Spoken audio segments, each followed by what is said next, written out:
out of the rooms, and you know I gotta shake it up. You know I never can settle. I gotta do it, make it boom anytime when I set it up. They telling me for way too long, gotta prove them wrong. Yeah, they knock me down, but I'm coming back strong. I'm feeling live, yeah, I'm back from the dead. Back from the dead. I'm back from the dead. Back from the dead. I'm feeling live, yeah, I'm back from the dead.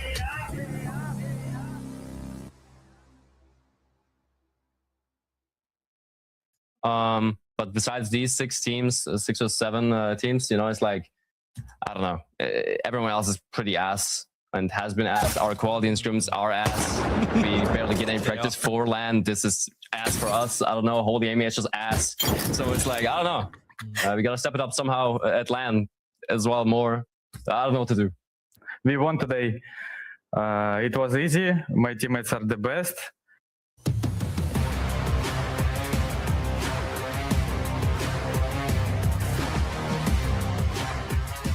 It was easy. My teammates are the best. Man, I am so happy that the ALGS back and welcoming y'all to match day 3, our final match day of the weekend. It's been a fun one, guys. I got Dia, Graceful back with me. But we've got to chat Aurora and Alliance. We want to see them continue on their dominance, but also are there teams that are not going to be ass in EMEA? I think there's a lot of EMEA slander going on right now. I think the region is getting way too much flack, but yes, Aurora and Alliance are deservedly dominating it right now. Aurora, I mean, impressing me a lot more because they seem a lot more consistent than Alliance, but yes, Alliance have those pop-off games, and I cannot deny it. Yeah, they're definitely the top dogs. I mean, we pull it up like this. You got the Pro League points that they've already acquired throughout Split 2. Aurora win their first show day. Alliance do the same thing and then kind of double down on the consistency. So we're thinking about teams that can emerge and also still be frontrunners, which have looked like bandits to me, Graceful. Yeah, I mean, I think a lot of the times we end up talking about the Aurora and Alliance, but they're undisputedly other teams here as well. And yeah, as you said as well, Bandit, maybe GG, even if you want to throw them in there. Yeah. Kinda has been a phenomenal player, and his growth alongside as an individual of having played on former teams where he might have been the underdog. Now he's considered probably one of the best players in the region. We definitely have the talent pool here. Haven't quite figured it out yet, because when you have this many roster changes and stuff, it is tough. But Bandit so far looking really good. I think you bring up a really good point with all the shifts and the roster mania that EMEA faces as a region, but also good to note, right? Kind of starting off back on Element 6 a few years ago as a 16-year-old guy out of Spain, and now second place today on their first showing. They lose out on the tiebreaker, but he was the kill leader, and they're still looking for org BTW. So if you guys in EMEA are looking to pick up a team, Bandits could be a solid choice, but we also have to think about maybe some other teams. When you compare Bandits, of course, on pursuit of the top, right? 21 Pro League points on their first showing because they lost out on that tiebreaker, unfortunately. But the stats, Dia, the stats don't lie. Stats don't lie. No, they do not. I also, because we're seeing this again, want to draw everyone's eyes to the 100% top 10 to top 5 conversion from Aurora. That is a really, really wild stat from them. And obviously, you know, they've been performing fantastically throughout the split. This was a roster that I was worried about. Granted, Dia loves doubting, but it ended up working out for them on day 1. I expect it, given how convincing it was on day 1, to continue working out in day 2. And I'm excited to see how Bandits take the fight to them, because Bandits are a really talented team that I think on a grand scale are more well-rounded than Aurora. I think they have better macros, slightly worse fighting than Aurora, because look at the names. But realistically, I think that Bandits could put up a fight, maybe even take the day. I mean, Lights Calling has been pretty cracked as what we've seen for the past couple of months. But guys, we got to bring in Jayhawk. Welcome to the main broadcast for the first time, Split 2, my guy. It's going to be great to have you here. And I know you've been watching all weekend. You've got some takes. Unlucky mentioned his former teammate Tyler FPS on For Fun being a team that could be on the come up. You want to talk about it? Yeah, well, the For Fun thing, I want to table that just for a little brief period because they had a bad day. But I want to talk first about a team that I thought had a good day. And we're kind of talking about potential flukes, who can maybe rise to the top. I want to talk about Mamma Mia. They were able to get 3rd place in that first match day on Friday, and they were only 2 points behind the 2 squads that you're discussing, notably Bandits being 2nd place. And so could they have maybe won that match day? That would have been a huge upset. Can they continue that consistency today? That's the thing that I'm looking out for. They had 4 games inside of the top 3 on that day. So the consistency was incredible. But not only were they getting inside of the top placements, they also paced the lobby in terms of damage. I mean, how often are you going to out damage Alliance and Bandits? That's a pretty crazy statistic. Can a team like Mamma Mia continue having a good day today? I hope so. I mean, if you're consistently putting yourself in a power position in endgame, I think that speaks for 85% of what you're doing. You're sitting in 10th place. You had 18 points on your first Pro League day showing. I know Dia and Graceful both get incredibly hyped anytime they see Black Venom out there as well as Catch. So keep your eyes on Mamma Mia. But maybe back to that for fun discussion, because EWC Split 1 playoffs, sure, a completely different roster for fun. But it was an interesting run, right? They barely get into the survival stage. They make it to the finals, Jayhawk. Yeah, they did, but when they got there, it wasn't that clean. Obviously, going down to the survival stage meant they weren't one of the teams that auto-qualified directly through groups, and so they had to fight their way in, which was impressive, don't get me wrong. But then since that LAN, and looking, the team you see on your screen, it's unfortunately broken up. Tyler has now taken the org with him and joined the Citadel gaming duo, while Synetic and Nags had to pick up Jans to replace, and now they're orgless. And so there's been a little bit of beef. Some snake emojis have been dropped on Twitter, and you got to wonder, is the grass always greener? Because at least so far, both of these teams have not performed like they did at EWC. Look, the grass may not be greener, but it's probably tall, because if you're hiding snakes in the grass, I guess that's what happens. But there you are. That is the former roster that played at Split 1 playoffs. Their performance, they got a 21-point game to lock in from that survival stage. But their land placement, 18th. You already said it, Jayhawk. You were like, the fact they were in finals was the deal breaker for it. But the roster breaks up. Tyler FPS keeps the org. And now the changes that we have to talk about, Dia. Yeah, I mean, changing the roster was an understandable thing to do. Synetic is not the part that I would have changed, but that's all right. You bring in 2 pieces of Citadel, which was also a solid roster, but my doubts around this roster come in with the fact that I think you've basically removed the engine from the squad in both ways. Synetic was really driving for fun. You take him out, you pick up you pick up 2 parts of Citadel, a very strong roster, but you leave out arguably their own engine, Zuni, who just has to disappear off to another team in EMEA. It feels like the For Fun esports roster on paper is very good because their mechanics are there, but like, who's driving this team? So far, it's been nobody. It needs to be Tyler FPS. I mean, if you're not pulling the engine from Citadel and you're leaving out Zuni, Tyler has to be the engine of that. I have teamed with Tyler. It's definitely gonna be a very tough bet on that roster, and I think it goes to show us, well, a lot of the times when teams end up forming around specific players, it tends to be the IGL for a reason with that as well. And we talked about this with Aurora as well. Are they, like, when you look at Aurora as a roster, like, this is just firepower. Like, where's the IGLing? But they at least have that backup plan of having 9imps as they coached, potentially coaching somebody into the role, helping somebody out. They said that they gave the mantle to Kazak in effect with the co-IGL. But this roster right here, you're thinking, okay, maybe somebody could take the mantle, but who's going to teach it to them? Because just playing with people, you don't really get to, you know, if I swing right and you just follow me, you don't really know why I'm swinging right. And getting that breakdown from somebody who's been in the role before helps out tremendously. And I think this team just either they need help or they need to restructure. Interesting. And I think it's all about solidifying your roles, and the teams that have identified their roles and have already outlined that are the ones that have been finding success consistently throughout the past year or so in ALGS comp. But here's the deal, Jayhawk. Any like hot takes, predictions for the day before I send you packing to watch match number 1? Hot takes? You know what? Because I talked about him earlier and I really liked what I saw in that first match day, I'm going to go Mamma Mia with another top 5. I think that they solidify their spot near the top of that leaderboard for EMEA. Because if not, we're putting them on Fluke Watch. We're going to put them on Fluke Watch, as you said when you came in. All right, go get in the comms. I'm ready to hear what you have to say after match number 1, but I want to pull up the Pro League standings and kind of set the scenes, Dia and Graceful, of where we currently stand. Now, of course, the teams at the top, for the majority of them, are going to be ones that have done their 2 play days in our first initial round robin weekend. But for Aurora, they won their match day. They're already in top 5. It's looking really dang good for them. Yeah, Aurora expected to continue this. I would not be surprised to see them at the very top of the region at the end of today's games. Bandits could very well be joining them as the other team that we're looking to become a contender for the top. And I mean, really, like, first place slot in EMEA. Mamma Mia questions, Zipline Mafia, another team that having placed very highly on their first match day on Friday. I am very much looking forward to seeing play today. Ooh, I am as well. Graceful, any quick hits on that? Because we got, Aurora effect, won the first day, baby, coming back stronger tomorrow.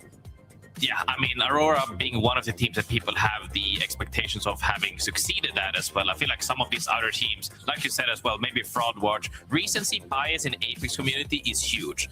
They even doubted, like, Dia was one of them, by the way. You doubted Alliance, they came back. This team might have had, like Mamma Mia as an example, might have had some good success, but can they keep this up?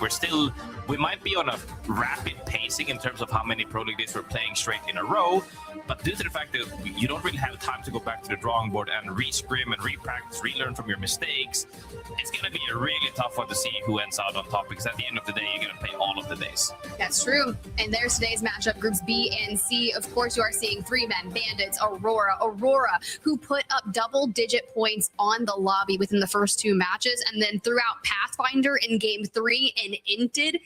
Just crazy fights. I think that's going to be really fun to watch. And who better to call all the action than Dia and Graceful? I'm going to throw it over to you guys. Let's get into match number 1. All right, match number 1 coming at us soon, Grace. Excited to jump into it, especially given the fact that we get Aurora playing again, and I am expecting more explosive games. Very excited to see them go up against the Bandits as well. As we had mentioned, when we're looking at the top, at the teams that we are expecting to be dominating the region, I think that having that conversation around these 2 teams that have started really well is interesting. There are plenty of teams like Made in Heaven that also, like For Fun, need to be stepping up today in a huge way. Yeah, most definitely. And I think it just comes to show really the importance that some of these teams have to carry on the legacy. Right now, like you said as well, the region is catching a lot of heat for a good reason, I would say as well, because when you have that only a couple of teams making it into finals on LAN, and even making LAN and then moving through groups properly, it really comes to show that who's next up. And we've had this discussion even in Americas yesterday as well, now that we've had these conversations against the top dogs, let's just say Falcons as an example, we need to start talking about now. We can't keep talking about what's been great in the past. We need to talk about right now. And for me right now, For Fun is not it. Mamma Mia is definitely it, but I would also like to see Blessed maybe step up. Yeah, it is weird to be talking about the For Fun Made in Heaven thing, because you would expect that if the breakup was like so clearly the wrong decision, that one roster would be doing way better than another. Like Tyler would have won the breakup and he'd be top 10, and Synetic would be crying in bottom. But the fact that they're both doing terribly is a weird dynamic for a clearly talented roster that has just gone their separate ways. I am hoping that we get a decider today so that we can start going, ooh, it is For Fun, is Made in Heaven actually coming out on top of this? Who's made the right decision and who's made the wrong one? Because at this point, it is extremely difficult to tell. The one thing that has been right, though, is the way that Aurora were playing yesterday. This is, I think, the first time, even though we're seeing it for fun, I think it's the first time that I have seen a fragger dominate a roster move and be successful in it. Effect being the driver of change, the thing that the team is built around, and ultimately having it work on the first day. Yeah, I mean, I also think that like this roster is huge. They're famous by their own metrics, but I think Kazak is probably the one that we have to focus on quite the most. After hearing that interview as well of saying Kazak is now taking on the mantle of leading the team, whereas Effect is incredibly vocal to be that co-IGL essentially, just makes this go like you really get to think, is this the new up-and-coming? We like to say new up-and-coming, but is this the new up-and-coming IGL? But how much does like 9M's help out with that as well? Yeah, and there's like, I think it's something we're lacking language around, because even though these players have been around for a while, the word sort of defaults to up and coming when that doesn't feel as accurate. It's more like they've just decided to pick up the crown. You know, they've been here forever. They've been a lord of the region, and then like this year, are they going to rule? It's not exactly what I'm looking for. There's something here, though. There's something about recognizing how long these players have been around, and that perhaps it is finally their time, much like as we're seeing with Sentinels in the Americas region and across the world. They've been here for a while. Now it finally seems to be their year. most definitely. Zone, however, pulling all the way far west this time. We actually saw Made in Heaven and even a couple of other teams stay dead center zone for fun, also included into this aspect. The real question is, how much information do these teams have? Because at the end of the day, if you're not blessed with that ring console, you're gonna have to be forced to play around what other teams are doing around you. Are they here because they think the zone is here, or are they just on the way in deeper? With Glacier having found themselves a spot in the zone, it's hard to say where exactly we're going to be going.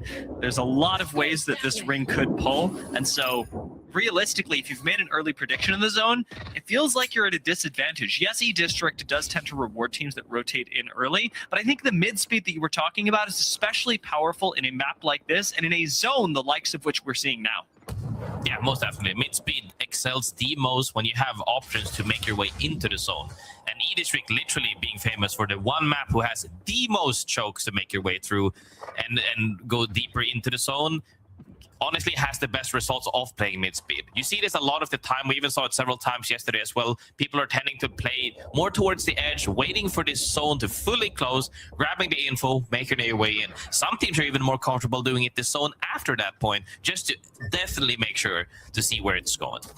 Shadows of Nine in trouble right now, even though they don't appear to be being pushed. The fact that they've lost their IGL is a problem, and even getting the res could be a little bit complicated. That IGL going to be critical, especially because they are on altar, which lets you make the insane plays that we've been seeing across the ALGS for, in Graceful's opinion, far too long a time. Yeah, most definitely. Also, we're seeing teams get very comfortable, hoping that the zone is going to pull deep here. But 5 teams only on edge. I think this might be the group so far out of both EMEA and Americas where we have the least amount of teams on edge currently getting stacked up. But undisputably, the one of the teams that people are recognizing is getting stacked right now, probably looking for more fights, is Aurora, Zipline, and one of the teams that I've been looking forward to, Mamma Mia on edge. Yeah, this team could actually get quite exciting. I'm taking a look at the minimap right now, something that you too can do if you are on multi-view. Taking a look at where your favorite teams are, as well as even hearing their comms as the day goes on. Rondon going to be picked up right now for Shadows of Nine, who are just playing this zone heavy play style. Having talked to Shadows of Nine earlier, this is basically the one thing that they know they want to do is to sprint into zone as fast as possible. But it does mean that they can be bled out over time. The fact that they've already lost Myosin once, the fact that Rondon's gone down, does mean that they're hemorrhaging meds in their journey to survive. Yeah, most definitely. And the first match as well of the series is going to be even more chaotic than usual, as Crypto is still indeed available. Crypto and Alter being infamous for being able to make plays regardless of where you are. Even if you're in the comfort inside of a home, at any point, Alter will just pop in and visit you and say hello while you're getting EMP'd and Zerg down. So making sure you stay healthy while also scouting where the zone is going next will be a huge moment for them. Zipline Mafia starting to make their way in. It's a team that is actually rotating very close to Mamma Mia and D4C. These teams committing more to what looks like a hard edge play style right now, but they could very easily turn into mid-speed if they're able to use the ring consoles near them. A bit far from zone, sure, but maybe further from zone means that you're a little bit safer to hit the ring console rather than trying to go to E-Bank, which would be closer to where the game is likely to end, but likely more contested as well. Yeah, also even then, like, just making sure you get on purple armor is so important, as we see him just level up there as well. A lot of these teams end up being really weak that are ended up going in early because the zone has been varied by this point now. Never mind the fact that you're not nearly equally as stacked, as we've seen several teams die on white armor. We're also talking weapon attachments, and these guys are taking every advantage of it, making sure to upgrade their weapons. Zipline Mafia, Aurora, and Mamma Mia really drawing eyes right now, with Zipline Mafia and Mamma Mia having a potential pinch onto the same choke that Aurora are holding right now. This could be a 3-way fight over with 3 teams that we were very much looking forward to seeing on the day, Graceful. What else is standing out to you here? I mean, the biggest thing outside of the fact that only one team will probably make it in alive from that side is that nobody is in Blossom Drive for the moment. So this zone also, well, not just speaking of this zone, zones in general have been pulling in towards Blossom Drive, even if it ends up ending on top of that bridge. If it hard pulls like that and currently it's safe, any team, that's just theirs for the taking. We managed to see Take Flight looking for their way in through the back of Blossom Drive, but Bandits defending it right now, holding on to this space that, like you mentioned, could be game-winning. Matape already low, and Light playing safe, knowing that Henchman's already knocked, doesn't want to give away and make this a 1v1 in the end for Kinda. Light does ultimately have to defend the door, pops in, and does eliminate Take Flight, even coming in for the shield swap, as Kinda is going to hit the res. Bandits clean their backs, taking out Take Flight, and now dominating Blossom Drive. I'm not gonna lie as well, I feel like we didn't give enough kudos to Bandits in our earlier discussion today in the opening segment.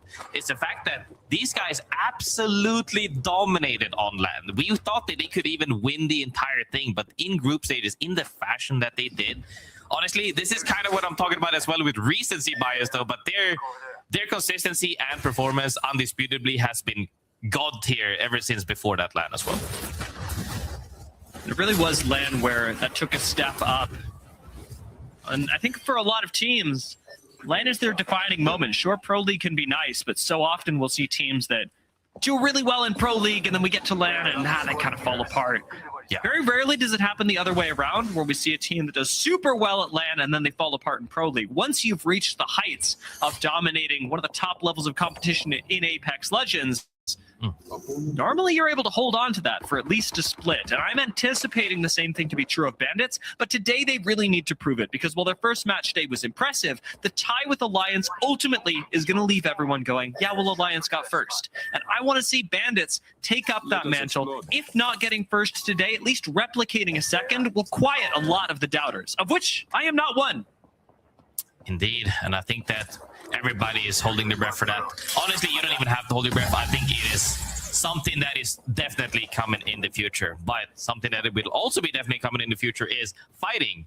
If this zone pulls all the way to the west past that choke, about 10 teams have to fight their way in. And when you're fighting around Crypto Altar, things get chaotic real quick. Around the next zone poll, which will be revealed in the next 30-40 seconds as round 2 will finish closing. We'll get to see who the big beneficiaries of this are. Are we going Neon Square, or are we pulling out to Blossom Drive that, as you mentioned, is much less populated, where teams like Bandits, Ronin, Glacier, and even Aurora are starting to pull their focus? Maybe these teams have got a read that nobody else does. Maybe Blossom Drive is going to be the place to be. Indeed, as we also see Mamma Mia flying in towards the zone for the moment. Zone is about to show just now. Zipline Mafia occupying the northeast side of things, Aurora northwest side of things. Zone about to pull up, and let's see where it heads up going. It goes back all the way to the right. Everybody who early predicted was indeed correct. Everybody who made their way in on the west side of things now are going to have to work their way in with as many teams as only 4, but Aurora is lurking about. And earlier we did say the Zipline Mafia, Mamma Mia, and Aurora could fight. The fact that they managed not to is impressive.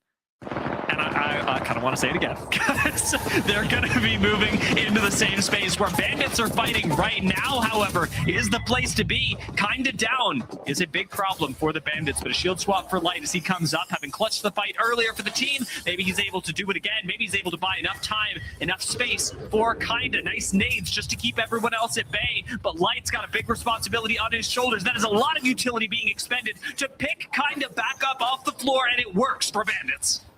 The moment the zone reveals itself, people will take fights, and that happens immediately with Bandits right here. They managed to get the reset even after getting a fin, but teams are also nearby.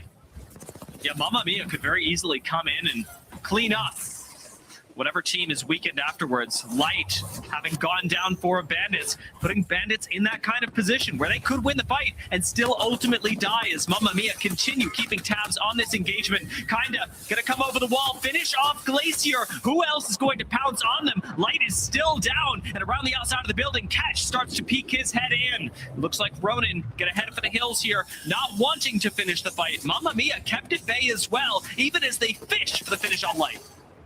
Ronin gets that reset, and the fight keeps ongoing from Mamma Mia right here. 2 for 1 right now for the moment, as Band is on her last feet and gets eliminated. Mamma Mia, perfect timing here. They basically just send Catch out to fish for the kills on Altar, knowing that he's got safety to be pulled back by Black Venom. Really nice, disciplined play and trust from Mamma Mia that they want to keep their building and they can just send the one person out to extend. Indeed, as now things have slowly calmed down. It's always that we have to think about timings at all times. When you're playing in these lobbies, we're even playing in ranked, always try to plan accordingly, account zone showing. And right now, the next zone is about to show. So people are right now licking their lips, deciding, are we going to fight for something as the zone is pulling? Right now, everybody that's on the western side are going to make their way in. Zipline Mafia knows as well, how far up north can we play? Everybody else, however, is still waiting because not many of these teams can get the next zone read, as we see right here.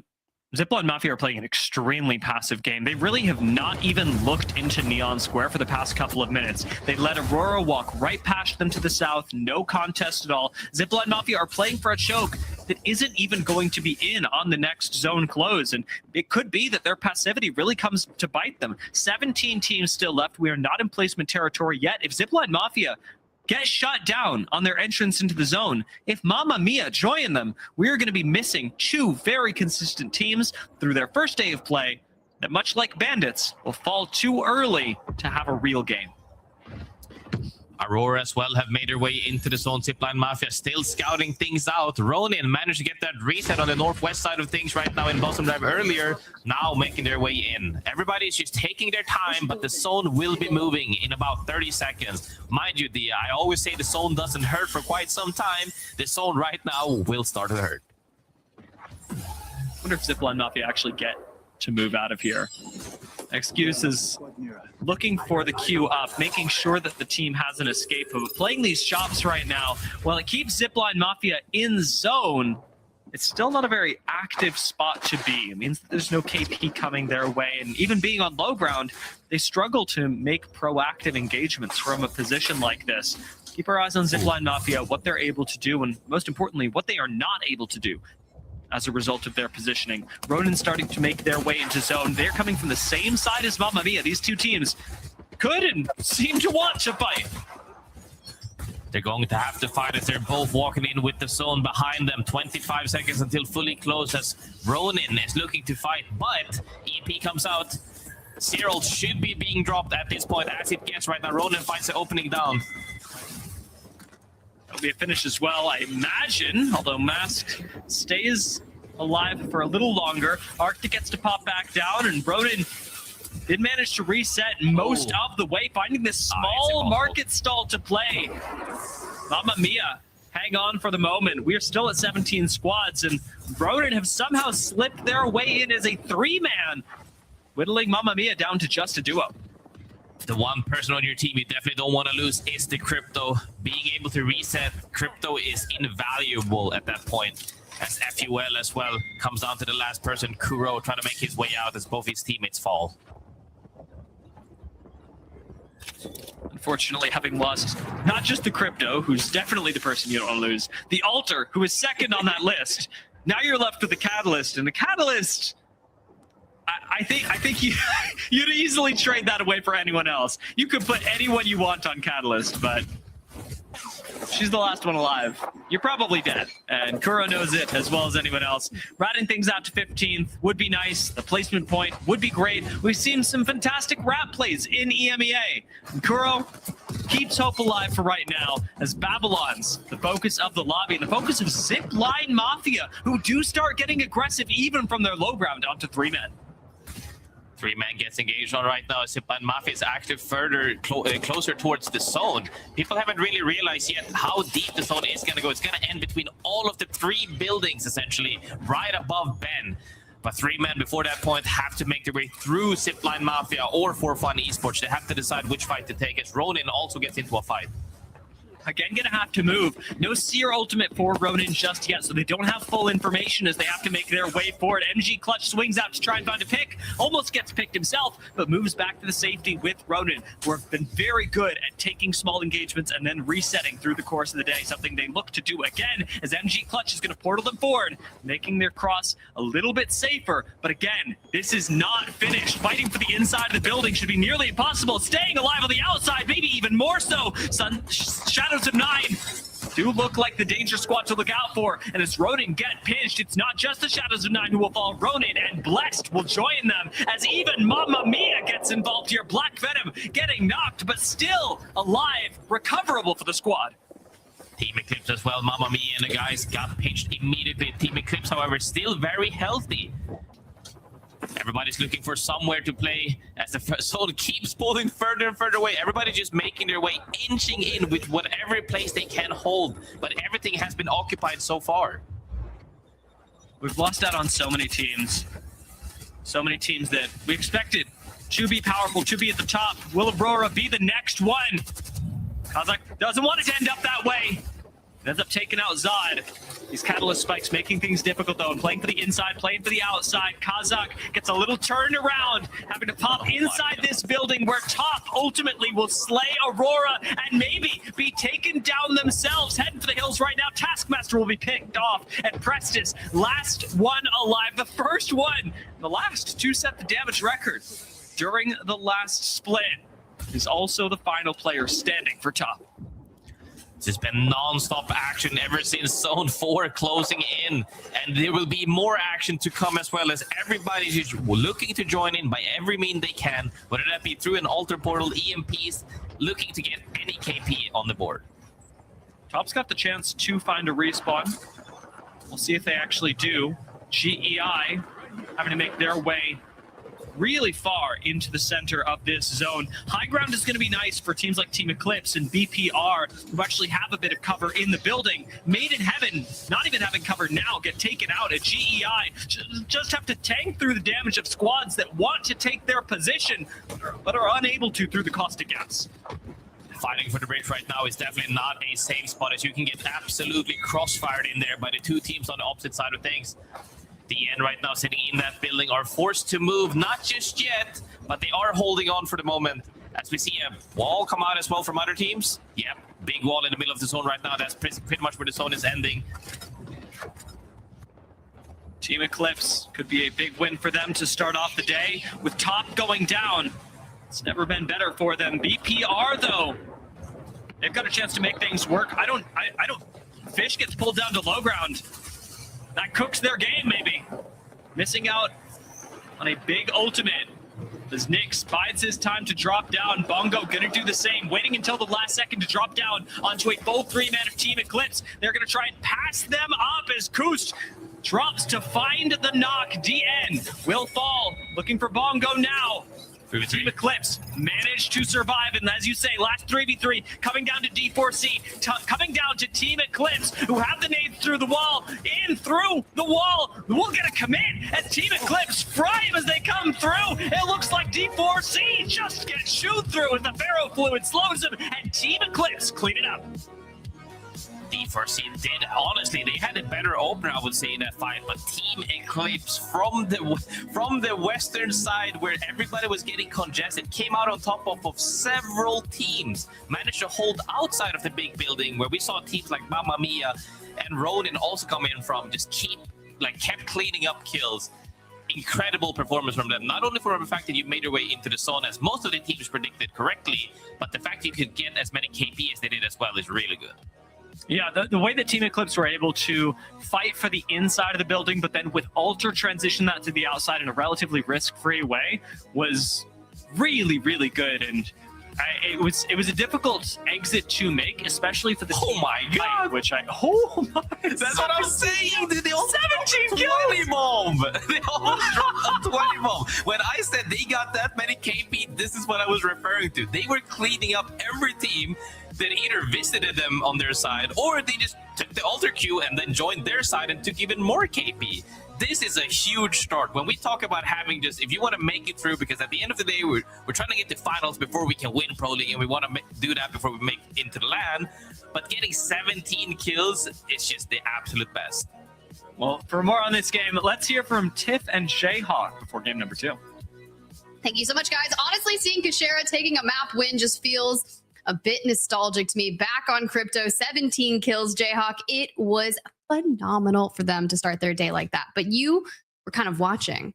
Anything you caught sight of? Was Made in Heaven potentially standing out to you? So they had a little bit of a blunder. Unfortunately, they had to go towards that middle tower inside of Neon Square where you can take the jump pad up and there's the 3 zip lines that connect. They're holding the top. They take an alter Q down. Nags gets knocked. They're kind of just stabilizing, trying to hold, but they can't res because Nags is stuck on the low ground. He can't take the alter Q back up. Right as his timer expires, he realizes he could just walk into that little jump pad and rejoin his team, but it was too late. It was too late. Literally the moment that his timer expired, he's like, oh, I could rejoin you guys. And then he fades away and he dies. Now they're a duo. Their rotate was pretty tough. And the game wasn't great for them. The comm sounded good. I do want to highlight Yans. I felt like he was the most impactful player that I was hearing. A lot of suggestions, but I think he was really elevating Synetic's IGLing because he was able to help Synetic in these moments where it's like, hey, do we do this or do we do that? Give him some ideas and then allow Synetic to make the final call. So I think that if they can maybe avoid some of those little brain lapses, they can maybe have a pretty solid day. It really do be like that sometimes. You just have a little blonde moment, we'll call it. Not like I have many of those or anything. But for real, though, since talking about Forefront at the top of the show, it's really good to see that Synetic and Nags are kind of putting those pieces together with Jens. And even though game number 1 didn't turn out the best for them, you're highlighting the fact that in their comms, it sounds like they are on the right path for a stellar day. What do you think about the bounce back, considering we did have some teams that were calling, hey, maybe we should go over to Blossom based off like whatever information we had at the time. But then it does do that hard pull back. And I'm like, you're going to have such a tough time getting over. That's a moment where I really feel like that cohesion in Made in Heaven was valuable because they were sitting there in a very flexible position near the bridge. And that was the conversation they were having. Do we pivot back over to our POI at Blossom or do we not? Synetic makes the call to stay because they can always rotate late. Meanwhile, a lot of our edge teams like Aurora, Mamma Mia, who didn't have good zone prio, they get third ring information. They're like, guys, Blossom's completely open. Let's just fly on in. And then unfortunately goes back over to Neon, and now they're in a position where they have to come in late. It was just an unfortunate zone pull for those teams. How often do you get third ring info and you actually get screwed by fourth ring info? It'd be like that sometimes. Honestly, we've had some crazy bounce backs over the past couple of like events that we've seen, especially on land, but you never know. Expect the unexpected. That's what I always like to say in ALGS. But thank you so much, Jayhawk, for the insight. We'll send you back. And honestly, I think we got game number 2 about to kick off. So get it over to Dia and Graceful. All right, Grace. Game number 2 on the horizon, a return to E District. And funnily enough, maybe a return for Team Eclipse to a good result. I hadn't even thought about it, but there was an eclipse recently here in Europe, and I wonder if they all went to see it together. I wonder if that was a nice team bonding moment. Team Eclipse, though, definitely coming up with a good juju out of game number 1. Looked really good with the finish that they had. It's interesting to see the Catalyst priority, but the thing that caught my eye truly about this game is the Alter priority, because Alter is banned. What are we talking about? I'm literally looking at the. All right. I think that Crypto normally gets banned immediately. Yeah, exactly. Crypto normally gets banned absolutely immediately. If not, something is indeed wrong. But I am not a big fan of Alter being alive because she just enables so many plays. I would like to touch on one thing, though, that we heard earlier here, especially from Jayhawk, is that every IGL or everybody leading the team, even if you have some co-IGL aspect to it, you need somebody to ball off of. Sometimes that one brain can only think so much, and having anybody just release a little bit of pressure from you, whether that be, hey man, are we still doing this, or are we sticking to the plan? Oh, we are? Okay, that's good. Will help a lot of these teams make it through. With the crypto ban and the Alter high pick rate last game, I do wonder if you'll get your wish and maybe an earlier ban on her this time around. Team Eclipse, could be potentially. eBank. You know, one of the teams that I was thinking about, I haven't wanted to bring too much attention to them, so consider this a casual conversation. I had anticipated Top to have a better, as Virtus Pro, performance at LAN. I'm also surprised by their slow start here. I sort of started hyping them up in the middle of last game. They died pretty quickly as soon as we got them on camera, but Top have had an all right couple of days. I feel like the ceiling of this roster, though, is much higher, and I wonder if maybe the meta is giving them trouble. I think this is the conversation as well for like the history of Apex in regards of metas, right? Like a lot of people get deserved as well in regards of being a good players in a specific time and point. I think today Apex history is the most difficult the meta has ever been, with how fast-paced it is, right? Where we're used to seeing 20 teams alive, sometimes circle 4, who knows, even longer, with 20 watts, and everybody was playing so passively. And today, everybody is so proactive. Everybody's movement speed is increased. Shielding is great. The fighting is just so chaotic that, yeah, it is indeed the meta. Like, without a doubt, the meta is affecting many of these teams. As we head into game number 2, we're going to start off in E-Bank, which I've talked to a couple teams about this, is a very flexible POI. It's too big to loot in its entirety, but what you get to do when you land E-Bank is basically start your loot path, see where the zone is going, if you have Ring Console, or even if you don't, judge it off of Ring 1, as I'm sure Kashera is able to do with his experience, and then decide whether you want to take more time or rotate quickly. In this particular ring, in this particular game, it's likely going to be another quick rotate for Team Eclipse, as we are heading up towards the north, towards City Hall, where Team Eclipse, if they do move fast, can secure a prime spot super early. City Hall's ending indeed. Northwest side of the map is gonna be fun to see, as a lot of these zones tend to end around water or that pesky slope that I really dread. I mean, all of these teams are gonna make their way in, but there's way more limited playable areas in on this zone than the previous one. So we're gonna have to see how many teams are actually gonna move their way in, as some of these teams will occupy on top of the bridge, under the bridge, the buildings all around. But depending on which side it ends up pulling towards, though, a lot of KP will be a lot earlier in this game. Blessed already sprinting into the zone. GEI right behind them. Made in Heaven probably going to evac tower into what they're hoping is an end game spot. But taking a look at other places that you could rotate through, I'm noticing Resort up to the north. If a team wants to hold this north side, they can tank the zone for a little while and get a ring read for mid-speed play, which is really appealing. Blossom Drive could be a good place to rotate through, as might Galleria in the next couple of rings. For any of our mid-speed teams, Resort, Blossom Drive, Galleria, all looking like really good spots to move through. Most definitely. I think Resort is something we'll definitely see as people are walking their way in later on, probably zone 3 or perhaps more. But one thing I would like to say as well, as we have seen people been way too many teams are playing zone right now. Is it just a mixture of the group, or are they trying to adapt to the lobby being chaotic? Because on the Americas matches we saw earlier as well during this weekend, it's been way more aggressive on that side of things. Is this a meta thingy? Is it because they preferred Wraith the first couple of days, or is it just people adapting? Zipline Mafia getting aggressive on Aurora. Oh. This isn't meta. This is pure menace. Blessed starting their fight as well. Have a nice sentinel shot to open things up. Hipfire not going to work so well, and Max Strafe, for his ego, will pay with his life as Blessed go down. One team that decides to join, though, is Mamma Mia, one of the teams we have been talking about. If they could show up today as well, as they get a KP as well. A couple of KPs on that board, deep into the zone, should be able to get a good game out of this match. Mamma Mia and Zipline Mafia both starting things off well, both trying to avoid the fluke watch that Jayhawk threatened them with earlier.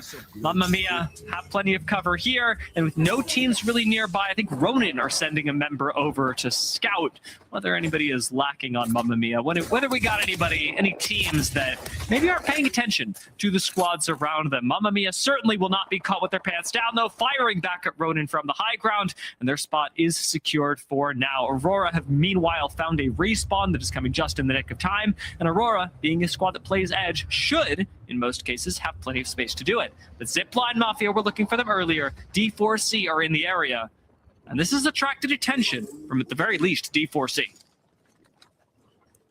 As D4C is also just scavenging at this point, making sure to get more stack and getting that info. Immediately sees that there's a team walking up towards them. No other than Zipline Mafia. Are they going to end up fighting, however, as they have been scouted out? It does seem that way as we hear a drill come out as well.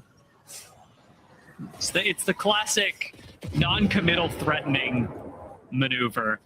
As drill is going to signal that there are a couple of other teams around, but while the teams take their time, not starting any fights just now, I'd love to hear from Jayhawk on Team Eclipse's performance.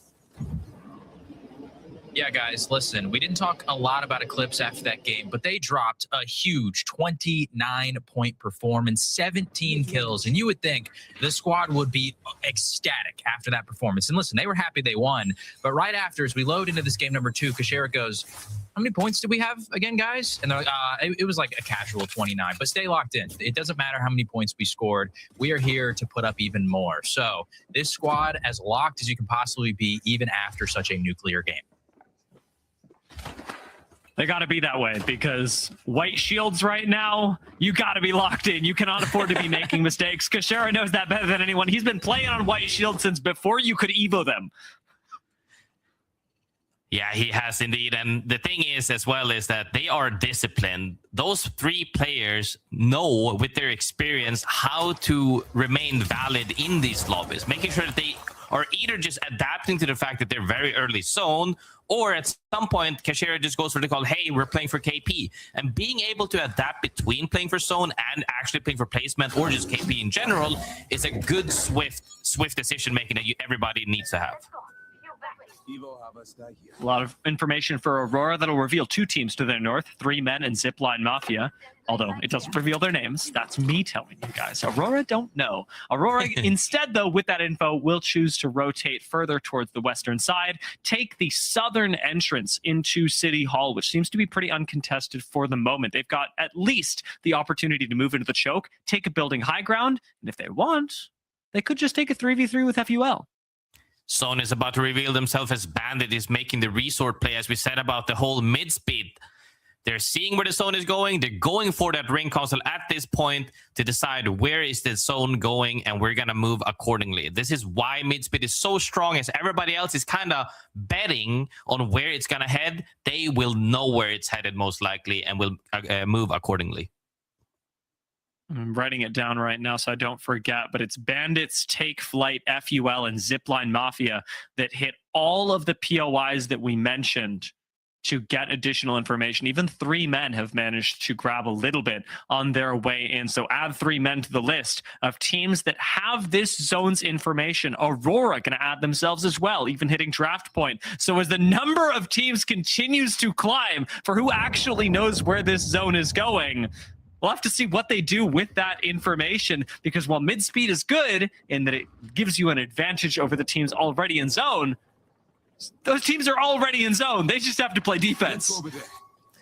Indeed. Playing defense is definitely harder, though, at this point, depending on bans, but Alter's still available. Some of these teams are opting for the Alter Seer. Maggie makes it even more impressive. But Ronin was one of the teams that had a tough way to rotate in, especially speaking of what you're saying, against the teams that are playing defensive or getting caught with several teams on that rotate. So they need to make sure to have a better timing at this point. Either we're moving on ahead further than them and holding them out, or we have to be the absolute last team to just send the fight on the team that is defending us. That means clearing your backs after this zone as well. You like to talk about which zones are healable and not, but we are getting to the point where, yeah, you can heal for a little while, but you're not going to be able to tank zone indefinitely with the ease that you have before. Round 2 going to start closing soon. And at this point, still look out for teams rotating through the red. In the next few zones, maybe you'll be able to take a bit of a chill pill. Indeed, as you can still heal this zone, though. We're seeing Aurora still on edge. After that shaky match number 1, I want to see what they're thinking about. So let's have a listen in with Aurora. Я пробуем? Да. Пробил. Сделал. Убьем? Один, на время. Дал там. Да. Языка куда у них? Ультани. Я языка кидал. Ультани? Да, ультанул. Я стоял. Меня взорвало. На крыше. Окей, мы Я сам не... Кирич. Все 3 крыши, пацаны. Я шью. Тоже. Хороший лиды. Один синий. Хороший лиды. Два. А это большой. Это заебись, пацаны, что они так надо. На ту сторону тоже кинул. Я зашел. Да, Я живу. можно играть. Окей, заезжаю. Я заезжаю, пацаны. Одну КП видите, чел? Я у них, подожди, Не умираем. Я над ними, секунду, подожди. Я у них на крыше, пацаны. Стан 2. Жди. Они пройдись за крышками, сейчас я упал вниз, они втроем. Мы шоп можем забрать. Мы в зеленых, все нормально, чильте тут пока. Я надо, full reset sustain. Заберем шоп? Пробил вниз. Давай. Хорош. Чилим. Чок есть, типа. Сука. Блять, мразь.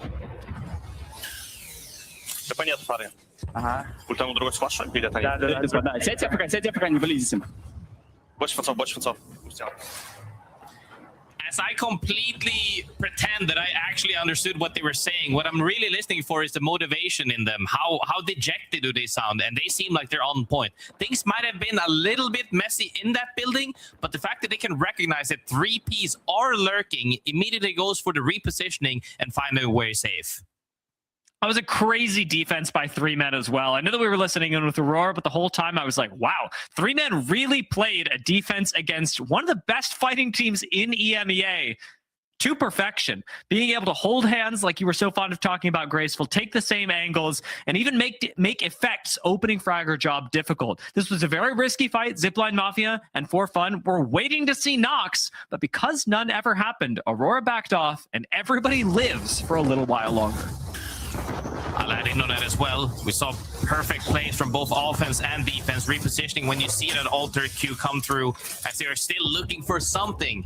They are in the zone currently and don't really have to move. Zone, honestly, is pretty close to them. That they have no information of as of this moment. But we did see the zone pull far away from that bridge, far away from that water, more towards the south or more towards the eastern side of the zone to see where it ends. So people are going to have to adapt accordingly. D4C, after making it deep into the last game, all the way up to second, did not quite manage to execute to find a victory, but made a valiant play to do so. This time just tank an electric fence. The danger of taking the portal. Danger lurks though here. FUL in a fight against DN, looking to see if they can make something happen as Kuro in orbit falls almost immediately. The one character who can make it out, however, is the Alter Beamseed, trying to make a reset for this, but this is gonna be incredibly hard. Fortunately, there is a lot to distract teams around the map as Bandits take an engagement themselves. With Jans falling, FUL will go out as well. And the Bandits have a building to play, and they are looking to take away Made in Heavens. Cinetic gonna get chewed through by Light. The P2020 is deadly in this meta and in his hands. Made in Heaven go down, and D4C going to join them. Bandits really proving here why they are one of the strongest teams in EMEA, nay, in the world, as they have shown previously on that land that we had in Paris, where they were absolutely dominating the group stages. Now, however, though, making sure to grab some KP that he can. Team Eclipse, the winners of the first match, currently sitting on 31 points, had that 17-kill bomber, are still chilling in the next zone.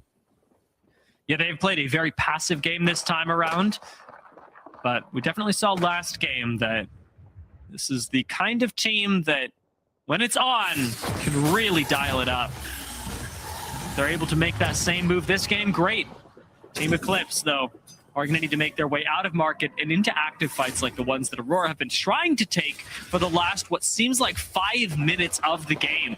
Unseating 3 men from this building has been impossible, and this is for Aurora, a team that everybody in EMEA is afraid of. 3 men are playing a stellar defense, and I really can't give them enough love for it.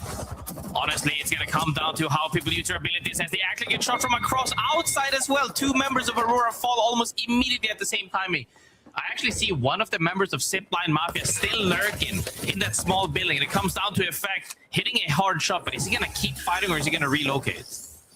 Effect is terrifying, but Effect on his own in a 1v3, I mean, we've seen him win it before, but with the way the 3 men have been playing, maybe they've gotten a little complacent. They lose Babylon's in swings Effect again. Is he going to take this fight once more? Going through the portal takes a second. Effect really wants to re-engage. Is going to try and go for the 1 beam on Excuse. Brings him out through the portal with him. Effect is 50 HP. Needs to find a shield swap, and it looks like he won't. There's nothing in that box. There is one person can turn it around. It is Effect, but it comes down to be very messy as all of these teams now hear this fight for the longest of time. Comes down to how he will play this out. Don't really have a walk-in against a full team or walk-in against a full team on either sides. And he goes down to the low ground, hoping he can remain unspotted right now. Doesn't look like the team in the building is paying much attention to him, but Effect goes back up, and it is a deadly misstep. Aurora are out, and Ronin will join them, even top falling, as we lose 3 squads in like 10 seconds, make it 4. Fight definitely took way too long. However, BPR also falls as they get eliminated. For Fun is finally waking up, grabbing a couple of KP as 3 men. The team that we just saw hold on for so long is in a wild fight. Their defense has been impeccable, but now they can't rely on other teams to cover for them anymore. And much like Effect, we see Levi get a little bit confused about what level he should be on, ultimately abandoning the rest of his squad. Takeo unable to really back him up. We're going to go through another portal. Takeo tries to hit the silence, tries to get back, and Will on 1 HP. What am I watching? Why did he even try to do that? Are they trying to get up as Tigers now taking their cue? Yeah, For Fun are abducting people from the bottom floor right now, and I like the way that Babylon's at least sets himself up to get back to the high ground should he need to. Respawn beacon ahead of them, last zone ahead of them. The 3 men as a duo will have a difficult time getting there through Zipline Mafia. Zipline Mafia straight ahead of them is actually also a duo. It's a duo v duo action on top. Fun for Fun Esports down below, waiting and lurking to see if they can make something happen as Takeo actually goes down now. It's going to be a tough way to get up, and he can't make it back. Zipline Mafia, I think, have just won the Aura battle because like you said, duo v duo. This could have been a 2v2, but the fact that Zipline Mafia get to keep the high ground might just give them a shot at winning this game if they can hold on to it. While 3 men may die, their chances of winning the game are all but done.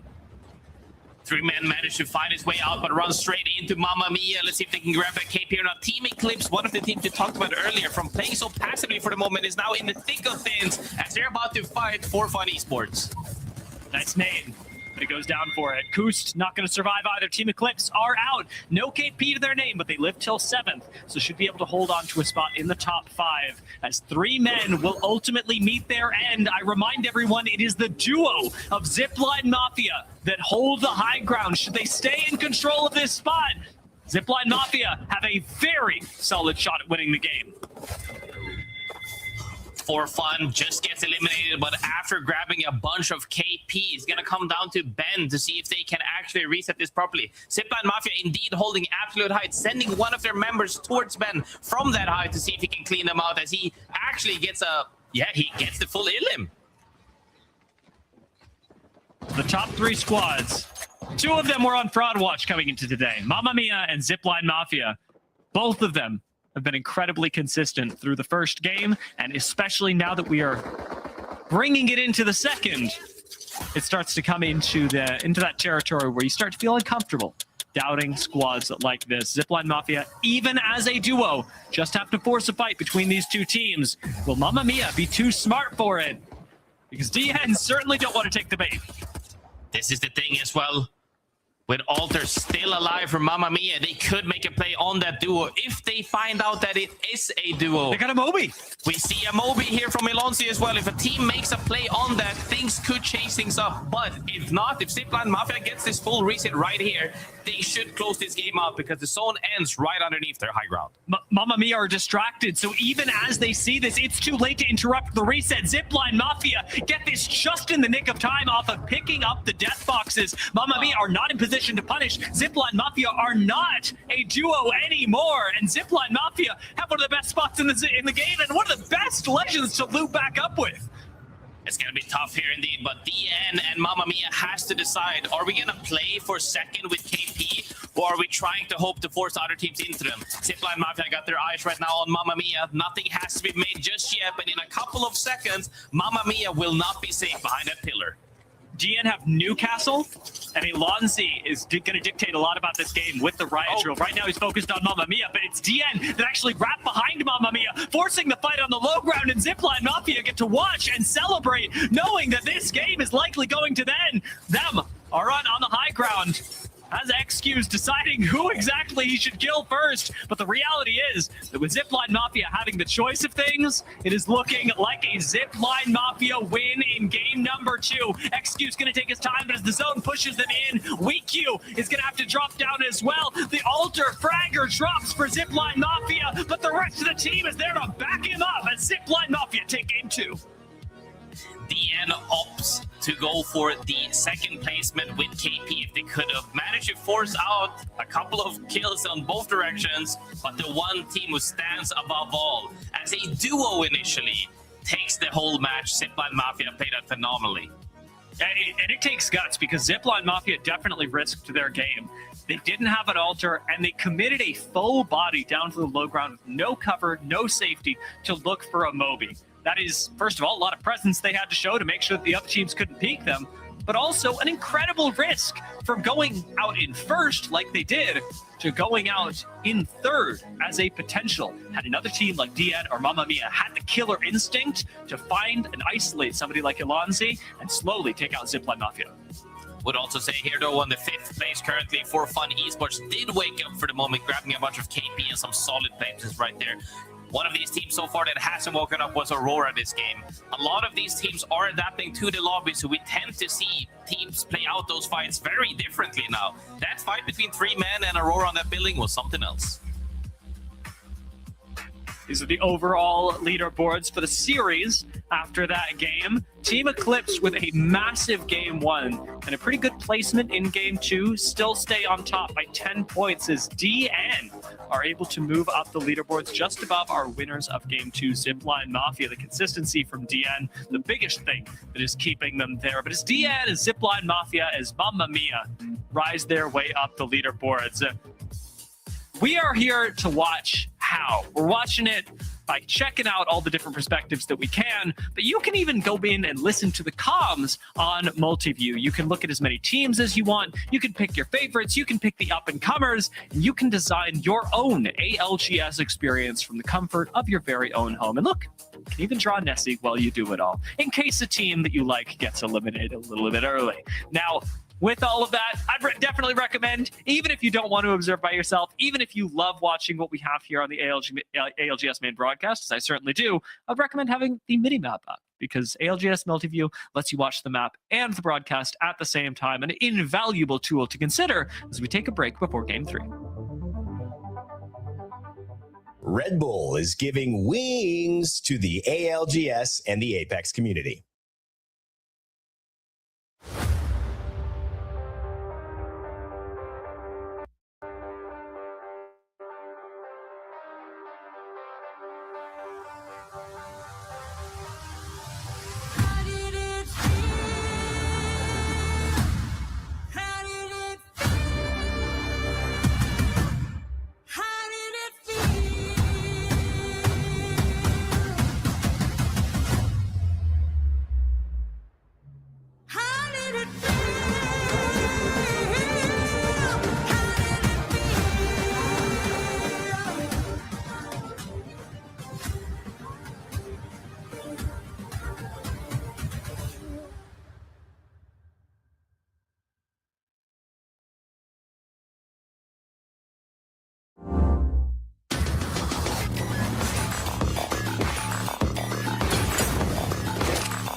Red Bull gives you wings.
Welcome back to the Apex Legends Global Series, y'all. EMEA Day 3 is heating up in Zipline Mafia. We were talking about them at the top of the show. We briefly mentioned them. Who's going to stand up and challenge the contenders that are at the top? Zipline Mafia have an answer for us, especially after Team Eclipse's match number 1. Like, these are some solid games. It's only been 2 games, Tiff, but you are the ruler of this broadcast. Are we taking them off Fraud Watch? No, I'm not taking anyone off Fraud Watch yet. No one's coming off Fraud Watch. They're staying up there. I'm going to have to get them. This is a green screen, but we could key in something here that has like Fraud Watch and my teams that I'm keeping an eye out. I will say, though, for fun, had the most kills that match, I'm pretty sure. I wrote it down, 9 kills in game 2. For me, for fun, still on Fraud Watch too. I've got my own little keyed in Fraud Watch, and for fun, you know, it's a good game from them. I remain unconvinced because the thing is, it is 3 fragger. Like, of course, they're gonna get 13 kills sometimes, and I think that there's a lot of talent in EMEA, as we talked about yesterday. That, you know, I wish they got picked up by especially some other regions. I wish that we had more like intra-region talent trading, especially out of EMEA. Hey, we pulled Nate to Americas. He's on worldwide. We did pull Nate to Americas, and Effect has been here for years. You know what I'm saying? Like, it's like we could. There's actually been more. There's been more importing of talent from South America to EMEA than there has been from EMEA to Americas. That's also because of what happened with South America, but I digress, Dia. That is a different conversation for another day. Instead, we've got the final match coming up on E-District, and I'm ready for some wild pulls. I want to see some crazy things happen post-Alter ban, right? We've gotten rid of Crypto, we've gotten rid of Alter, and I have to start thinking about who's making our changes. What are we going to immediately? Well, I will say with Alter out of the picture, 14 picks went the way of Wraith. 2 people chose Mad Maggie and 2 went for Axel. Zipline Mafia, though, I mean, look, they picked Mad Maggie last game. They're going to run it back. Yeah, the Mad Maggie is super nice, especially for a team like Zipline Mafia that is playing at mid-speed or slightly slower. I'd put them, you know, mid-speed for the data, but they really want to play edge into the last couple of circles, take advantage of other teams that are already fighting around the edge of the ring. And Maggie is just so invaluable for preventing other teams from being able to set up in your face. Now, Watson is a great answer to that. It's a huge reason why we're seeing so much Watson right now. Yeah, I mean, look at Aurora. They got a ring console over on their starting point. They've got the Watson. They're going to get information because they were one of the teams that had initially picked the Blossom Drive side of things on match number 1 because they didn't have enough information, right? They were just like, well, I mean, it's free. We grabbed a scan, but then you see the pop back. So we want to play, want to kill, and well, Beamsy, you get your shields ripped out of you. Good thing you've got the Axel and you do see the kickstart come online. We all about when are we going to break these things out? FUL starting an engagement of their own. Some good nades to cover, but I'd be worried about taking the fight up against Take Flight, who should be feeling quite aggressive after a disappointing first game. Matafe maybe a bit too aggressive, though, as Beamsy is able to one-clip him. Pablo Minecraft not having a good time either, as Beamsy's going to chase him up with the Prowler. Plenty of damage pouring out of Beamsy right now, and Pablo, well, he's got the moves. He's not got the firepower. Take Flight are going to go down. Yeah, Take Flight just took Flight right back to the lobby. So here's the deal. That Prowler, even without a mag, from that distance hitting those shots, you're getting deleted. The Prowler being such a vital thing that we're seeing here in Split 2 is just triggering all. You heard Snipe Down talking about it. Was it like yesterday? He's like, bro, you're telling me this the Prowler comes back when I'm done playing. This is ridiculous.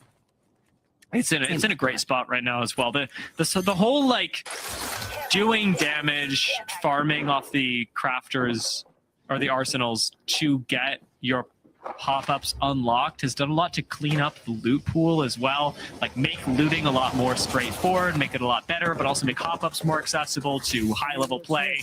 Something that is really paying off in the ALGS and that we're seeing Prowler players benefit from. They are for BPR though. Chaos around the portal, and we'll see, are they gonna place the Jenny to cancel it again? Because we saw that happen a couple of days ago, but I'm not sure where Fish is. Regardless, the portal is away, and Nyx, see ya. Takes his right back. Worth going for it. Seeing if somebody would stick around, get a little bit greedy. Did a lot of damage in a short amount of time. And Nick's definitely a player to look out for. Bongo as well. Really impressed me just yesterday.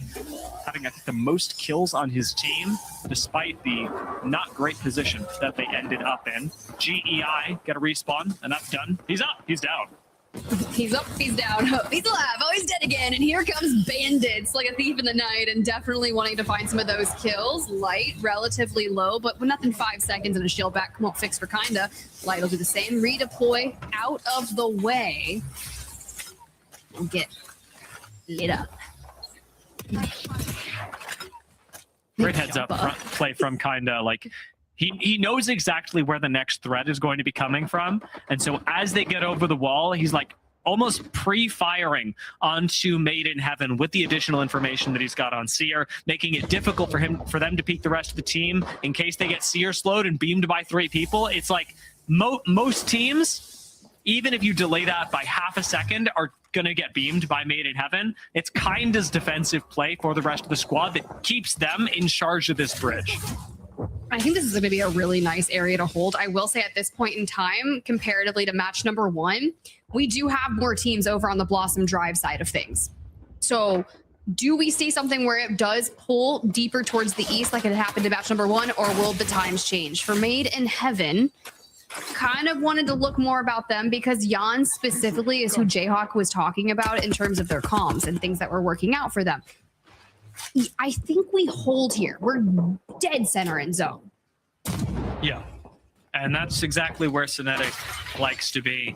It was funny, you know, thinking about the for fun Made in Heaven thing. Well, it rubs me the wrong way to see the Made in Heaven for fun breakup and the way that both these rosters chose to form independently of each other.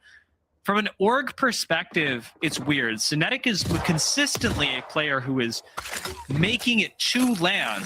Mm-hmm.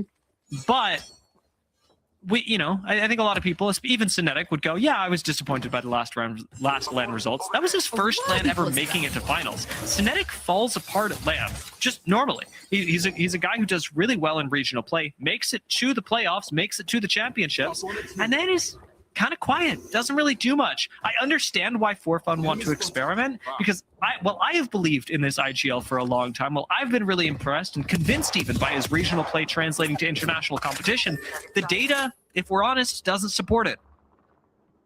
Ooh, I mean, that's not a bad take, though. It's just a shame, right? So it's like, what can we change in Split 2, but fresh off a roster change? You're still trying to kind of isolate and learn and develop that chemistry that you need to be able to get back to Split 2 playoffs with limited resources in terms of spots for EMEA. But you know what?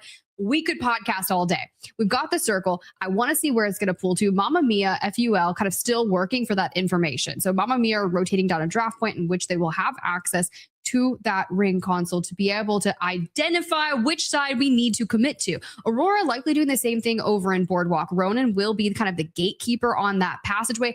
However, Aurora not shying away from a fight for sure.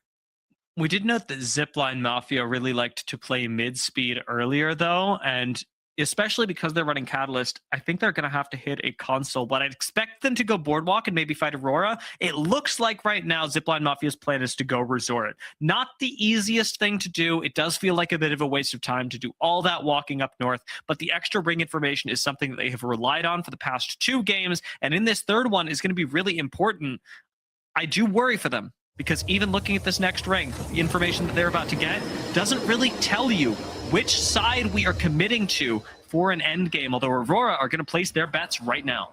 You love how they wrapped around that instead of going through the choke where Ronan was staring at him, because Ronan was gatekeeping the choke and they eventually moved away deeper into the next circle. But then Aurora does the hard wrap and then moves through the rift to get deeper into the circle. Sometimes it's just little moments like that that you're like, thank God you guys have braids. That's a good call. I mean, it's really decisive play from Aurora, putting themselves in one of the better positions in Blossom Drive. Not a game-winning one necessarily, but definitely a KP-oriented position because they're putting themselves really close to the choke in a building that has access to high ground. They'll likely get sieged out if they stay here long-term, but in the short term, over the next 2, maybe 3 rings, they'll be able to claim a lot of KP if they have in fact predicted the zone right, if we are going Blossom Drive. And we don't have that information yet, so the teams that are playing for it likely going to be the benefactors. For Made in Heaven, we check in with them now, and it's just Nags left. How are we going to be able to get Cinetic and Yans back in? For now, we take to the sky for FUL, who have 4 kills already. To the top of the building we go, into the circle. Hero immediately down. Orbit, Beamsy have to defend the fortress, and we saw what Beamsy could do with the Prowler in hand on their last engagement. We've just got to find him. Look out for the nades, Beamsy. My God, they're like right on your feet. He's dancing on a bed of grenades, but completely unfazed. Beamsy hasn't taken much damage so far, and with the Prowler and infinite ammo as well, manages to grab Kuro's banner and hopefully find a res for him. Not sure about the whole Moby situation. There it is. Looks like they've got one. Beamsy's gonna pop this. We got double exhibits out for now. Jan's coming back thanks to the Moby. Back strafe, Thanya across the way. And it does look like the team they landed on did move out and take a neighboring building. So FUL should be able to restabilize here. Wait, no! And if I say that Aurora effect through the window like a demon in the night? FUL middle of the pack yesterday, fighting to be more than that today. Right now sitting in 15th place. You need to have a top 10 performance to have a, we'll call it, opener to the split that puts them in a position to succeed. There are teams that naturally are going to have bad first thirds of the split that will still make it to playoffs, but your goal out of any section of the split is going to be to end up in the top 20 teams, and that's something that FUL are still a bit far from, a little too far from, off of their first day's performance. So hoping that they're able to get things under control by taking the incredible firepower they've demonstrated today and turning it into end game positions, which is where they're falling short. FUL's fighting is great. FUL's macro when it comes to zone 4 and 5, that's where they're failing. Well, let's talk about macro from Bandits, though. They've been playing this area for at least 4 minutes now. You see the pull come through, and Bandits are now in the south side of the next zone. For teams that saw match 1, and they're like, yeah, of course, we're going Neon Square. Goodbye. You're all rotating towards the west, and that is going to be a really bad time for y'all. Aurora predicted this zone really well. They did end up, as we noted, committing even in a zone that didn't demonstrate whether we were going Neon Square or Blossom Drive. They predict Blossom Drive. They used the Wraith Portal to get really deep into it, and that's paid off well because now Aurora don't have to move, whereas Mamma Mia do have to. They've got to make their way through the nearly zone and do it quite quickly, and taking out Nags is exactly the opener you need to do that. Nags is just going through it, man. We just hit a reset for Made in Heaven, and now immediately Mamma Mia comes in from the south side, Catch taking the rift and going straight towards where they initially got that knock from. Breaks the window, the portal's there, but there is the seer queue, and we're getting checked on upon. Mamma Mia make their entrance. Thought it was going to be a little bit harder for them. I'm wondering how Zipline Mafia are doing, and it looks like we're about to find out with Bandits taking an engagement of their own, still controlling this bridge and the stairs, as you mentioned. This whole high ground has belonged to Bandits for so long, and it's turning into KP for them. The makings of an excellent game ahead if they can take that KP and get some good positions as well. I mean, D4C are basically forced to hang out with the koi fish holograms and hope that no one's going to drop to the low ground to be able to chase them, because a reset is imminent. But here's Zipline Mafia, who have moved into the northern side but have to go a bit further. Aurora just in the buildings below them. This will be the side I think that faces the most difficulty. With Zipline Mafia not running a Wraith, their ability to move from building to building hampered quite a bit more than other squads. With Bandits up on this high ground, They've still had one of the more active positions in the game. I don't expect that they're getting active soon and dropping down, but let's hear it from the horse's mouth. Let's take a listen in with Bandits. South, I think. Yes. Look for it. Here. Good see you back up. There's someone else here, by the way. Someone else here. Yeah, there is. He took it back. Look. Too long. Chilling. Yeah, team there. You need to perma look down around. Make sure no one walk up, because we're gonna need to clear east side. Okay. We need to clear east side staircase. Probably let Hench do that, and we need to clear east side staircase. Okay. Like, play hard fucking aggro towards Neon side. Yeah. Look at this guy's moving. Getting fucked with. Play like close to my side and be ready to camp people. Maybe someone below me in tunnel. Yes, there is. Okay. No altar, so we're fine. We just need to clear the east side. Just all of this. My favorite comm is no altar, so we're fine. Post altar ban, you know, that's what you're not worried about. You're like, yeah, we're not going to get flanked by an altar portal at our backs.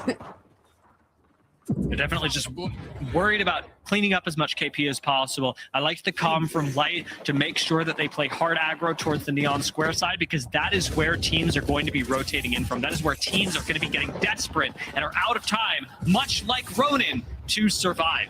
I mean, we're in the dead center of a Venn diagram of exhibits, and you're right. North is actually looking so much more congested than the south side. Bandits are going to have maybe 2 to 3 potential teams to contend with, but Ben is just getting annihilated. There is no way to even find a cover because you're not having a moment to breathe. For Zipline Mafia, applying that pressure, next up is BPR. Zipline Mafia get aggressive. WeQ with a big opener off the exhibit. For Fun are going to go down in 18th place. And the Zipline Mafia, they keep playing forward, even as a team that was rotating around the edge, even as a team that was moving in late, even as a team with no Wraith to make it safe. They easily, quickly expend a Catalyst wall in order to get a convincing fight, a simple 3v3, and now have cleared their side of the zone. Nobody else is really here. Zipline Mafia get to move forward and take up more space as even Ronin go down. BPR went south. BPR, from all the presence that Zipline Mafia was able to control, have pushed down to the south side, and they take heavy casualties. Bongo last life behind the knockdown shields, face off against Glacier, against DN. Shadows of 9 not going to survive. There's going to be multiple teams going down in the next 20 seconds, and you've got to hold on.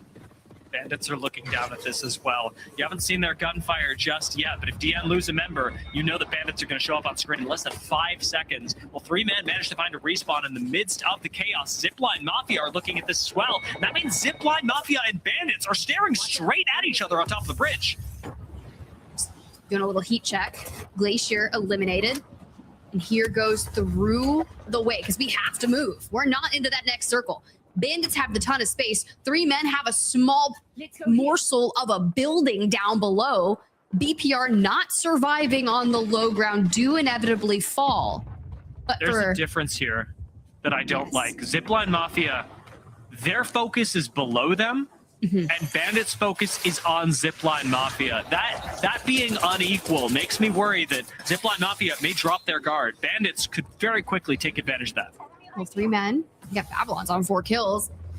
They're just kind of cleaning out the rodents down below at this point at a swing, and you have to go back to the void. You're thinking maybe there's going to be one person. You realize, no, this is not the fight that I want to take. We're not throwing my life away. Mamma Mia, on the other hand, do not survive the north, but a good free cam to outline it. You're right. Bandits set up perfectly to annihilate Zipline Mafia, but to Team Eclipse Kashera in the exhibit, focused. We still have 11 teams. I'm watching the kill feed like a hawk right now, because the first knock to go down on the Zipline Mafia and Bandits fight will likely determine the game. Exhibits everywhere. There are 5 exhibits on your screen, as FUL are not. The amount of seers in this lobby, the amount of information in this fight is crazy.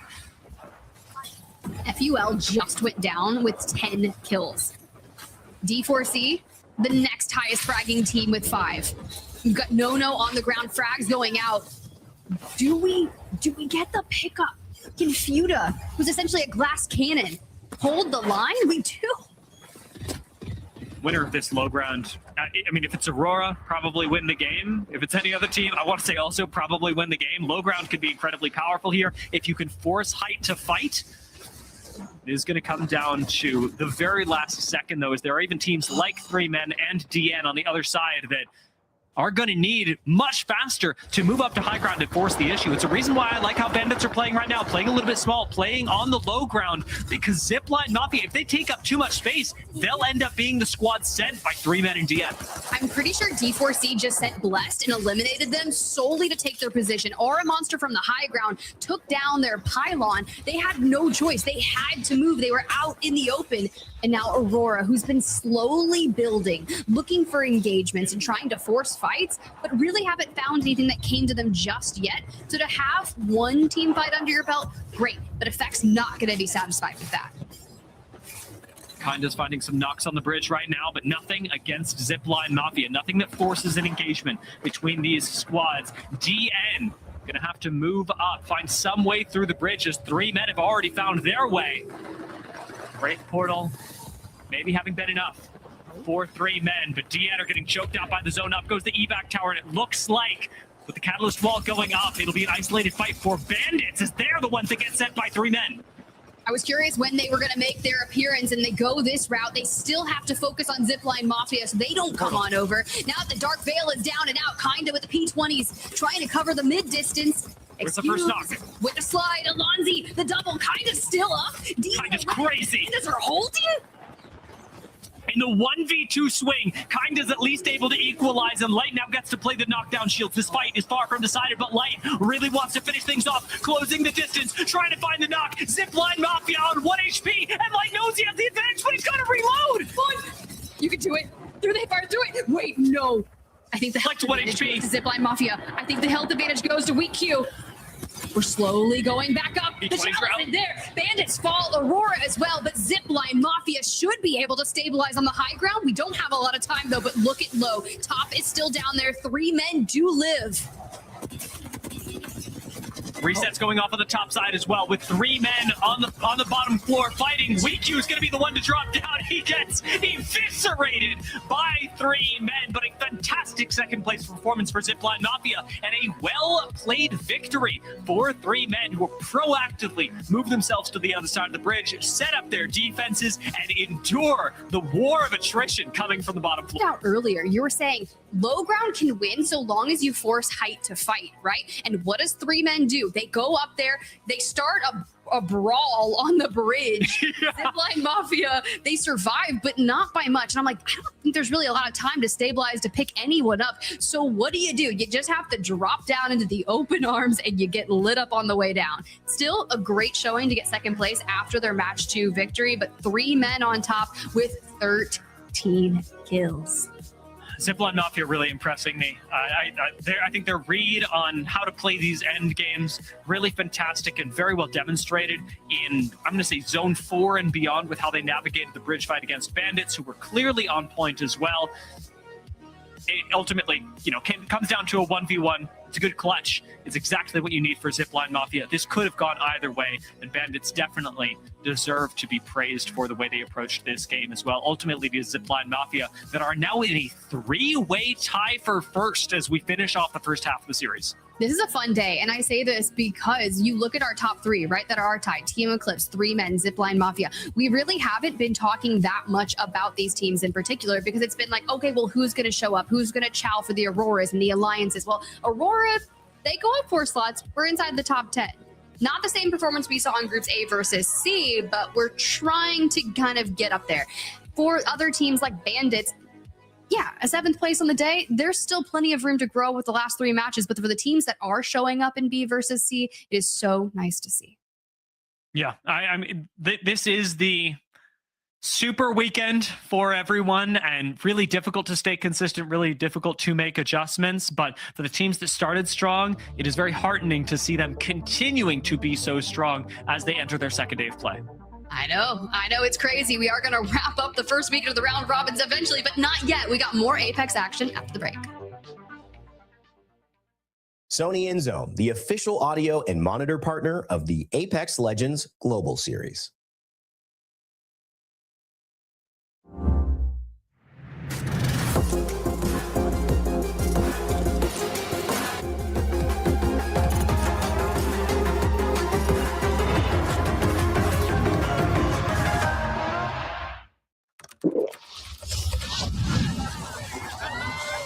Red Bull gives you wings.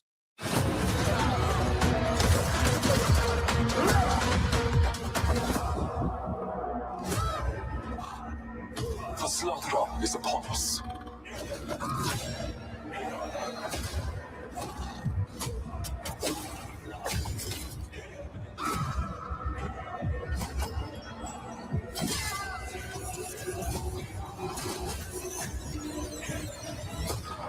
Blood spilled, and so it begins. War mode. First off, I'm here. Second off, everybody shut up. Three things to make clear. Y'all forgot what's up. The gun is the tool.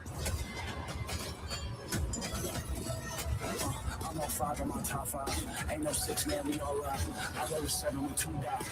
8 this beat, this 2 o'clock. Hunter is the weapon.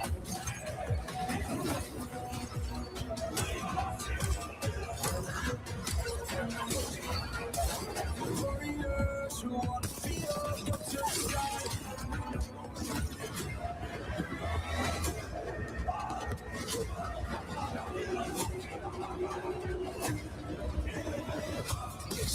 Hit song, flip song, track song, war mode.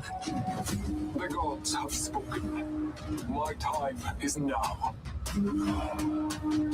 Warriors who wanna feel, this time to die. Warriors who wanna feel, go to the sky. I put the crown on my head, I wear the scars on my chest. Yeah, take all the queens and bishops and knights like we playing chess. Warriors who wanna feel, go to the sky. I am Blood Hunter, chosen hunter, beast of slaughter. They will learn my name once more.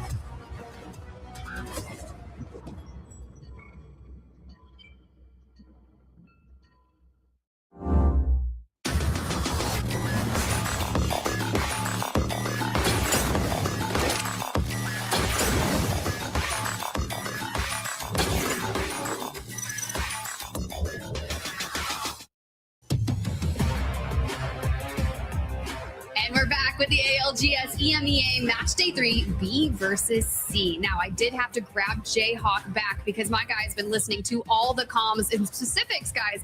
Zipline Mafia. We were talking a lot about them in the game when Dia and I were casting because their positioning that they walked up on that Bandits held. But what did you learn from your insight on Zipline? Well, listen, this game 2 win that you're seeing on screen, a lot of the critiques might be that they came in a little bit late, got some Ring 3 info, and were kind of gifted this height where everybody else is playing inside of City Hall. In that game 3, you cannot say the same. Bandits were holding that top bridge, and they got a little bit greedy. There was a point where they decided to Wraith Portal on a team underneath, which gave an opening for Zipline Mafia to come and steal the hideaway. Now, both of them coexisted for quite some time, but Zipline was holding the weaker side over by the stairs, and ultimately it resulted in a final game fight. And once again, Zipline Mafia's comp comes out to show a difference between the two. They were able to Catalyst Wall, which allowed a brief reset for them when they were very weak. Bandits weren't able to punish them. It came down to a 1v1 between Light and I can't remember who was on Zipline Mafia, but I thought it was about to be a Light masterclass because the way that he was calling that game was incredible. And unfortunately, it just wasn't enough. He wasn't able to get the win. Zipline ends up taking second. So I just really like to highlight that little moment where they were able to steal away the staircase, seeing the opening that Bandits had allowed them to take. That's a moment where the best teams, they have to capitalize, and Zipline did. Now, see, now I want to ask you more of a question because you did get to hear a lot of those comms. Dia in the cast highlighted that Zipline Mafia was focusing on the low ground, whereas Bandits were keeping tabs on Zipline Mafia. But if Bandits do portal to the low ground to also focus on that, opening the door for Zipline to move in, did the comms show different? So I was listening to Bandits at that moment, yes. And there was a point where obviously they see that there's some teams fighting on the low ground, and I don't think they quite realized how many teams were down there. I think there was 3, and so Zipline Mafia was the furthest removed from the engagement, and they were able to just take the stairs for free when Bandits overextended. Now, Bandits also was relying on the ramp as like they kept calling it the Godheady throughout the game, but once we got towards that zone close, eventually they had to move up, and Zipline actually had that truck plus their catwall, which allowed them to buy time. So Bandits, I think it was just a brief moment. Ultimately, that stairs is the most vulnerable position, and so they can't necessarily hold it that well. But I think it was just a brief lapse in judgment where they weren't quite defending their position, and instead were trying to get a little bit more KP. Yeah. It's interesting to see the Catalyst priority go up so much between splits, because Catalyst hasn't been changed that much, and yet we're seeing so much Catalyst in the first couple of games in EMEA. Even when things like Crypto and Alter are still available, people are choosing to run Catalyst in place of one of those two, or perhaps just as a third to do as she wishes. But Catalyst has so often been pigeonholed into well, you have to baby her into endgame. And now that we're 3 games deep, we're seeing Catalysts so much make it there so much easier. And for me, I'm still trying to catch up on exactly why, because the meta around the Legends hasn't changed outside of Catalyst. No big counters to Catalyst have been nerfed or anything. Why is it, and I want to direct this to Graceful first, why is it that you think we're seeing Catalyst be picked up so much earlier than we were last split, when the Legend balance hasn't changed as much? I mean, I think that the way you're referencing is generally you see Crypto gone, you see Alter gone, you see Watson gone, and then you see Maggie gone, and then you see Baby Comp. It's a typical standard way of playing things. But Catalyst has never really been weak, even with the nerfs and such. But mainly people used to use Catalyst back then with walls, 2 cross gaps. That was the main reason for her. But now, since the spikes got massively buffed quite some time ago, she's a lot more versatile. And when you have several ways now of crossing that gap without needing to use the wall for that specifically, it enables a lot more plays. And we can see that in the sense of being able to get that reset properly. So I think people are just a mix of comfort pick, but also never really leaving strong, in my opinion. Ooh, I mean, I can see that. It kept Zipline Mafia prolonged life a bit up on the high ground before they had to drop down because they were able to reset. But thank you guys so much for the insight, Jayhawk. Thanks so much for joining us here for the halftime. We do need to get on over to World's Edge, though. Aurora looked incredibly dominant on World's Edge in their first showing. Is this where we're going to see them light up the leaderboard, Dia, Graceful? Maybe. I can't be an Aurora doubter. I'm not doing it. I'm not doing it, guys. I'm telling you that I'm not doing it. Don't give me flack for doing it, because I'm not doing it. Let me have this one, Dia, please. Yeah. If it ain't broke, don't fix it. Run at teams. Yeah. You are strong at fighting. Don't get me wrong. I know it's hard to run at teams, especially when Crypto is active, when Alter is still active, but they did it so well previously. We need to see that shape before come back. I was honestly thinking about it as well. We keep seeing them try to get into zone deeper and deeper. And it's not necessarily that they're losing a lot of these fights. They're kind of just getting interrupted. How about we take these isolated fights and keep doing what we're the best at, which is fighting for that roster specifically. Let's just keep doing what's been working. Don't fix what's not broken. And at this point, I think that we have to see some change. Maybe it was just the map, and they have different plans for different maps, which is very valid. But from what we've seen so far, something needs to change. I mean, I definitely think that E-District does benefit defensive teams a lot more. World's Edge, yes, sometimes we get zones, ring pulls that make it more possible for teams to sit in a building and just defend themselves constantly. But I think back to the fight between 3 men and Aurora, the 3 men won multiple times on the defense. And I think, a lot of that is credit to 3 men, them playing incredibly well, but also a map difference. It was a lot harder for Aurora to find that fight, whereas World's Edge for these players should be home and also should be a lot more abusable when it comes to not having to fight teams in buildings, but fight teams around rocks, around small walls, bits of cover that aren't as easily locked down. Yeah, I mean, speaking of lockdown, the reason why that fight is getting so stalled up is because of Sierra and Watson. Like, when you have fences everywhere and you're also having wall like essentially on your teammates, on your enemy, you can't really make these reckless swings and 3v3 isolated fights. That's why that's why we've seen this in the past as well in the likes of Alliance in this region, where they kind of stumbled the first couple of games because it is so chaotic. Not because they're just straight up losing fights, but because it either gets stalled out or it's just too many interruptions to the fight. Now I'm hoping to see more of these teams that are mechanically strong at fighting or have good fighting prowess to take over once again. Well, it's my favorite time of the match. Not just World's Edge. I do like World's Edge, although I am partial to Stormpoint, guys. So, if I were picking favorites, it would be likely between those two. But my favorite time what I mean when I say that is when not just Crypto, but Sierra are eliminated. Yeah. And now if you want wall hacks, there is only one choice. Blofundur. The All-Father may bless you. I hope we get to see it. I don't think any people are playing it. Maybe some teams are. Actually, I think I see one pick. Yeah, I see one. I see one pick, and then we see a little bit of a copium for Pathfinder as well, which is nice. Hopefully, we don't see a repeat of what we have seen previously in Pro League with that huge hint earlier on from Aurora on that previous day. All fun and games. We get to make fun of them because they knew it. They, you know, Oyride talked about it. He's like, yeah, we're having a little bit of fun in that game, and I gotta respect it. Sometimes you just want to press your buttons, and that's something that Aurora haven't quite been able to do to the degree that they were able to in the first set or in the first half yesterday. But as Tiff alluded to, it was World's Edge where they really took off, and maybe World's Edge where they can do it again. 3 men hoping to keep up the momentum they just gained with a win in game number 3, now sitting at 2nd place on the overall leaderboards. Indeed, and I think we have seen a great push and pull type of scenario from this team. As you said as well, maybe they were winning a lot of fights, but what I see a lot is the awareness, being able to react to the alter Qs popping in out behind you, being able to reset on the same spot, holding hands on swings. If you're on point on all of these things of being both aware and being on the same page as your team in terms of fighting, things are going to look really bright for you. Let's talk about some end game zones we can see here. War Camp, not a place that we have seen end game zones in before because World's Edge rework is so new. Epicenter we've seen quite a bit of, and it doesn't look like we'll be going over to a spot like Grandma's house. So to me, this looks like a War Camp ending, even if I've never seen one before. Yeah, I mean, endings around that. I mean, even if you say it though, a lot of endings have been south of old Survey Camp, now War Camp as well. But things could definitely change up. And speaking of changing up right now, some of these teams are playing a lot more aggressively for the moment. As Holy moly! It's in a huge fight.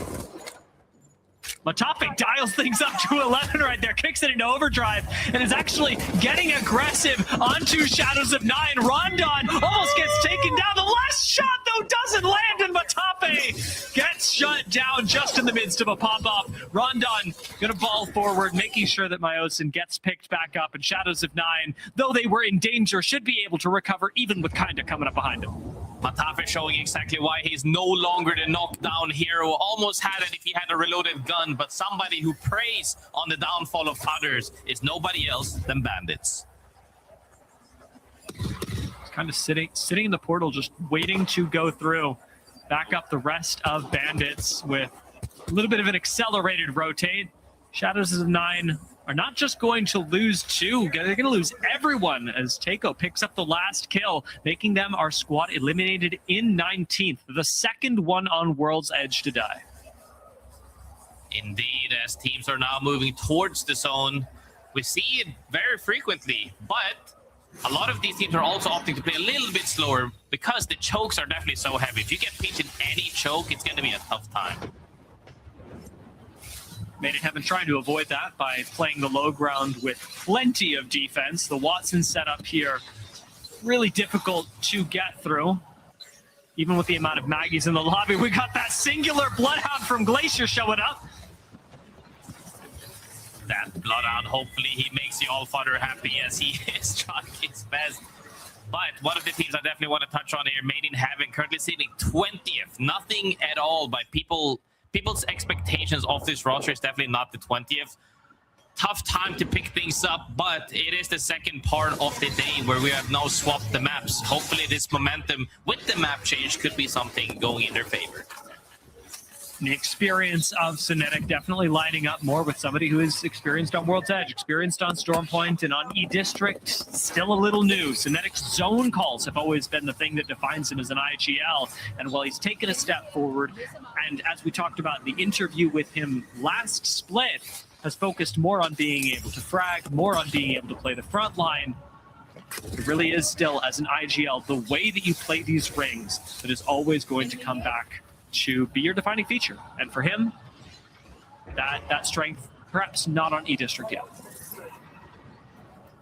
Very clearly so, as other teams right now is getting comfy in the zone. Everybody's doing the same thing, guys. Everybody's waiting for the timing. 1.5 minutes until the zone reveals. Well, a little bit more than that. Once that zone reveals itself, as most of these teams don't have any further knowledge that we can see in the top left side right now on this POV of Suki, they will be making adjustments.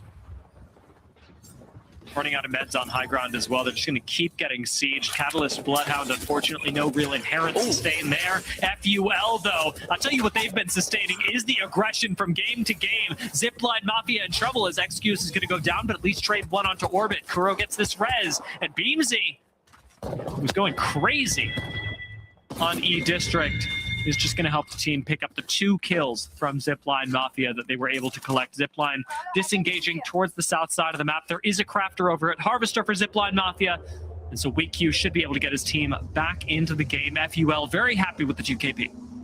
Zipline Mafia should be able to get this reset as well, as they actually do have more information on the southwest side of things. But in the thick of things, for fun, gets a down, but they have a TP up, should be able to get this reset. Well, for fun, managed to recover. Kaisha back on his feet. I want to hear a little bit more about what's been going on behind the scenes for fun. And for that, we've got Jayhawk. All right, guys. So we've been talking about for fun throughout the day, and I think the thing that's the most interesting is who is IGLing this team. It's going to be Kaishi, but at the same time, he is not that experienced of an IGL, having previously played with Zuni, who was calling the shots for their last roster. And so the one thing that I found super interesting in the early game comms was he was specifically calling on Remix Powers to use his voice more. We talked about this earlier, Grace. I know that you've been in situations where you've helped out a lot with IGLing with different teams, and so I think it's a super interesting point to bring up that he wants Remix Powers to be more vocal throughout these games, saying, hey, I want more suggestions. I want you to talk about playable spots, taking fights, because as of right now, he feels a little bit overwhelmed.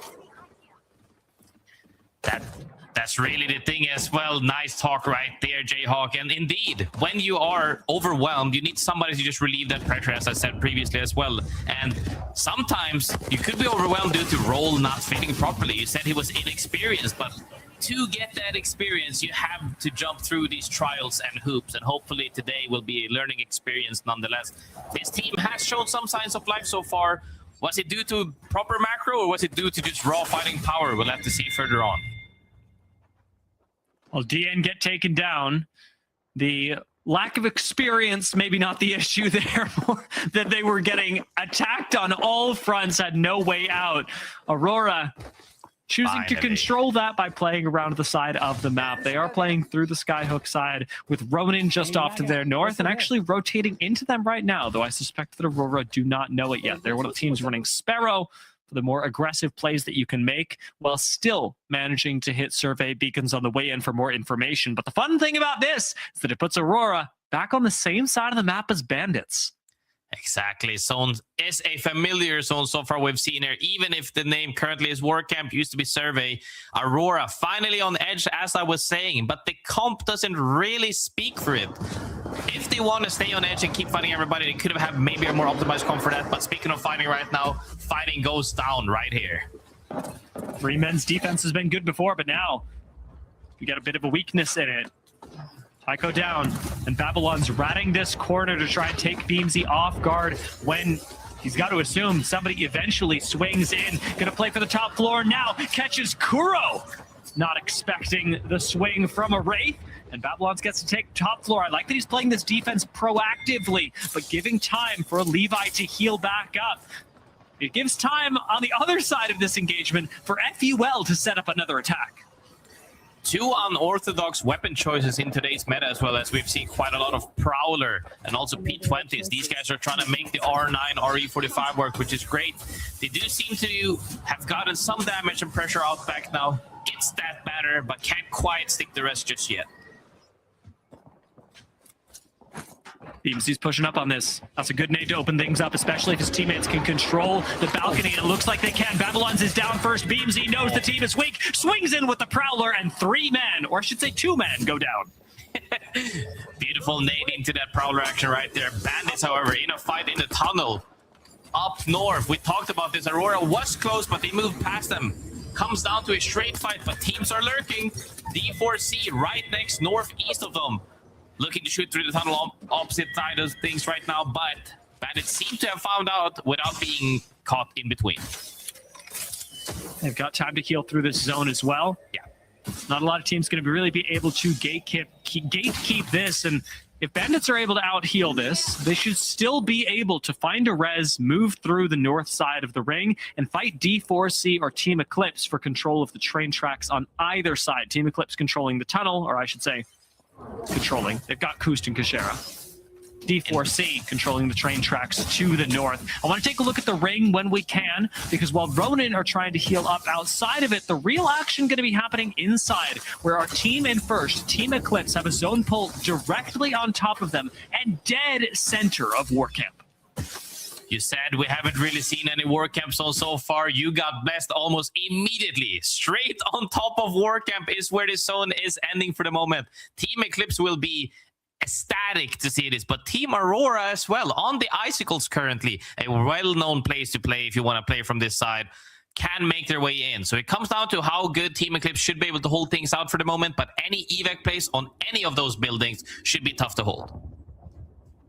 I could definitely see so many game play out where D4C are able to control a lot of space using these train tracks, taking control of the area where top we're currently playing. But Bandits, a team that is absolutely taking control of their fates, get healed up, pick a fight once again, and that's into Ben with Zipline Mafia coming up behind him. And with Team Eclipse actually sending a single solo out just to see if Bandits were on their guard or not. Great reaction though by Light saying that, hey, somebody's here. Even if they are here, we just have to full send. Luckily, which is a TP play. If all three of them were there, somebody immediately gets down. I can promise you that. However, good reaction. Fight going on again, this time with FUL and Blessed. FUL, fantastic fighting in the last couple of games, but again, the conversions into endgame where they have fallen short. The more kills that they are able to gather, the less that's going to seem like a problem. But a problem it will continue to be until they figure out how to take these fantastic fights that they are getting and turn them into endgame positions that really matter. A position like the one that Zipline Mafia hold right now, who've already found their way into War Camp, have plenty of defense with the Watson pylon, and are sieging the team that's been here for ages, Team Eclipse. These buildings also don't have that much space to play as other teams are making their way in right now. Bandits occupy a house. Team Eclipse occupies a house. Zipline Mafia got one. Ben as well, Ronin on the outside. Everybody's just fighting for something to own in this space. As zone pulls further north, right on top of Bandits. They have the god spot for the moment, but can anybody contest them for it? It's like literally just a game of who gets a building, who's denied entrance into it. Ronin being denied even entrance into the POI right now. Had MG Clutch having a negative rotate, and oh no, he finds himself face to face with FUL. Doesn't get the one clip, and instead has a drill in his mouth. Eats a little bit too much damage, and Ronin are going to lose their Axel, their main way of being mobile around this map. Running for the hills now. Ronin just playing for safety, giving MG up for dead. FUL decides to just hold on to that southwest side of the map, as well as other teams are walking their way in right now. BPR makes a TP, looks for a fight against for fun. Nyx is low, having to go back. We already know this angle was being watched earlier, so he's got to be careful. Can just phase into the void for a second. Waits for Tyler to drop down on him, but doesn't quite land any shots. Fish having to play careful. Everybody split up well for fun. They're the ones running this ridge line, picking up kills, and much needed are those kills as they rotate into next zone. Going to be extremely challenging for fun, for top, as D4C start to look at this. Top are going to go down, but D4C get involved immediately. For fun, having already lost Tyler, full thirst going to come down onto him, and D4C smell blood, draw blood, with Mamma Mia committing now. D4C are doing the same thing. Nice sense play, but here comes Mamma Mia right there, setting up straight behind him. If you keep too much focus forward, you need to make sure to clear out your backs as well, as they actually get punished by it. Comes down to the last remaining member of For Fun Esports as Mamma Mia is descending upon them. Now they've got an advantage. the alternators and P2020s as well. It's not a lot of faster ways you can kill your opponents. 4Fun are going to fall. D4C, who extended a little too much, end up getting into a fight with Made in Heaven. So those two squads may very well go down next to each other, but Made in Heaven survive for just a second longer. Pick up some KP as Mamma Mia slide in over the top, and Synetic has got to run. Mamma Mia confirms that indeed there are 2 knocks for the moment. They're looking to see if they can find the last member, but they do have a spot. Will see the next zone, pulled all the way western side of them. Should have a great walk-in, honestly. Synetic down. Made it happen down to just a single member and playing around the outside of War Camp as well. Team Eclipse have been here for ages, though. Team Eclipse must know they're in the best position, in theory, to win. What are they thinking? What are the oldest IGLs in EMEA thinking? Let's find out. I didn't get the button. We need to hold the team on the right, please. We need to focus this team. I'm watching the someone needs to at the back. Yeah, someone needs to at the back, and we just walk into the zone. You gen in the middle, okay? You gen that like below the staircase or some shit, okay? Yeah, okay. Got it. They're gonna play probably from the right side outside. They're gonna play right side outside fence, though. No shot. Yeah, they will. That's why I want to fuck them. If we can't kill them, we try to kill them, okay? Right, we have to look behind. They're trying to play behind the fence. They're trying to play behind the fence. Just let them. We need to kill this team here. Or if they cross, they're gonna fight both teams, you know? We just need Mizi to keep pressure. We're not gonna have TP, so careful leaving. We can play the bean for a bit. Okay. Hoping Axel on top 80%. I actually will get it, I think. I've hit 81, yeah, I should get it. 82. I've 83 gen, I should get it. Got it. Team Eclipse are focusing the right. Team Eclipse are focusing Mamma Mia, but who is going to come up behind them? Aurora starting to sneak up on this as well. Clearly prioritizing the right side of the ring. Team Eclipse now in an awkward pinch. Do they focus their backs? Can they run towards the front? How does their game plan change as Kust has to deal with it? Deals a little bit of damage on effect, just letting Aurora know that they are very clearly aware. But the thing is, Eclipse can't do much but take this fight. And Kazakh swinging out wide with a Kraber can change their fate. Mask gonna take the big shots to the dome with the Kraber. And ultimately, it'll be Aurora that end up taking the fight with Mamma Mia. Are they pinching themselves here? Are they opening Team Eclipse up for a third party? To get this clean up on Mamma Mia on the outside things of walls as Team Eclipse also descends on them. This is the thing, when you start a fight, the team that remains will always 3P. However, it wasn't free of charge. Team Eclipse loses 2 members. All 3. Everybody dies. It turns out we created a sandwich. Mamma Mia, Team Eclipse, Aurora, they all fight each other. They all die. And I'm sure GEI on the outside were watching that going, oh no, who are we going to have to fight? They're like, all right, well, I guess we chill. We play our game. And you know who else is chilling and playing their game? Bandits, dead center of zone, and Zipline Mafia, who have made it to yet another end game. They, with Ben and GEI, make up the final 4 squads. Honestly, chilling in zone is underrating what's happening to the Bandits. It ends on their porch. Right outside their building is where the zone ends. GEI might have a wall or the building to play up against, but Zipline Mafia and Ben is going to come from the opposite side of things. So whoever gets swung first, the cleanup is going to go probably to the Bandits being the last team to needing to do anything at this point.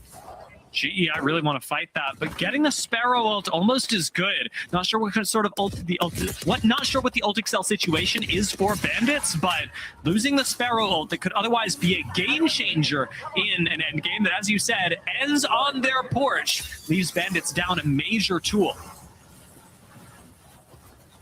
Ben member right now looking for something. Zipline Mafia just holding the southern side space for the moment, making sure to say, hey, don't come and play on our side. We're going to play by the pillars as we see them right there. Bandit just making sure to focus anybody not trying to involve the fighting on top of them. As nades comes through by Zipline Mafia, owning 50% of the zone essentially. Down comes in. Henchman's down.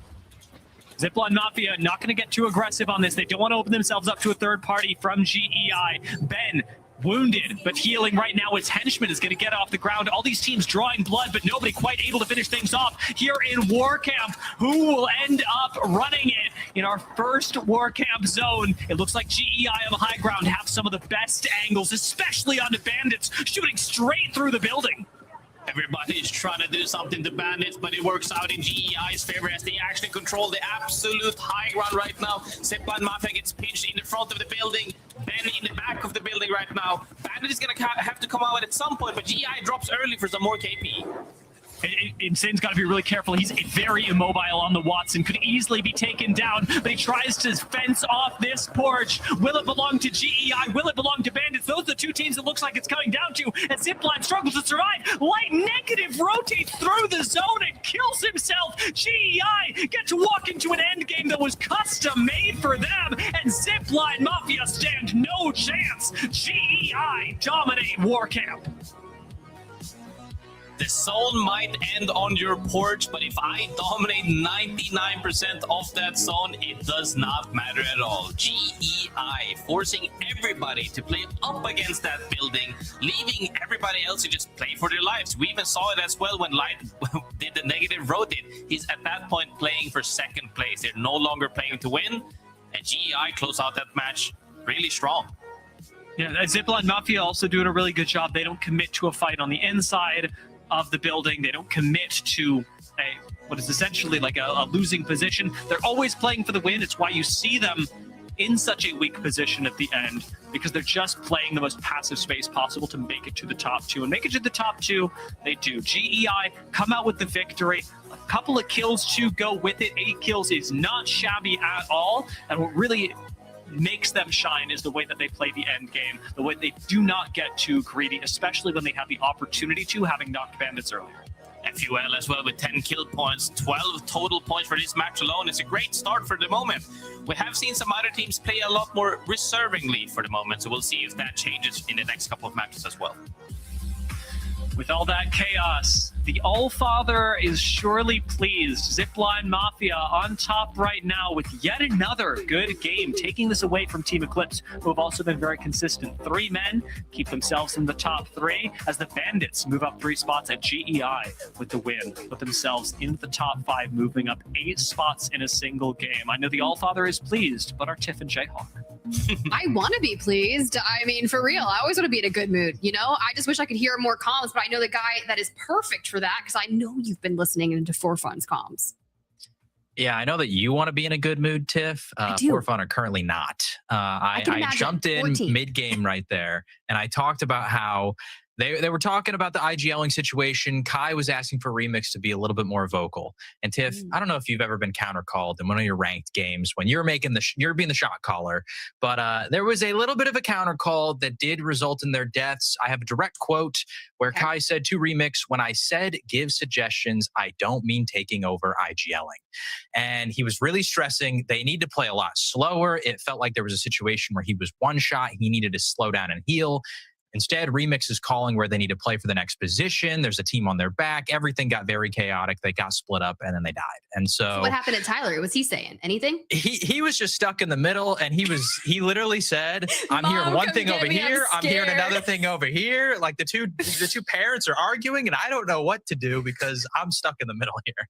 This sleepover is no longer fun. They don't have snacks and I want to leave. Okay. No, that's actually really a terrible position to be in, especially if these are the two you just brought into the org. Because when you think about it, right? That For Fun roster at Split 1 playoffs wasn't looking half bad. And now you have the duo that was from For Fun over on Made in Heaven rebuilding, right? So the performance here from For Fun, I have faith, bro. Tyler's been in Comp Apex for a minute. Tyler's played with Unlucky and looked good. He's subbed in on other teams and performed good. But if he's not the problem here and caught in the middle, this makes for a really difficult split for them. Yeah, I think they're still just trying to find that IGLing balance. But when we talk about that roster change, I really do wonder if this is going to go down in a situation where nobody wins. Because ultimately, we saw both of them play 17th when they were in separate lobbies. Now they're in the same lobby. And neither team is doing that great. It has not been a good start for either one. Made in Heaven currently sat 16th on the overall leaderboard, while For Fun is at 14th. Neither has been able to get anything going. And so maybe they were just better off together and you didn't realize what you had. Why is that like 90% of life? It's like you don't appreciate the good things that you have until you don't have them anymore. All right, that was a little too deep, guys. That was a little too deep, but thank you so much, Jayhawk. I'll stop my preaching. We'll get it back into some more action here. I've got to grab Graceful because I think I'm actually commentating some World's Edge with him. Y'all went to War Camp. I'm a little jealous. I wanted to go to War Camp for an endgame. Indeed. Happy to be back here as well alongside you. We always have a great time regardless of what map we're playing. Maybe we might not get War Camp. You called me though, and you have every right to counter call me. Hell no! I heard that discussion. I immediately said if she says something. I didn't say anything. I kept my mouth shut because you know I'm not even there to give calls. I'm somewhere slurping up loot in the distance like a goblin, bro. Like you're fighting. Oh, be there in 2 business days. My bad. Literal loot goblin. Shiny. If I see this team, I'm walking up now. If I am engaging, if I down 2, if I am down, where are you? I'm still looting, Grace. My guy, I found a purple mag. I shall bring it to you to reward you for your successful endeavor and taking down that 1v3. To be fair, though, my guy is so much better at Apex than me. He will never hear me say that again, but I said it once, and that's enough for me. But back to World's Edge. Back to World's Edge. I mean, I said it before we went into this match as well. I'm seeing some teams, namely Aurora, playing very reserved. And I'm still wondering why when we've seen the other side of things work out so well for them. It's like, normally I would say, okay, is this because we're seeing too many teams play the same style? Because at the end of the day, if you have 5 hard edge teams, you engage one fight and all 5 teams show up, then you can question things, right? But they're pretty much not getting contested in their playstyle that has had success, and they just 180 entirely for this match. Makes me question whose idea was it, because it has to come from somewhere. I'm looking at their last game. They got 4 kills. They're rotating in from the south side up to War Camp. I feel like you're going to have more than 4 kills. Now, to be fair, when you think about their performance yesterday in a completely different group matchup, on World's Edge in 2 matches, just 2 games, they had over 40 points. And then they kind of skirted by the rest of the series. So the fact that we're inside, what is it, the top 10 overall? Yeah, we've been holding 10th for pretty much 4 games now. This, I guess, is the time where they're going to play like the normal Aurora, right? That's how, in theory, it should work that way. I mean, I hope so. But nonetheless, very happy for Zipline Mafia. One of the teams that is always... Are they in top 5 contests when people are referring to them?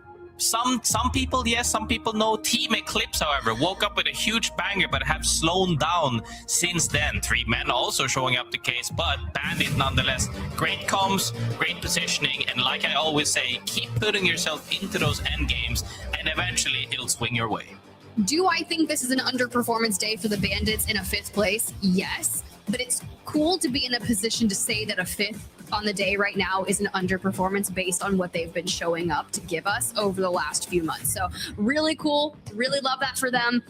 For Aurora, you got to step up. For Zipline Mafia, they had a standout performance in Split 1 playoffs in Paris, but they had Kozak on the roster to step in for that. Now that we're back to Zipline Mafia, the fact that we're on top of the day, like, that just goes to show you there is something there. And something that is always there throughout the history of Apex Legends is thermal zones. We are indeed going southwest of World's Edge. Played that for so many years and it's still here.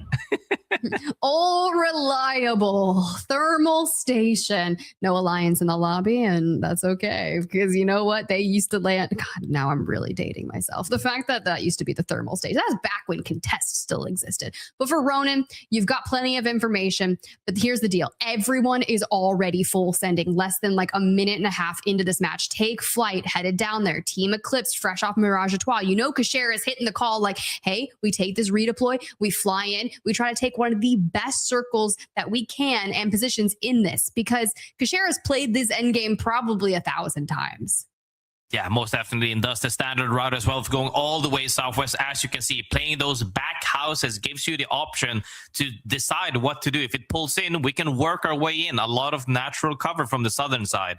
So they're opting for that as normal, as other teams also rush their way in. We see evac from Take Flight, evac from 3 men. Everybody's just making their way in as fast as possible. Even if some of these teams don't even have the ring console, it just goes to show they are able to predict the zone properly. 1 member of Team Eclipse did not make it. I was curious which one it was. He didn't get on the redeploy because DN was so quick. It's the Wraith goes into the void, forced to heal. So Micey and Kashera are already down the south side of Thermal. And oh no, Kashera. Maybe this is a good thing that we're split up, but you got Take Flight who said, yeah, we've identified the fact that these are good buildings and we also would like them. I have heard Kashira's comms for years, and the one thing I can hear right now is the boss is not happy. He is the IGL, he is the captain, he is the boss, and you have to listen to him. If Kost did not make it on that evac for whatever reason that was not pre-planned, a heated discussion will come, but hopefully they can serve that into the next game because there is one more match after this should they fall early.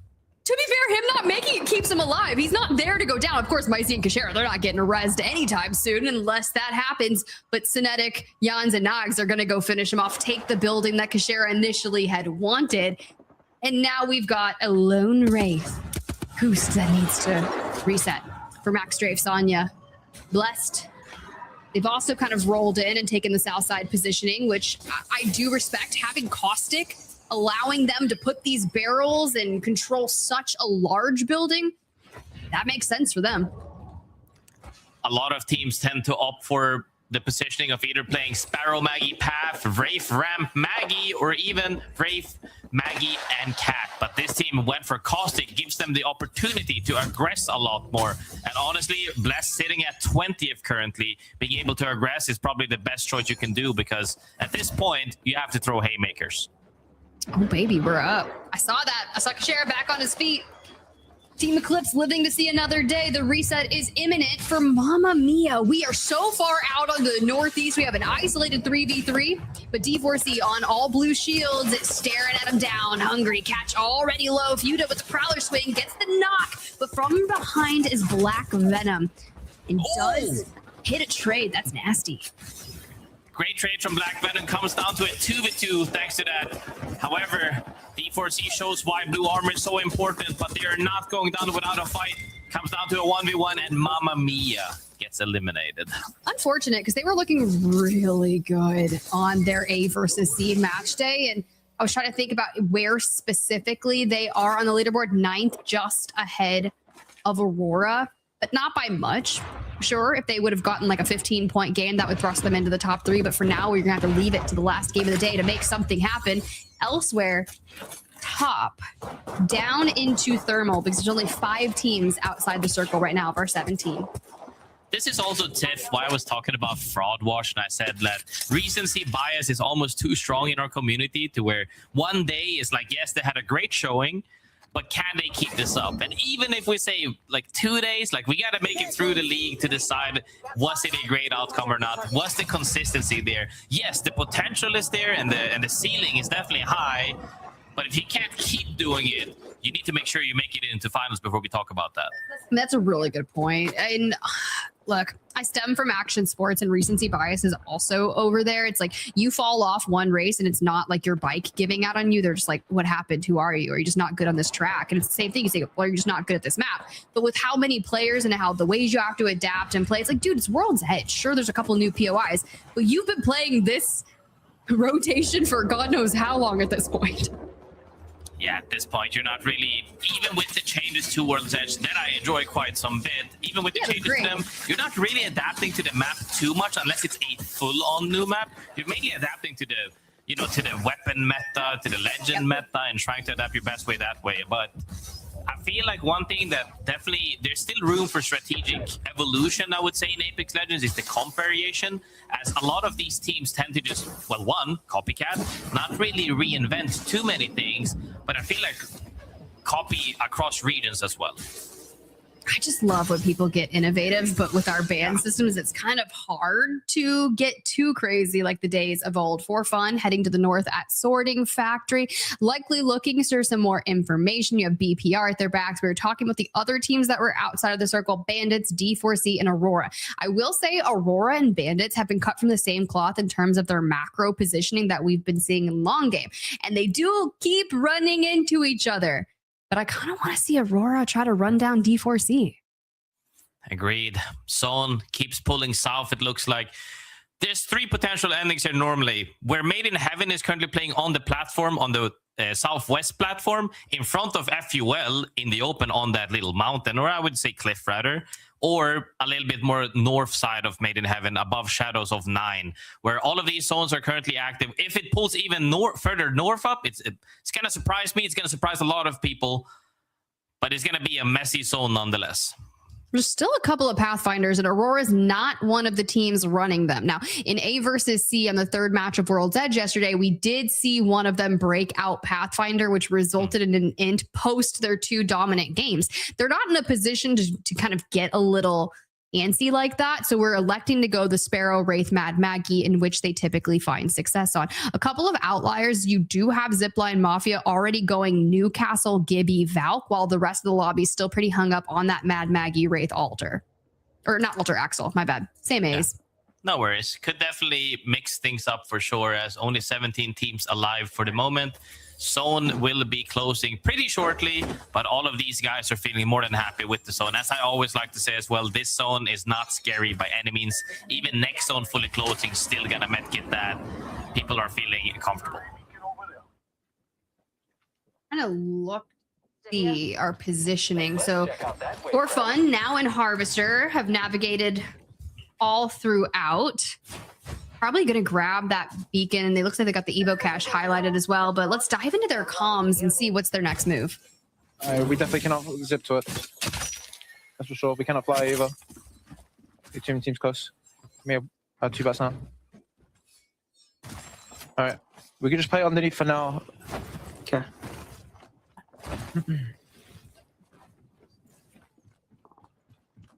All these that low ground spot is in later on that green scan. This low ground's taken. That way, friends. So someone just hit hard UAV. Yeah, that's them. No, they already hit it before. They hit it before. Just a different team on it. Oh, maybe he missed then. I watched him shoot the Sparrow dot. Maybe he just missed. I'm gonna try and walk around. Someone's above me. Wait, hold on. Oh, it's above. Yeah, above, yeah. I think I need to hold the back up for now. Another team just hits UAV in half. There's a Sparrow team that hit UAV. I'm trying to get an aggressive ball here.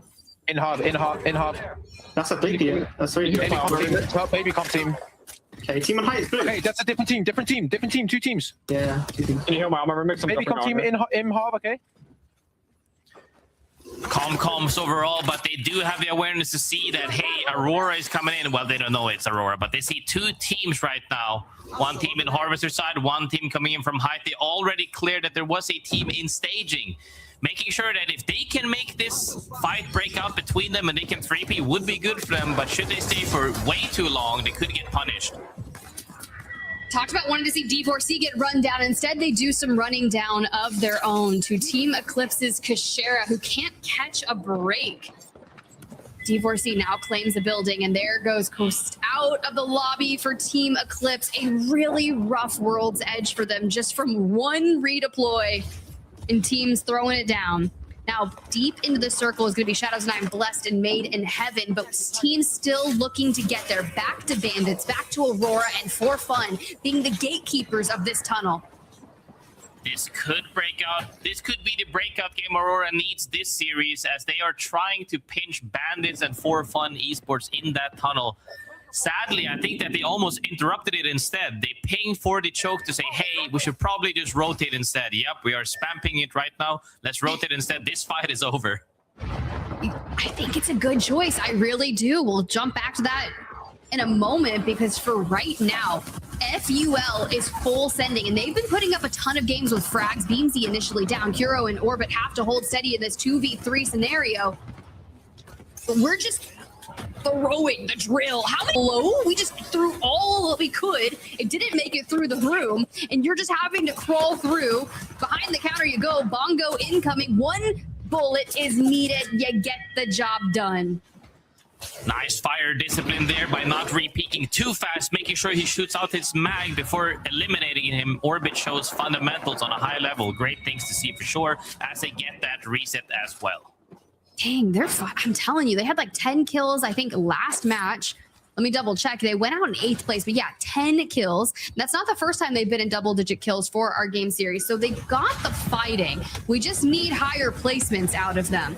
Back to For Fun to see where they've moved, and we've taken my God, I hate this spot. I hate this spot, Graceful. It is a tough spot to be between, but one thing that they can be happy about is there's nobody else from behind them on high ground right now poking them down. But for Fun is trying to decide to see if they can push Zip out of this. Zipline Mafia standing there with the one comp that is probably the most stable one in the lobby for the moment, just to say, hey, we're just gonna reset and stay here for as long as we want. You guys can't really force us out. Yeah, For Fun just has a rampart. You have freaking baby comp on the other side. You already see the bubble and they're like, oh sure, we'll pull back a bit. But you know that they are going to be able to withstand a heck of a lot more fighting in the open. Now we say that, but Aurora has made their way down south to see what the heck is going on over by FUL. Now, Oirein does get taken down, but we wave the white flag and all is well for the time being. All is well simply due to the fact that Ben is on the opposite side of things, taking a fight against FUL. Aurora gets that small breather for the moment to reset properly as the other fight breaks out. Oh, wow. And this just really outlines it, Ben trying to withstand. We were talking about the fighting prowess that FUL has been showing. And now that they have their attention onto Ben, more teams are likely going to get involved. And as I say that, For Fun from the north make the call to get down here as quickly as possible. And as soon as they open the door, Remix gets punished for it. But because there's so many teams on the horizon, it's just going to be Tyler holding the stairway, trying to allow that res to go off, but drops to the lowdown. You have to come that Miscom's looking. We do get Remix up, though. 4 teams are fighting for the same building southeast right now. For Fun Esports joins the fray very late. But as more teams are here, zone is moving very briefly. And when it starts moving, this zone starts to hurt like hell. Not only do you have to either go and wrap all the way north side with the congested side, or you're gonna have to go through Aurora, who has to still make their way past that lava. I mean, FUL's running with a redeploy out to the north. We'll see where they slam down. Elsewhere, Bandits have made it into the next zone. And Riot drills through the rocks. You've got to lay low. Here comes the Valkyries, which means it's Zipline Mafia. Hopefully they land okay, because D4C is out of the lobby. For Fun somehow makes it past the lava and makes it underneath Bandits for the moment. Aurora in front of them. Glacier also on top of the platform for the moment as Aurora gets gunned down by henchmen. Does get his shields ripped off, so he's forced to back away. And I like this. We've been talking about these 3 teams specifically, and now they're all on top of each other. Oh. To the circle. Whoa. Thought we were going to hit that crazy Kraber right there. Let's see what happens. Ben eliminated in top. Hello? They lose that? They do. And like immediately, Task has to break out the Maggie ball, but we're just dancing between bullets like it's the Matrix before we do get taken out. Now, FUL is down, top officially down, and Zipline Mafia hold the northern area of the zone. We were wondering if For Fun was going to push on to Bandits, and they try to swing it with taking out henchmen first. But not a lot of health to be said, and Light is in another last stand effort. Last stand effort indeed, as he is currently running for his life. I don't even understand how Aurora managed to stabilize during this time, as they're now climbing on For Fun. It's gonna break out a fight between For Fun and Aurora. But as that also happens at the same time on the other side of the map right now, Zipline Mafia fights as well. For Fun, Aurora fights, everybody's fighting. Light's just basically like, no one look at me. No one look at me at all. And Aurora are trying to take more and more space from For Fun, but plucking them out of these rocks are not the easiest thing to do. Listen, let's get the rest. He's going for it. He swings it. They're on the low ground. Hello? That's what we're talking about from Effect right there with that Prowler. Aurora starting to shape up like this, like the form that we normally see them in. Finally going for the fights and winning these fights. They are having a walk-in for the moment though. Hopefully to get a TP out in time. But Zipline Mafia, dead center where zone is for the moment before we can see the next one, are looking to take fights. You got a Newcastle, you got a Gibby at your door. And they are trying to break through the reinforcements from the Catalyst. But they can withstand in the open and they can cover their back with the mobile shields. Back to Aurora, who are getting their ball rolling in terms of the kills. Trades are going out. I see Kazakh last alive on the Sparrow, trying to hold it together against Glacier and Made in Heaven. Oh, holding a team on the outside of the wall is going to be crazy, as the team inside is also peeking out that balcony for the moment. Comes down to Kazakh on 1 HP. He's most likely going to succumb here. But Made in Heaven, though, finally in an endgame where we have seen time and time again the success has mainly come from that for that team. There it is. The Maggie Ball boops them, and they answer back with a bubble to try and hold steady. Heal-ups are inevitable. And we're still trying to get through the Catalyst utility and break inside this building. Shadows of 9 are in an absolute fortress.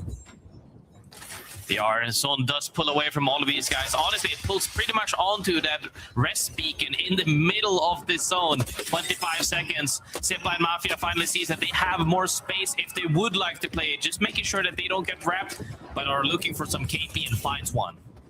Well, for Zipline Mafia, you have to keep the pressure on the other side. Made in Heaven have one of the buildings. They've got amped covers, and Glacier playing the outside above them. We sight out Kazakh, and I just think it's going to be too many different areas looking at him as Alonzi credited with the kill. Eliminated in 7. We go back to Zipline Mafia, extending their lead on first. 56 points.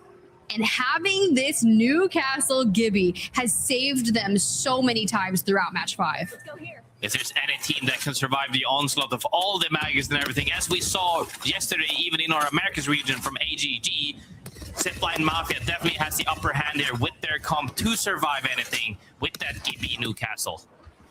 Light still going, and Zipline Mafia fresh off of Valkyl, getting the scans, getting information of where they want to be. Drop down on Made in Heaven's building. And it's all about opening it up. We find that angle with a hip fire from the alternator onto Nags. No, instead Excuse gets shredded from afar. Glacier eliminated, but Shadows of 9 come out of the building long enough to grab a knock on a Zip. How does Excuse die? I don't know, but Light is still alive on this Maggie. He's been fighting for dear life, clawing at everything to move them up that leaderboard, and he's currently sitting second spot. Is he gonna ball them? Okay, we right drill to the left. They've got the redeploy. He hits the ball straight onto them. Hello? We're just one-man armying the lobby to cause an absolute ruckus. You grab more kills. Oh! Hello? He plays the enemy Raves portal, but can't quite survive. Playing for extra KP and gets that placement as well. Bandits out. It's Blessed. Blessed holding steady. Blessed win the thermal zone. Blessed might have won that match, but the one that I would advise everybody to VOD review for that one match alone would be Light. That was a great match overall. Blessed played that, I would say, textbook of being able to close out that game, and they did. Yeah, they walk away with 3 kills and 12 placement points. So being able to convert on that chaos, especially when you have Light running out to the center of the lobby, throwing a riot drill on the team behind him, Maggie balling Made in Heaven towards his right, and then bringing out the P2020s and just saying, you know what, if I'm going down swinging. Even tries to make the great escape, but Blessed withstand all of the chaos that has ensued simply because of one man. Definitely changes, but 15 points are going to go the distance. Made in Heaven walk away with 14. Bandits, 7 placement points and 8 kills for 15 points. Not bad. Not bad for a solo Light. Blessed is definitely going to move up with these points overall, though we've seen 2 teams that desperately needed the points take the points in the name of Made in Heaven and Blessed, but 2 other teams that have done really well and are still doing well, Bandits and Zipline Mafia. I mean, they got another double-digit day of points on their game. Like, that's how you stay consistent. Now, it does come down to game number 6 to determine who is going to be the leader, but that's what I love about Apex. A lot of our lobbies have been really close at the top, just 9 points separating, which is honestly a bit more than it has been, but we'll see. Because Zipline Mafia, they got a second in match 4, they got a second in match 3, they won match 2, and they're staying in these end games. I mean, it's been great matches overall so far for the moment, but the fighting alone, I think from some teams definitely have to work on their fighting for sure, because we have seen the macro been there, but team fighting overall has been stalled to a heavy degree. Well, here's the deal, teams. You guys heard it. Graceful said y'all need to go work on your fights. So I'm going to give you guys a small break to go work on those fights. And when we come back, we're going to have our final match of match day 3. Sony InZone, the official audio and monitor partner of the Apex Legends Global Series.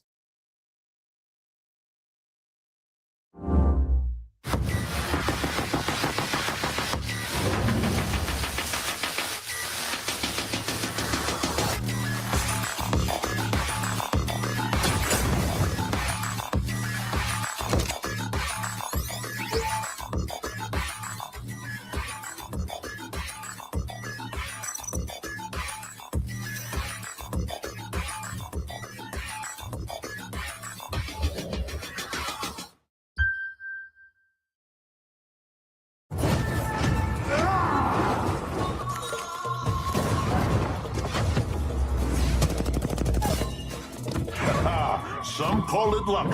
I call it skill.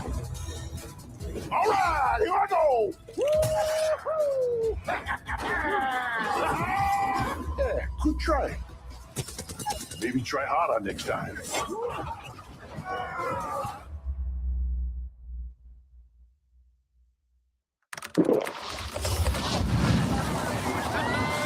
Red Bull gives you wings.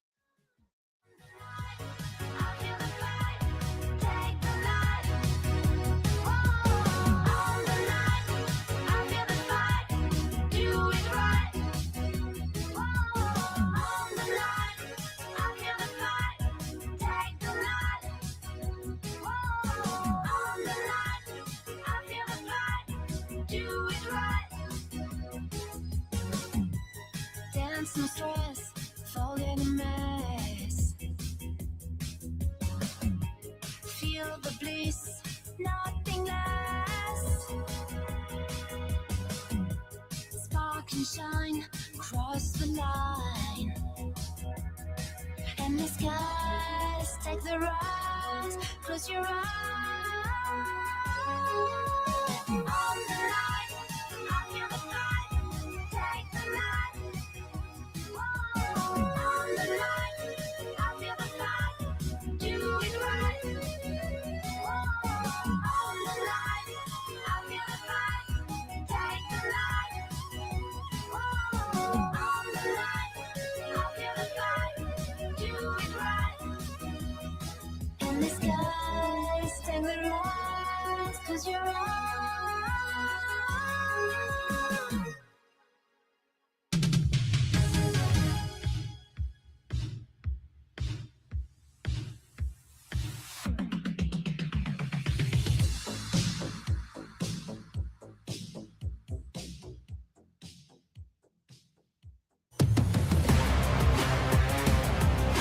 Welcome back, everyone, for the final game of the day and the final game of the Super Weekend here in EMEA ALGS. The pressure has been on all weekend, Graceful, and never has it been more at a head than for these teams in their final day to determine what the first third of the split looks like for them. Absolutely crazy. The pacing of this Pro League so far has been outstanding. I think for everybody who at home who might not have had as much time to be able to watch outside of the fact all the regions, there's so much Apex across the world. But the fact that it's all the same weekend makes it even better. So much action to come and so much action has been, and I'm so excited. And for our teams that started off well, I mean, man, is this a great weekend. I think we can really include Zipline Mafia here, who have had a stellar day so far. They were a team that not many would have anticipated to be at the top of EMEA, but something about their read on the meta has allowed them to have a great weekend that at the moment has them leading the lobby, even above teams like Bandits, teams like Team Eclipse, and 3men having slid into the top 4 there as well. GEI having a surprisingly good day, and Aurora on their journey upwards, as we can never count this squad out. But how high will they reach in the final game? Aurora definitely has so far waken up with the amount of kill points we are expecting out of them. Like I said before, don't fix what's not broken. It seems that they have reverted to what we saw from them previously on the match day. All the other teams currently leading the leaderboard, though, has shown one thing and one thing alone: consistency. Their playstyle, they're sticking to their plans, and they're staying in discipline, and it's working out really well for them. So make sure to keep staying disciplined and consistent, and hopefully you're going to have good results.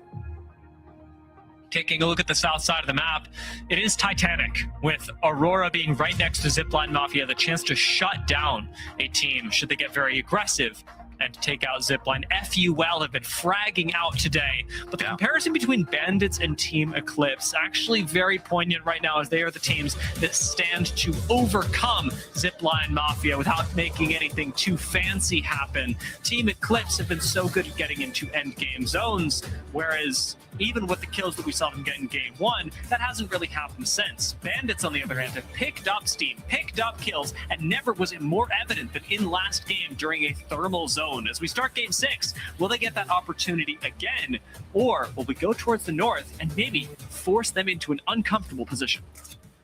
does look like the zone is pulling opposite side of Thermal, which makes me happy, because at the end of the day, if you have a team that has the zone on the complete opposite side of the map, when they're a zone team as an example, you're going to be sad, but not today, as the zone is very spread evenly. We've had War Camp, we've had Thermal Station, and now we're going back to Skyhook, and it's going to be a great time. With the Mad Maggie ban, Baby Comp looking real good right now. Yeah. Have had some teams opt for, instead of Newcastle, Caustic, as I was noticing Blessed were doing, and they are not alone. Lots of Fuse coming in here to try and counter for teams that want to play around the edge, for teams that want to take fights like FUL, to counter things like the Gibraltar Newcastle. Fuse seems to be the pick when Mad Maggie is not available. And as a fight also breaks out in Fragment for the moment between actually banning Glacier. Other teams are lurking or even rotating towards them. GEI is lurking right outside of here, but they should be able to stabilize and have the awareness to see that teams are moving their way. Glacier, with just one member left, got to be careful. It looks like they're actually playing this game out as a duo. And that likely is why the fight started so early. Some teams will choose to play conservatively, but when you know you're starting the game with a numbers advantage, there is just one correct option, and it is to push. Erie not going to survive. Glacier go down in 20th place. Their weekend over.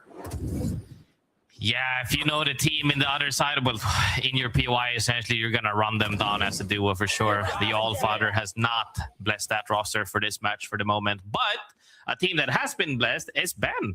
Couple of KP going their way, hitting that UAV to see where other teams are going for the moment. Are they going to go for more kills? It does seem that way. Ben, they've had, I would say, medium to medium bad games. They're sitting bottom 10 right now, but it is by just a bit. Those 2 kills pushing them up into 12th place overall. And if you can hit top 10 as a roster that hasn't had a great weekend, you're going to be very happy. GEI in danger of maybe falling further down the standings as they currently sit in 5th and will only drop further from here. Our second squad eliminated. Fast pinch between Ben and ForFun, but ForFun returns Power. Remix Power is one of the players we saw there as well. Doing good for the moment, but we have heard some sort of counter calling. Hopefully this one clears things up as they at least get the momentum at the start of this match. Yeah, having the kill early on is going to make you feel really good. You know that any squad in front of you, in this case, Ben, is at a disadvantage, and Aurora could very easily take advantage of that as well. They've watched this rotation in. Aurora should know that it is just a duo in front of them right now, but with ForFun Esports sitting on the edge of ring as well, and neither of these being anywhere near zone, I do wonder what path Aurora will take. Will they choose violence and run it for fun, or will they choose to play the more measured game that they were going after in E-District? Yeah, definitely don't hope they're going way more measured. They need that big game for the moment. They were climbing steadily up that leaderboard, but I know for sure they're not going to be happy with anything beneath top 5. So let's see if they wake up maybe on. Other teams are still playing very orthodox in a sense of playing very early zone, as plenty of teams are occupying Skyhook for the moment, as we see this beautiful northern light, Aurora in the sky. Perfect time to look at our overall leaderboard. Zipline Mafia still leading the pack. The Bandits right behind them. And the Bandits on your screen right now getting a good angle on the upcoming zones. We're pulling into Skyhook East, so this is not a spot that Bandits will be able to play late game, but high ground advantage and the ability to see every other team in the POI should give them the best chance at picking an empty spot, full sending it off of perhaps a Valgolt, and being able to stay alive with the baby comp they've chosen to run. Making sure to get stacked before they make any major decisions is always a great thing to do, especially in this meta where loot has been adjusted to a degree. Some of these teams, however, still opting to make their way in pretty fast, but not shying away from any fights. And if you're not shying away from any fights, KP starts to open up for you. This composition is so weird for Made in Heaven. Catalyst, Gibby, Fuse. I can't decide exactly what they're best at. They're aggressive, but they're defensive, and they move, but not very quickly. The composition, it's got a lot going for it, but it doesn't have one thing that it does really well. Yeah, I'm going to be honest, brother. Let's just call it it's versatile. Let's just make it easy for ourselves. But is it good, Graceful? Because that's what I'm trying to decide. I'm like, is versatility actually what you want? More often in Apex Legends, I would prefer that you just have one strength. But I also don't want to call the comp bad because, you know, just because I haven't seen it before, maybe it works. I mean, it definitely has a lot of stuff to it. It is versatile, adaptable. Like you have the cat wall, you have the Gibby bubble, you also have the fuse to poke people out. But do they excel at anything? I definitely don't think they excel at the aggressiveness despite having fuse, because you're gonna have to burn a lot of stuff to get aggressive. And I would rather just have a full-on aggressive team or just a full-on, you know, like we like to call it, the baby comp, to make your way in and bunker up. So, I mean, could work out. Nice scouting from Effect is going to keep Aurora from running face first into D4C. And you could say the same thing of D4C, who get alerted that there's a team in front of them. Neither squad going to find a kill for right now, but Aurora and D4C almost surely are going to run into each other later. For Fun have dodged this engagement entirely, just walking straight towards the zone. And that zone going to pull us even further into Sky East as it finally pops now, letting us know that we'll be pulling likely further towards where Take Flight are. We've seen a couple of zones near where Top are sitting as well. This looks like we're going towards the northeastern side of the zone. Graceful, how are you feeling about it? I like this zone. This is probably my most favorite zone on this map, alone for the fact of how many teams are alive.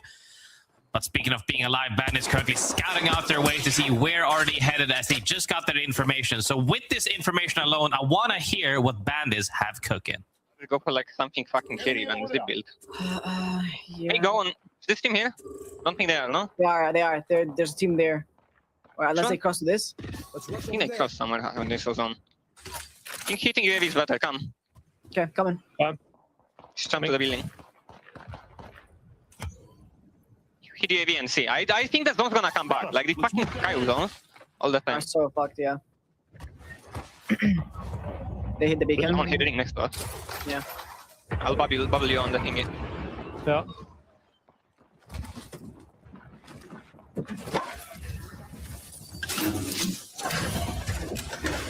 Still free on that. This is also free. How about we reposition over there? Hit as fuck. Can we take that? How about we reposition More center? No, we can't Valkyrie out of there. Like hard as fuck. Yes.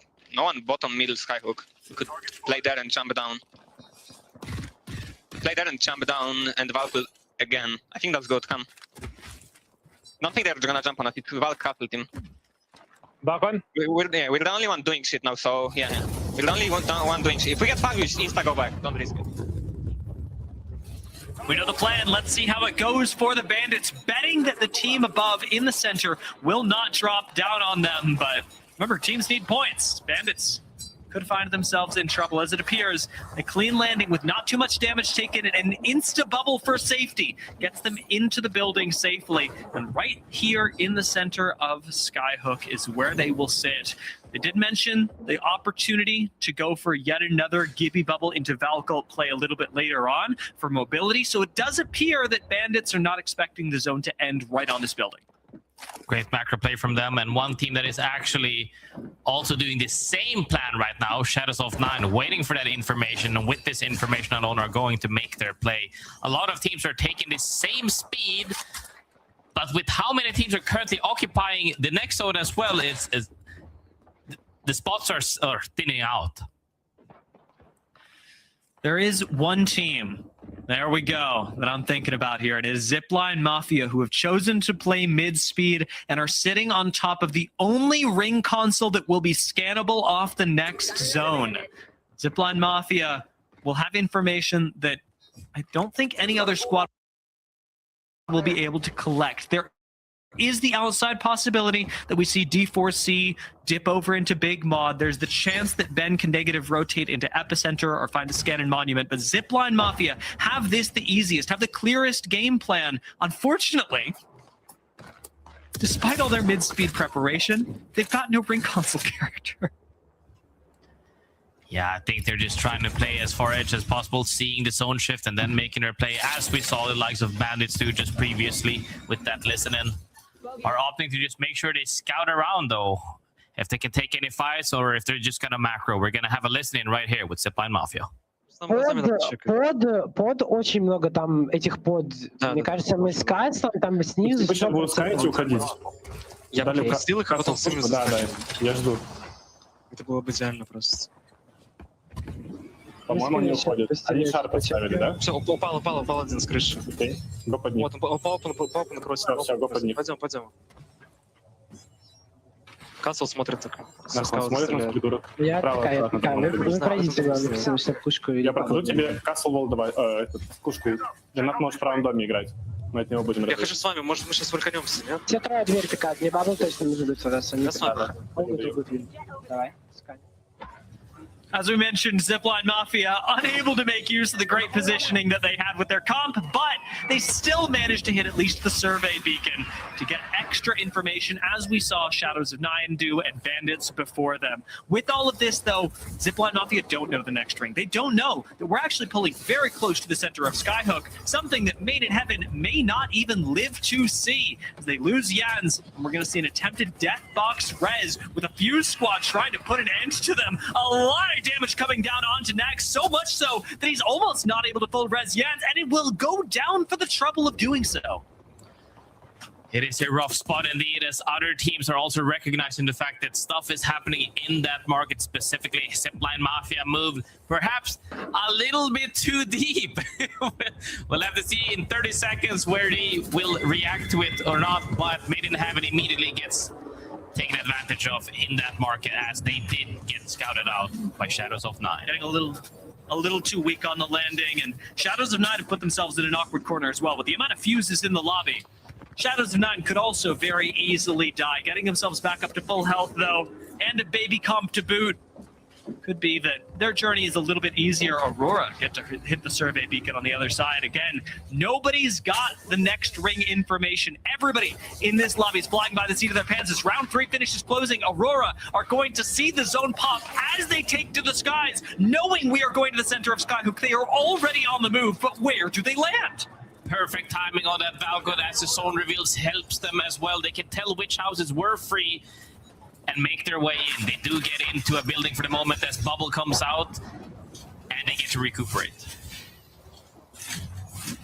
This zone, a lot like, I believe it was Split 1 playoffs in LA, where we saw this one, and nope, it was in Germany.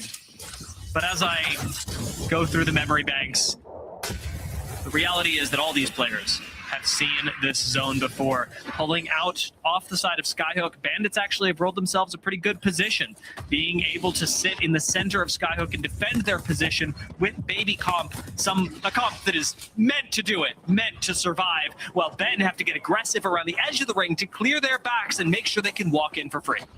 To have 30 seconds essentially to clear out this fight, preferably only a couple less than that, but they did waste their fuse ult, shooting it on the wrong floor as they're also getting shot through the window.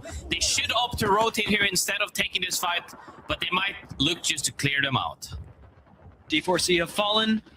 We got a lot of rotational tools being used right now. We got Valcults, we got zip lines, we got Wraith portals. Everyone is making their move, but a lot of teams are going to have to share space, and that's one place where Team Eclipse's composition can shine. One of the few caustics in the lobby can make the most of a close-range engagement. L-Star in the hands of Koost as well. Team Eclipse could very quickly win a fight over territory, and I like the way that they're playing right now, focusing on one floor over everything. Koost gonna go fishing. Gonna come up hands empty right now. TP's in as chaos unfolds in this building for the moment. Everybody's reacting to where the zone is pulling. If it's not on top of them, they're going to fight. These teams, however, are not sure just yet where it ends up pulling, but wants to thin out the competition as Zipline Mafia once again takes flight after over-adjusting that one time. I almost thought they were going to fight for the top floor. Instead, Zipline Mafia split the difference. They do land in the center building, but not in an advantaged position. They've put themselves in a spot where they will need to fight other teams like Bandits that have chosen to play the low ground in the surrounding area. Zipline Mafia, I want to say, almost opt into like a 3rd or 4th place here at maximum because they're going to have to play so aggressively. But Shadows of Nine and take flight, they don't even make it that far. Crazy part is Zone actually ends right underneath that cargo equipment up top, essentially that box right next to Aurora. You can see it right there where the Zone is pulling just a little bit west of For Fun Esports, as Aurora has a spot but are going to have to fight their way in potentially, as Ronin is not in this zone. They have a wall to play up against, but that congestion we saw southeast, so many teams are playing those buildings. Everybody's going to have to walk in. It just comes down to which teams are going to pick up the KP. A mobile shield for Aurora might save them, but their rotation's going to be tough. Valcolt not going to get a lot of value here. Team Eclipse, they have a Wraith Portal just now that they can use to make it into the next zone. And I like the ping from Koost, pointing out a spot that they could end up playing, defending their backs with things like the Caustic, that in this end zone may be the tool that wins you the game. Caustic is going to go crazy if you are able to bring him into an end game, into a ring 6 position. Either they 3P or they're going to TP ahead and look back, or are you going to just send for the KP in placement? Kashira is currently just taking a look at other teams, seeing what they're doing and reacting accordingly. Top are going to go down. 13 squads left. 3 men unable to pick up Levi. Surely are going to have to leave him for dead as the zone closes. It is too much to heal through, and Levi, their Gibraltar, will be left alone. Takeo looking behind him. Going to try and play for KP, but Babylon's is getting shot in the back through the fence. BPR go down. We are to the top 11 squads as Team Eclipse do end up making the aggressive play to move forward and shoot behind. 3 men. They fall, and Team Eclipse managed to collect a bit of KP, even playing these boxes as unsafe as they look. Team Eclipse somehow alive, and nobody is looking at them with bandits down. Team Eclipse might have a safe haven for the moment, but it won't last for too long as other teams are duking it out for the moment. Aurora versus Ronin essentially on the same wall. Team Eclipse right in front of them. But the one team hovering above everybody else, For Fun Esports, is looking as other teams are playing both underneath and in center as well. Actually, For Fun Esports is on the bottom. Zipline Mafia got to fight them. Zipline Mafia have been on top of today, but if they fall here, somebody else could claim their spot. Koost dead! Team Eclipse out and no longer able to contend for the top spot, but Team Aurora still in this. The 5th place team would need to surpass 20 points to beat Zipline Mafia. Can they do it in an endgame with 7 teams left? Normally, you have to relocate just once for a good positioning. Zipline Mafia had to do it 3 times. Somehow makes their way in. Haven't gotten any KP on the board just yet, but is in prime real estate to close out this game if they can hold up For Fun Esports. Zipline Mafia and For Fun, though, playing very respectfully, not just sending it into each other. Aurora, though, they're sending it just like you asked for, Grace. Oirain with 3 pumps takes 3 kills. Ronin are down. 6 squads left, and Aurora make their walk-in possible and now have the outside of the wall to play. Up from on the high ground, though, Mamma Mia are going to look down on this. Mamma Mia, who have had a disappointing day so far, have been on fluke watch, now have the chance to reclaim some ground. Mamma Mia on height indeed, but Aurora owns majority of this zone. If they have to drop off of height, they're gonna land onto several teams, as we can see right there. Zipline Mafia, For Fun, team above them as well, Ben. Aurora seems to get teleported on. Are they gonna be able to hold this out?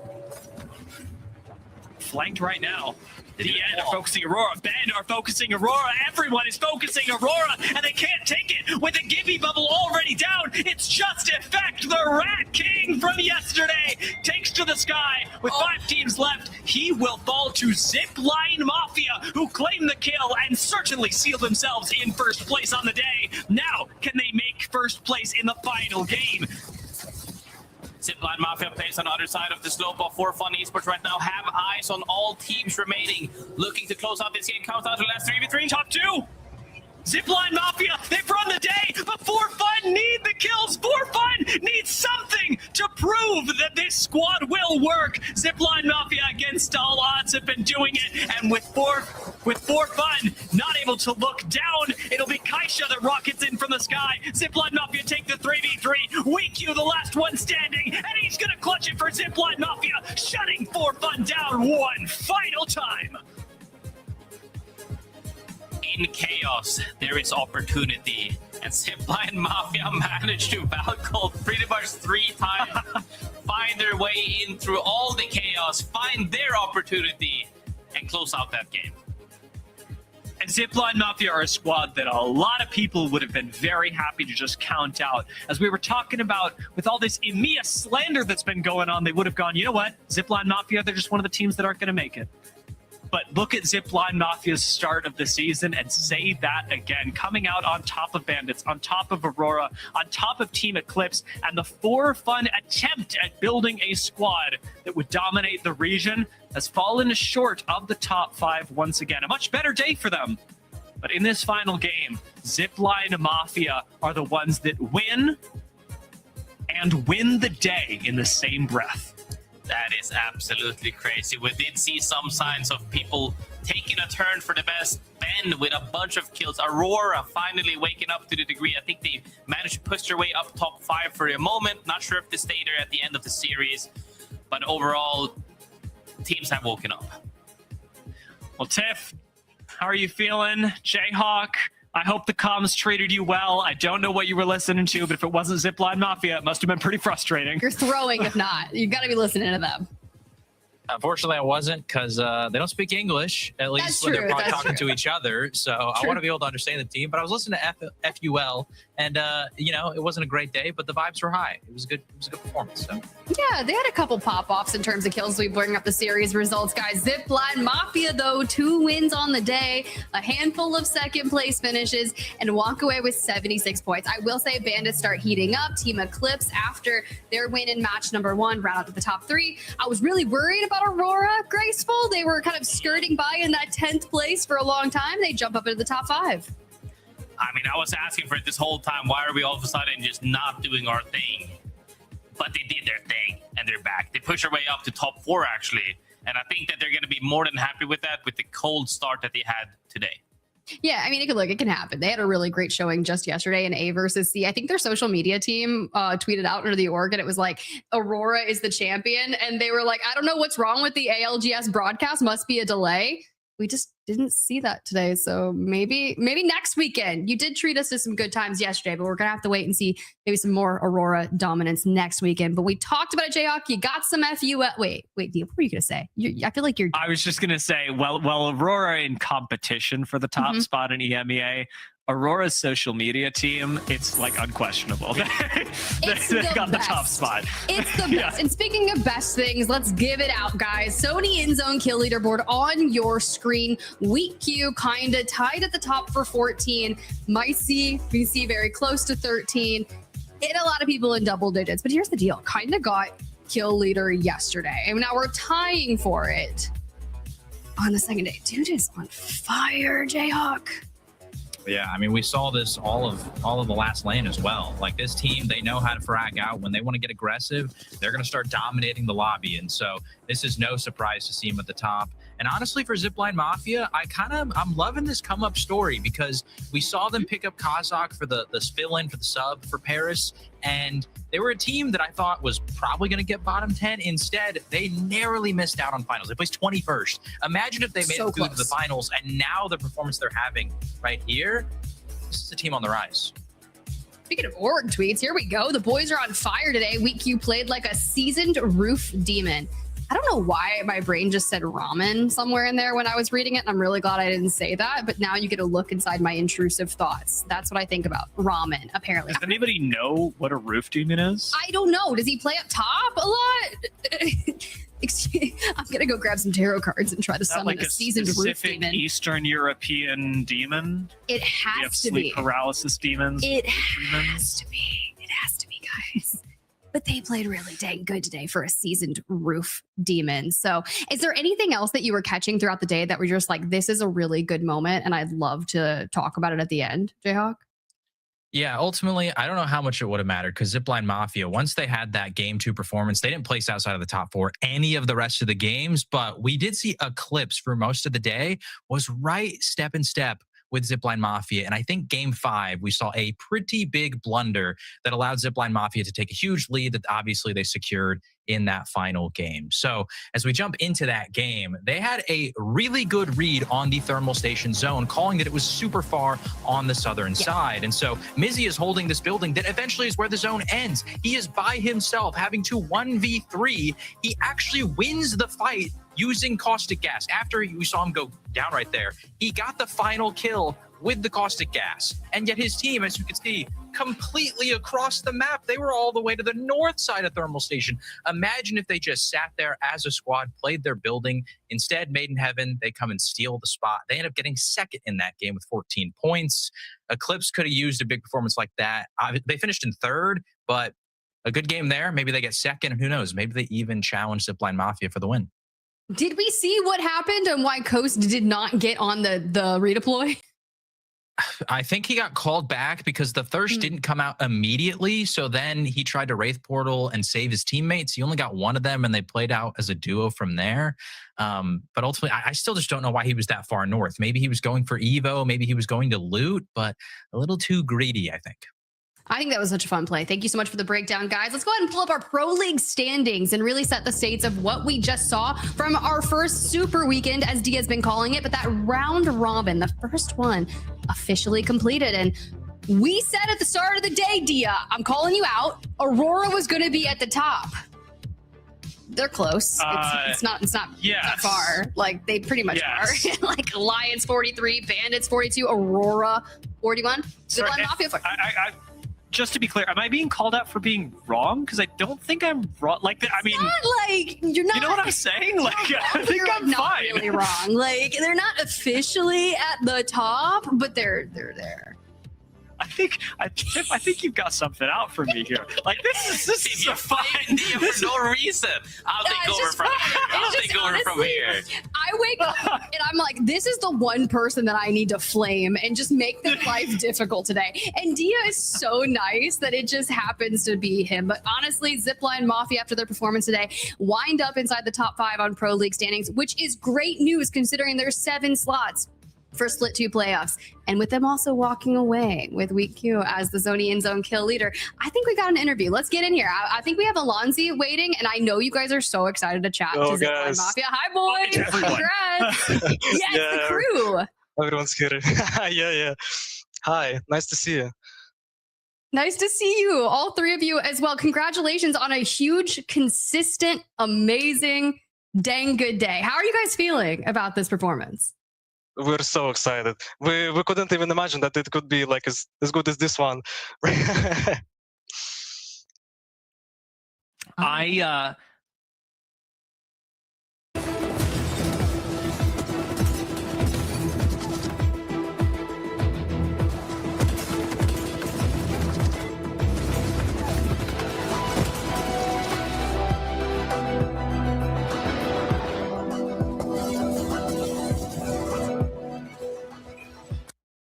zone and being sent by like 6 teams in a row. And they managed to win, I'll say, a fair amount of the fights, but they're not the only ones that won. If you were watching yesterday, you also got to win a Sushi Nessie gun charm that you can, of course, earn today if you didn't manage to catch an hour.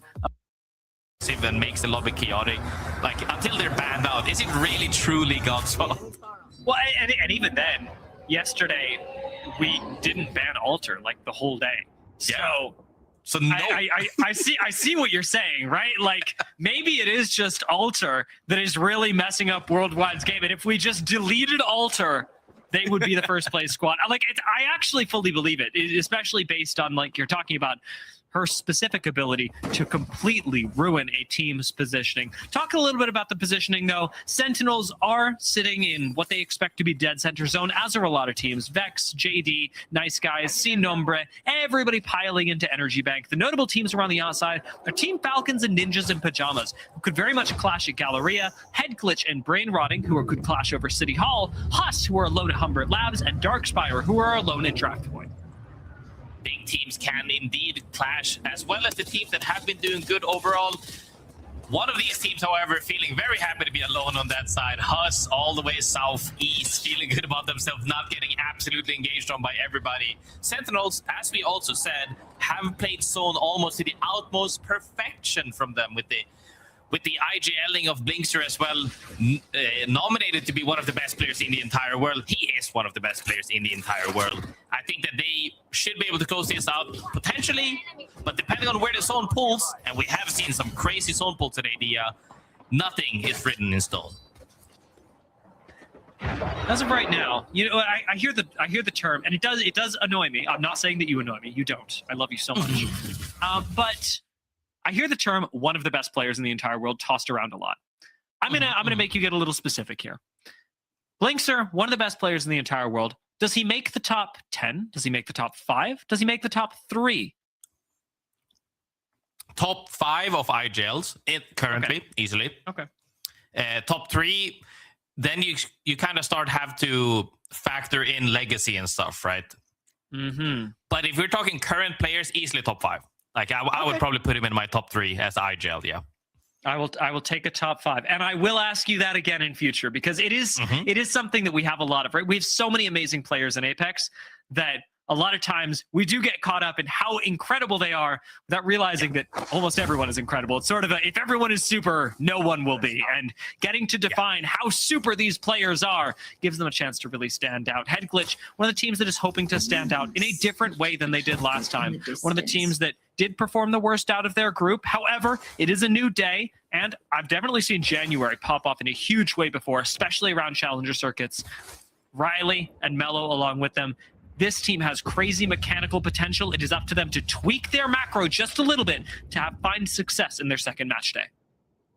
I did see them also TDM against Team Falcons earlier before going into this match, actually, and they were doing some solid numbers on them. So mechanics they have indeed, if they can stand on par with the teams that have been so strong in the history of Apex. But one of the teams I'm looking for right now, though, is NIP, Ninjas in Pajamas. And I always say it, and I know I'm going to sound biased. I feel like you're a little bit biased towards Kurev as well, Dia. You definitely like that guy.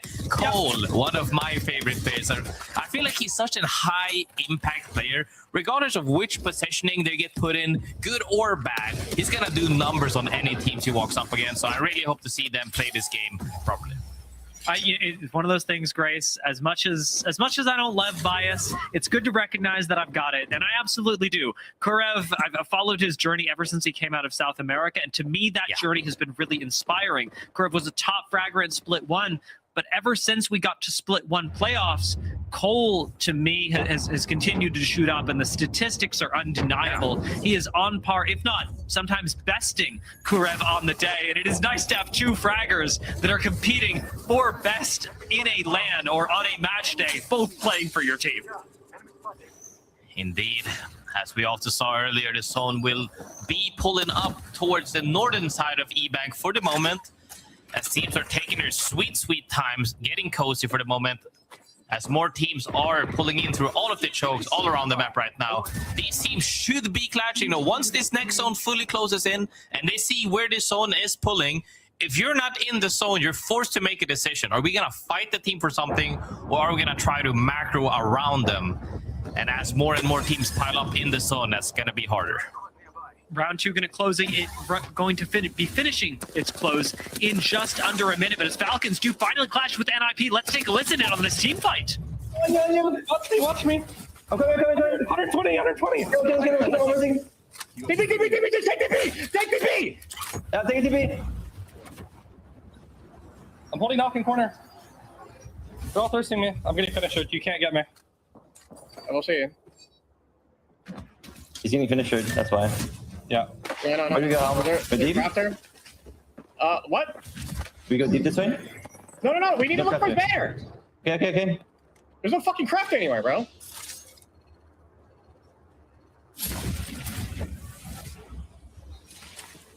I'm trying to get close enough to grab it. I'm like 10 meters off. You can insta-res. Insta-res. In Galleria. Yeah. I'm resing. Pop up yourselves to get your EMP back. I have my EMP. I didn't use it. Okay. I don't see them running at me yet. I can't. Okay. I can't look at it anymore. I'm joining. I don't see anyone around.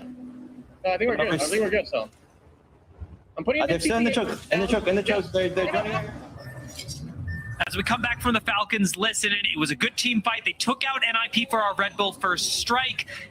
Ultimately, it looks like they've recovered, but we caught them just at the start of that team fight. So I want to hear from Jayhawk real quick. What was the setup like? How are Falcons sounding today?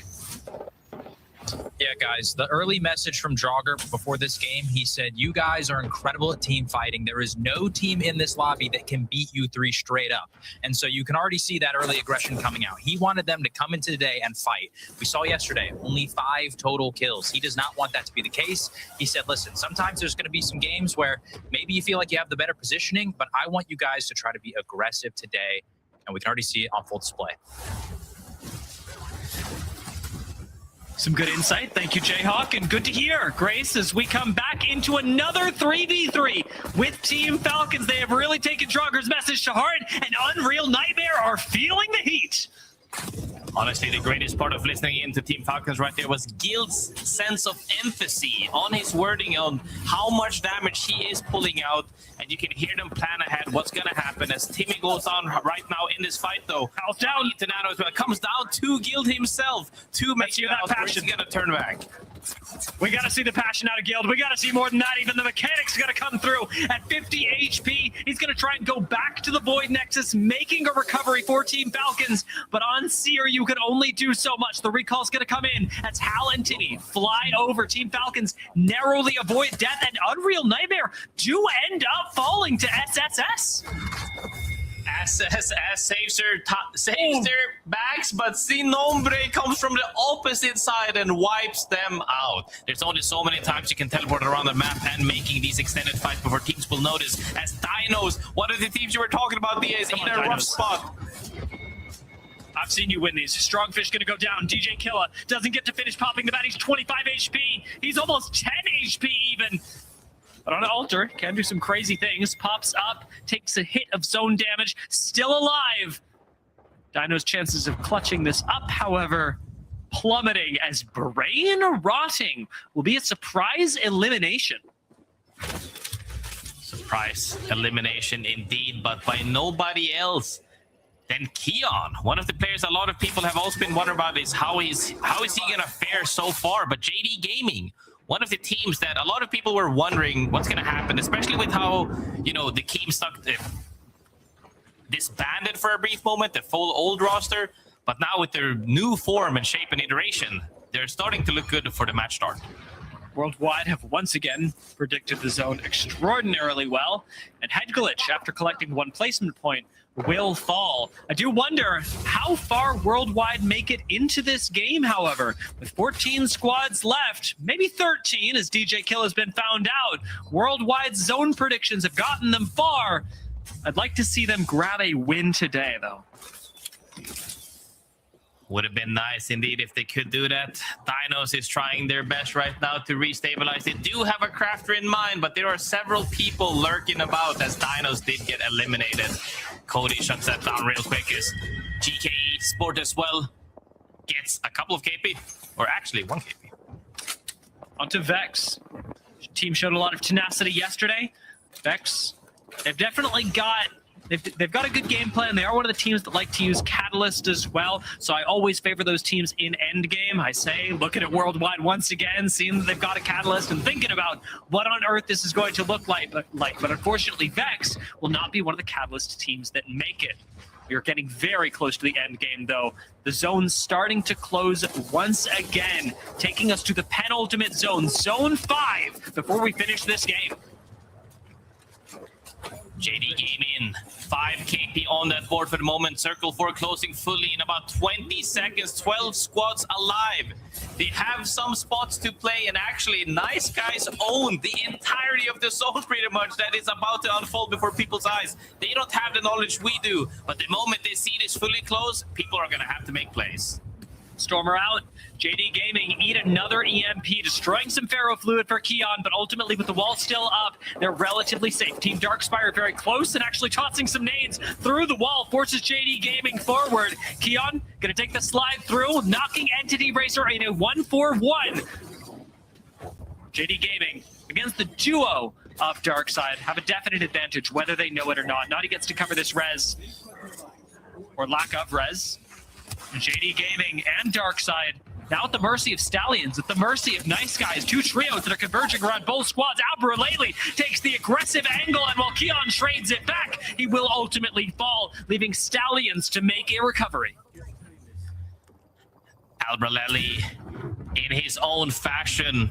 Such creative angles as he had yesterday as well has been popping off nonetheless. Stallions looking strong. They had a great start but couldn't quite finish yesterday. But let's see right here though if 5-star can survive this onslaught as he is ratting for the moment. See Nombre struggling for survival as well. Top 10 squad, they make it to the top 9 as Worldwide again will not live to see the end game despite their positioning. See Nombre down. GK Esports look to move us down another squad, but Stallions will fall first, and GK may in fact be the next squad as Noct swings up into Catalyst Spikes, taking out SSS and deploying a wall to make sure that he's able to get his teammates back in. Will it actually work? The next zone starting to close down, giving you limited time for the reset. Sentinels going to throw out a wall of their own. Sentinels gets a great spot for the moment. They have a walk-in as several teams are right here. They do have these pins. They do have this little trophy or statue to play behind. Right on the Crafter. Gets it down on Lugenta. Fun. Locked in on this corner. It's going to survive the elimination of Team Darkspire, but GK start looking at this fight. Another res going to come out from Noct as GK focus on a mix of offenses, defense. They need to be a full 3. Nice Guy still quietly surviving in a fantastic spot. But Nocturnal down to just the Crypto is going to need to pull off the play of his life to survive against a Huss who are on a roll. He's trying to re-pull out that drone. They haven't found him just yet, but there's Seer in the game. There is no secret hiding spot for that player. Sentinels lost one player. Victor's trying to stay alive for the moment against GK, and they fall. Gonna get taken out. Solo for Nice Guys. Nocturnal still up, but focus down. He will be taken out. Sentinels and Nice Guys gone, and it looks like with Jelly swinging on floating, we have got a hungry Huss in the lobby. The swing from Jelly comes in again, but it's into the L-Star from floating, who finds 2 knocks and turns things around. GK Esports may just be able to do it, and indeed, they repeat a win with Huss going down. It is team fight after team fight that GK managed to survive, and their win comes quick with floating leading a fantastic charge. GK Esports has that phenomenal match one after having what seemed like endless fighting from that eastern side of buildings. Got the reses, made their way in to wrap around, and still won back-to-back 3v3s after that point. However, I would also like to say Huss made it to top 2 now. They had their time to actually choose their own options and make their own decisions, and they're starting to look alive as well. Yeah, we finally see what it's like when Huss are picking fights, but GK, they felt like they were in the same situation that Huss were yesterday, not being the ones that were actively wanting to fight, but especially around the edge of the ring, were forced to do it. It nets them 13 kills and a total of 25 points in their first game. An impressive showing from them. As JD Gaming, Dinos, Brain Rotting, and Team Falcons, all notable eliminations, joining Ninjas in Pajamas in the bottom 10.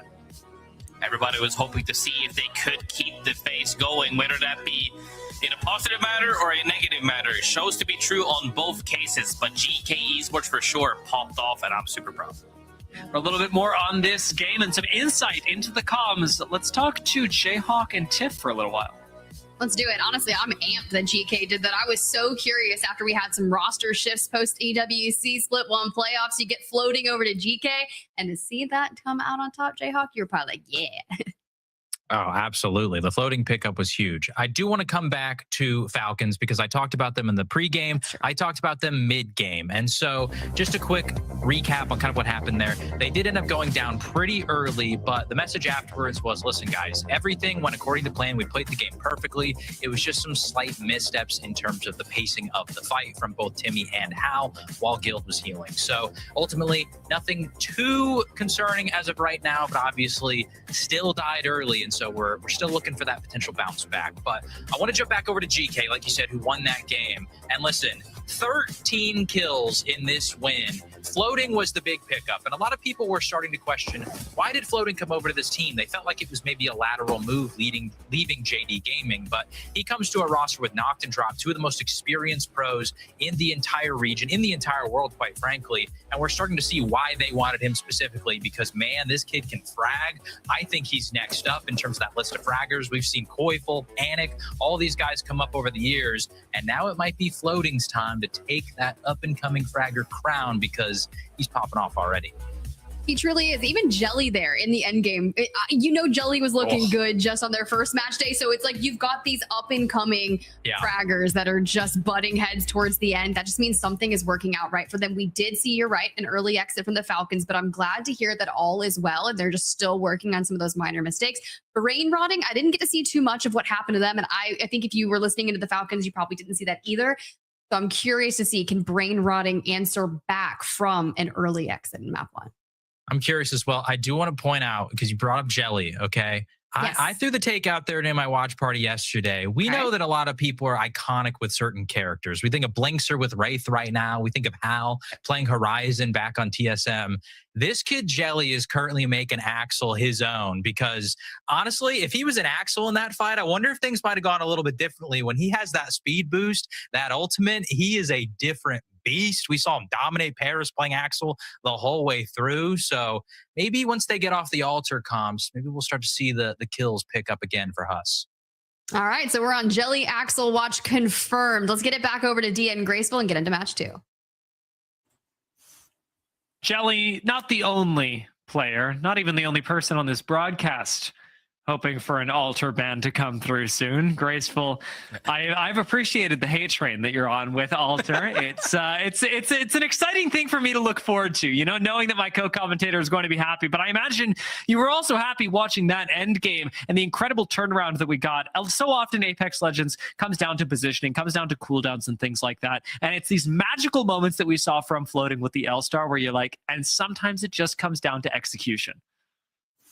Yeah, I mean, seeing just him shoot his gun, like I'm sick and tired of everything being too much ability based, which is the direction Apex has gone over time at this point. But seeing when you come back to the best part, which is why I say after match 4 normally right now with the current bans, is where I'm the most excited, outside of the fact that it's the end of the series. It's the fundamentals. It's the positioning. If you have bad positioning, I'm punishing you straight up. You can't run away as an altar, as an Axel, for that fact as well, as any character to save you. If I'm better than you, I'm taking you out. And when you see gunplay like that from Floating as well, which is why he's so well liked as well for his mechanics, it's just such a beautiful thing. You can really see it in their personality and their playstyle, how well they are as an individual.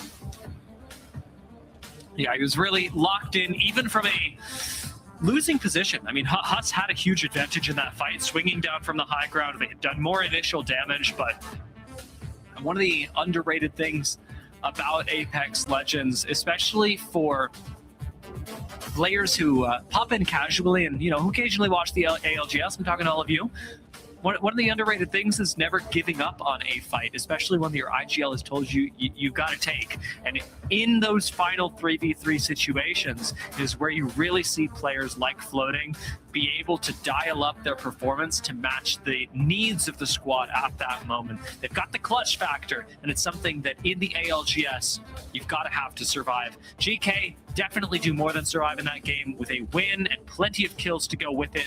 They pushed themselves far and away to the top of the leaderboard, but it is just the first game, and that was a very close zone for them. I do wonder if in subsequent games, GK will be able to repeat the performance based on the momentum that they've already accrued.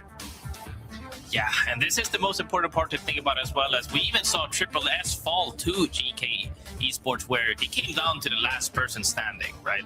So any of these matches that we end up seeing where one team just, they managed to win that match at any point in that match, if it came down to one person, just one team fight could have changed things completely drastically. But them coming out, though, with 13 kill points is huge. Big game for them.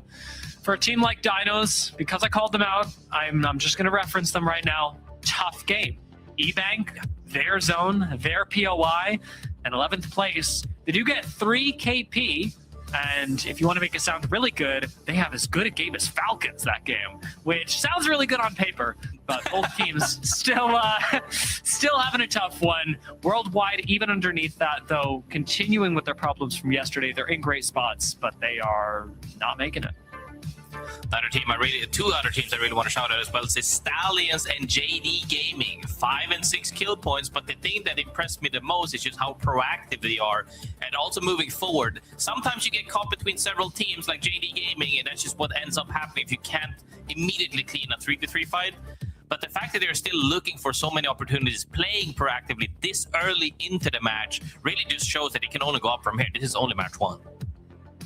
Yeah, and like you say, worth noting, it is only match 1. You've got plenty of opportunities to turn it around. While I was definitely a big proponent of Dinos maybe being able to come out in a top 3, I'm absolutely on board with the team that you were just talking about. And looking at Stallions, I was very heartened to see Abraleli taking the crazy angles that Abraleli does, because it's that kind of confidence that let Stallions be the pop-off team that they are. The day that you see Abraleli stop taking those angles is the day that Stallions never return to the top of the leaderboard. So the fact that he's coming into today with a can-win attitude, with the very attitude that Draugr was trying to instill in Falcons, you are better than these teams. Take the angles, take the fights, and win them. Yes, Stallions may have fallen out a little bit early, but that is the form that Stallions need to be in if they want to rise to the top like they did yesterday. Absolutely. I think you have to go into these matches with the mindset that you are winning absolutely every single 3v3 potentially. But the biggest thing that you have to also keep in mind is that whether or not you're adapting to the lobbies, are there many teams alive? Are there not many teams alive? Play accordingly. And also play for placement and KP. We can't always go like... A lot of these teams tend to always go for the win. Sometimes playing for overall points is a lot better. So make sure to pick up every single point you can, because we've seen the leaderboard shuffle drastically. Some teams have hopped up 12 points at one point, 9, 7. And if the leaderboard is shuffling all of this time, that's only due to big games. But to make sure you stay consistent, keep racking up those points. The second match of the day kicking off now as a crypto ban comes through for match 1. Yes. And based on the pick rates, Seer will be banned in match 2, meaning that Alter and Watson survive another game.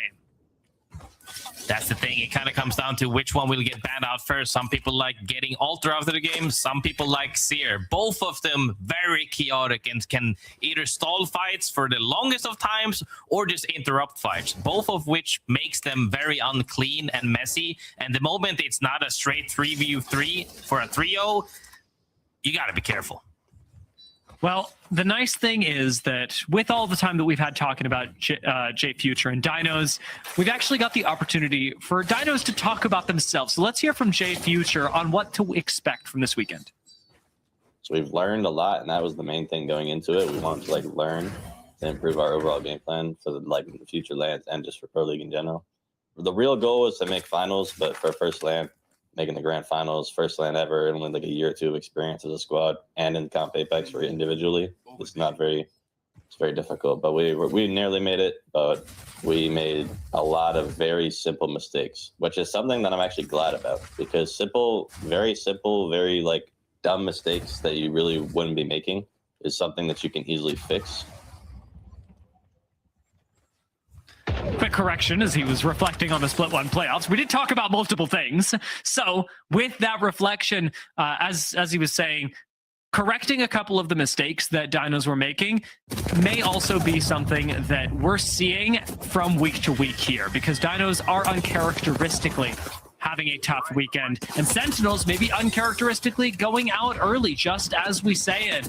With Fun, last member alive, and Jelly dropping on top of him. Fun is unintimidated and nearly takes Jelly out entirely. Nice fight from Fun, though. Trying his best to survive for the moment as more people are trying to join the fray. Is this the saving grace for Fun? Dinos, with a kiss on the forehead, are going to let Fun walk this one out. Coming into third-party Huss and letting all 3 squads survive. We still haven't eliminated anyone, but Huss are going to find a reset. Will Sentinels be so lucky? Unfortunately for Fun, he is running straight towards the next zone, so a lot of teams are going to be on his way. Let's see. It's going to be a tough reset for sure, but if he manages to somehow make his way up north towards E-Bank and even further out potentially, this could happen.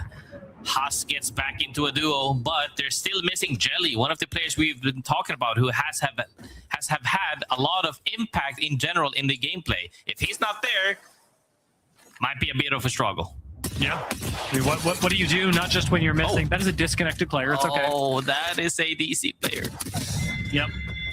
And you know what it is? A free KP as well. Make no apologies. Haas are here to win. It is true. I think they're very happy with that scene that happened, but unfortunate for the other team. However, gonna recuperate for the moment. Zone is closing at the moment, and once it is fully, that'll be something else for the future. The next 3 minutes, we'll see Sin Nombre continuing to play edge as long as they survive. Baksh did take a little bit of unexpected damage, but ultimately, Sin Nombre going to be pretty happy with the way that they've been able to position themselves in this zone.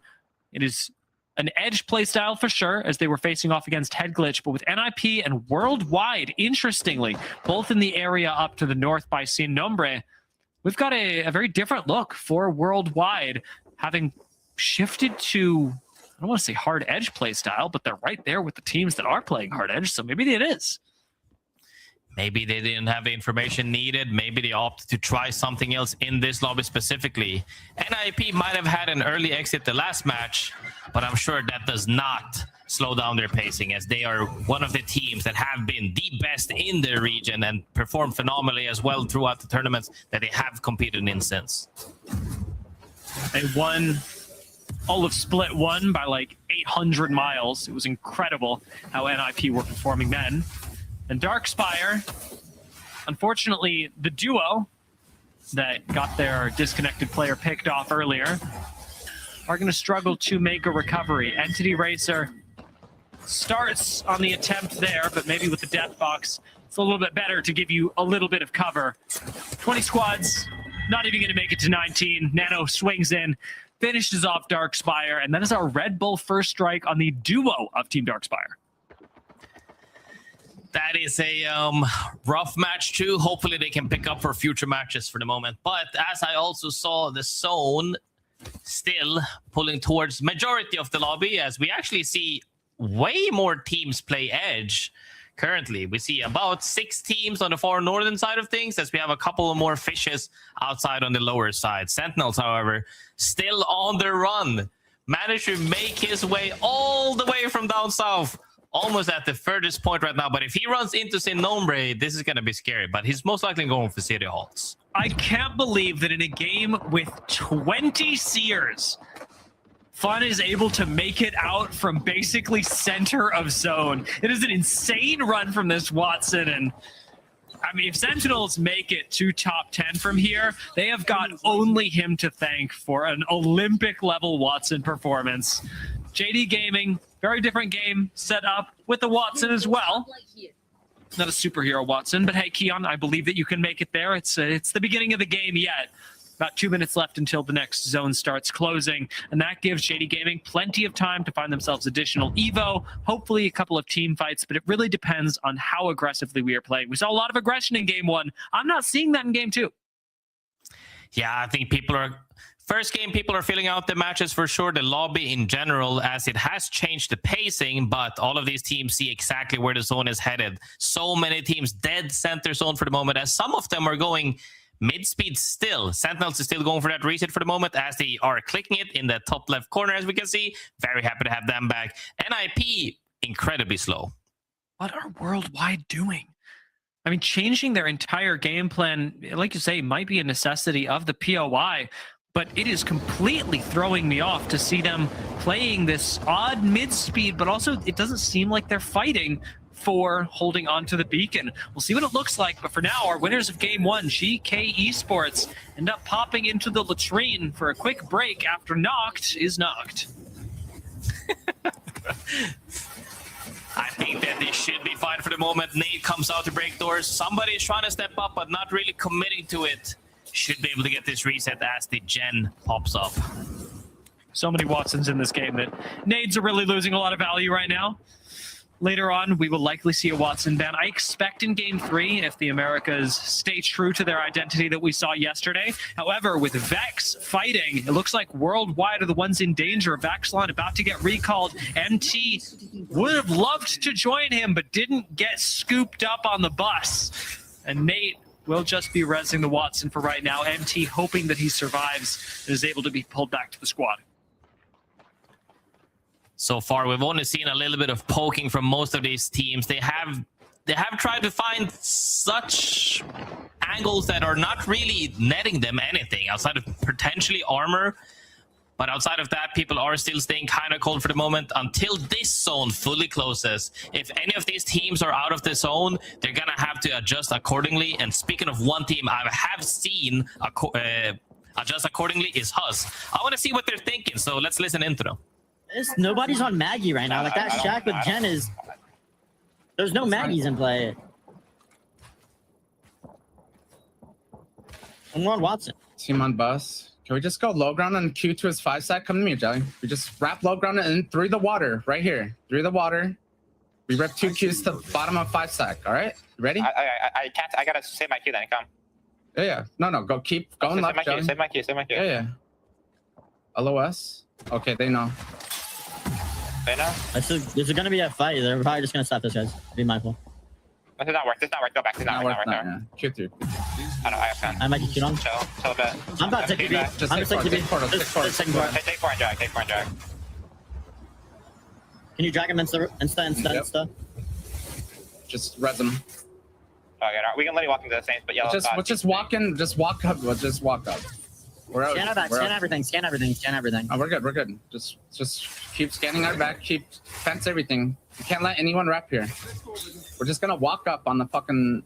Holding Cellular D. I don't know why I haven't.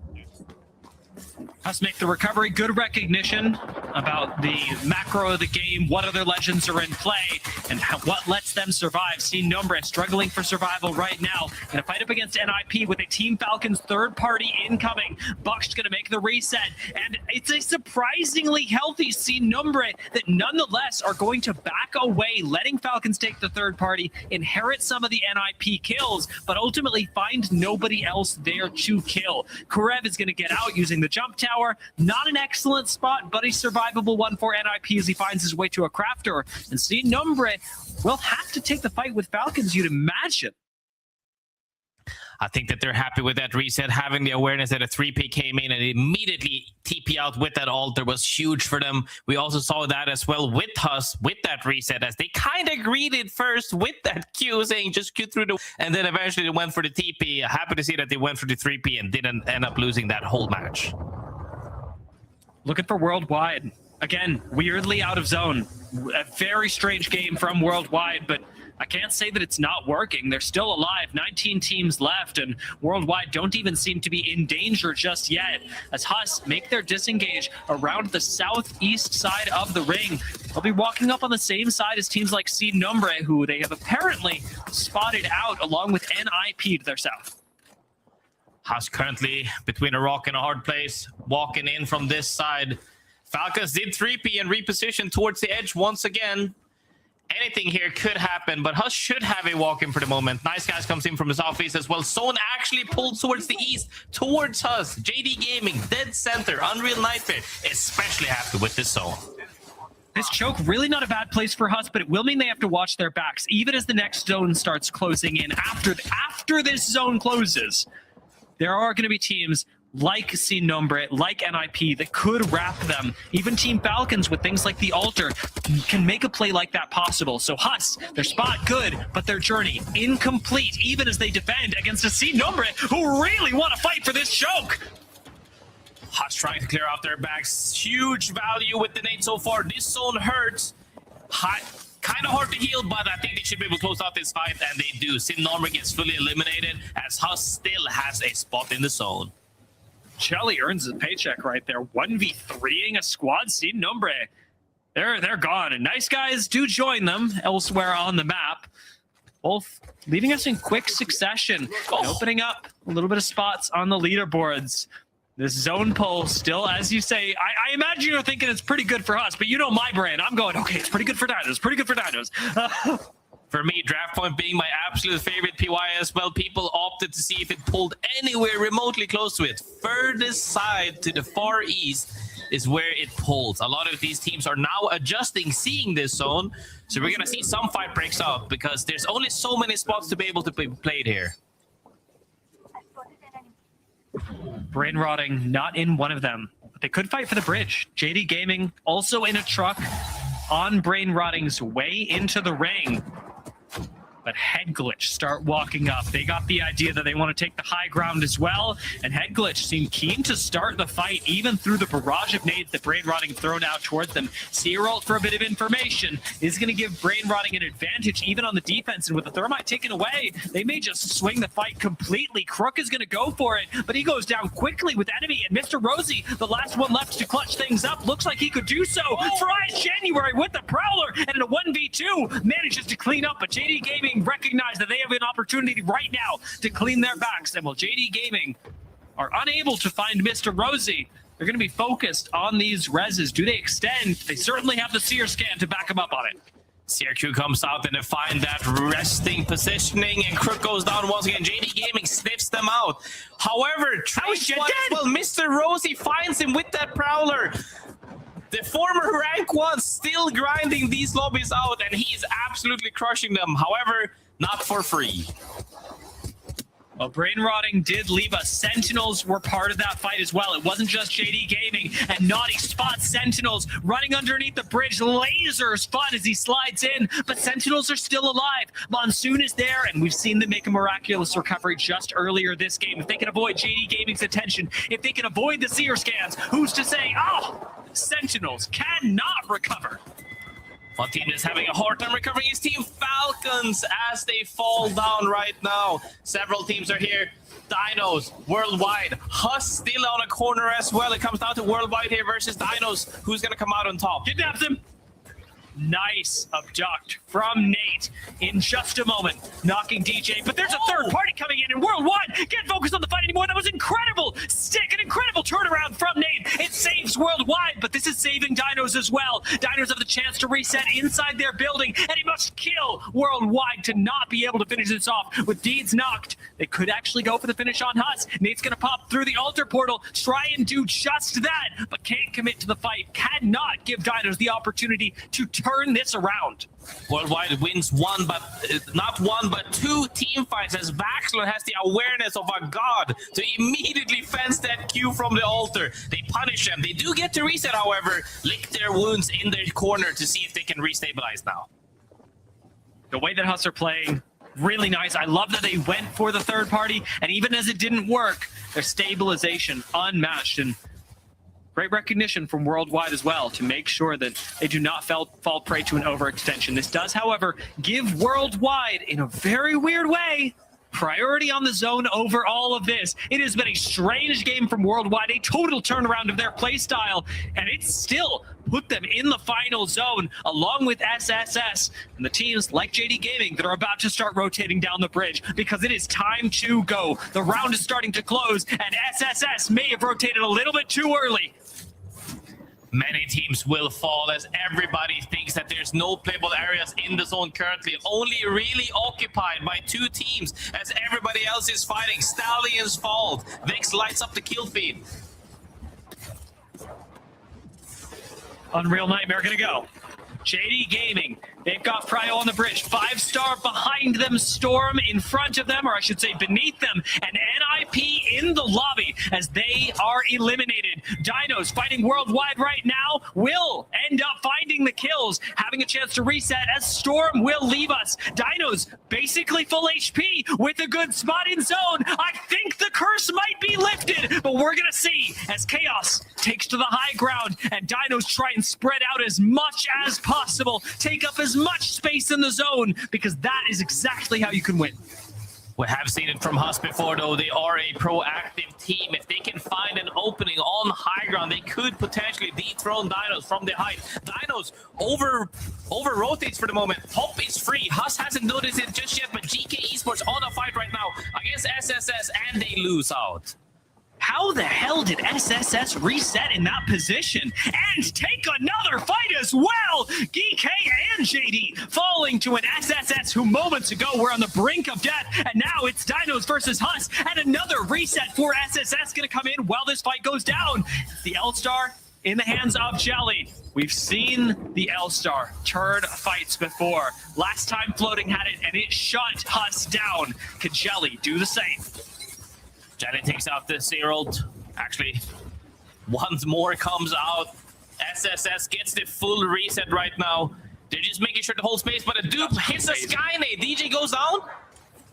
Is it too much? Look, SSS are wrapping on this. Huss have called it. They know that the third party could happen. It could end up sandwiching them. And SSS, biding their time on the low ground, are also buying time for Dinos. Jelly doesn't know what to do. Does he commit forward? Does he play defense with the team? Trying to deny to get wrapped is the right play for the moment, as Dupe might have gotten it down, but actually, Dinos is in for quite some time. It's going to come down to a 3v3 up top, but if they can push any of the teams down, they should be able to win this. Huss want to fight. Jelly wants to fight. He's got the L-Star. He knows he's strong. And they know, most of all, that Dinos have to move.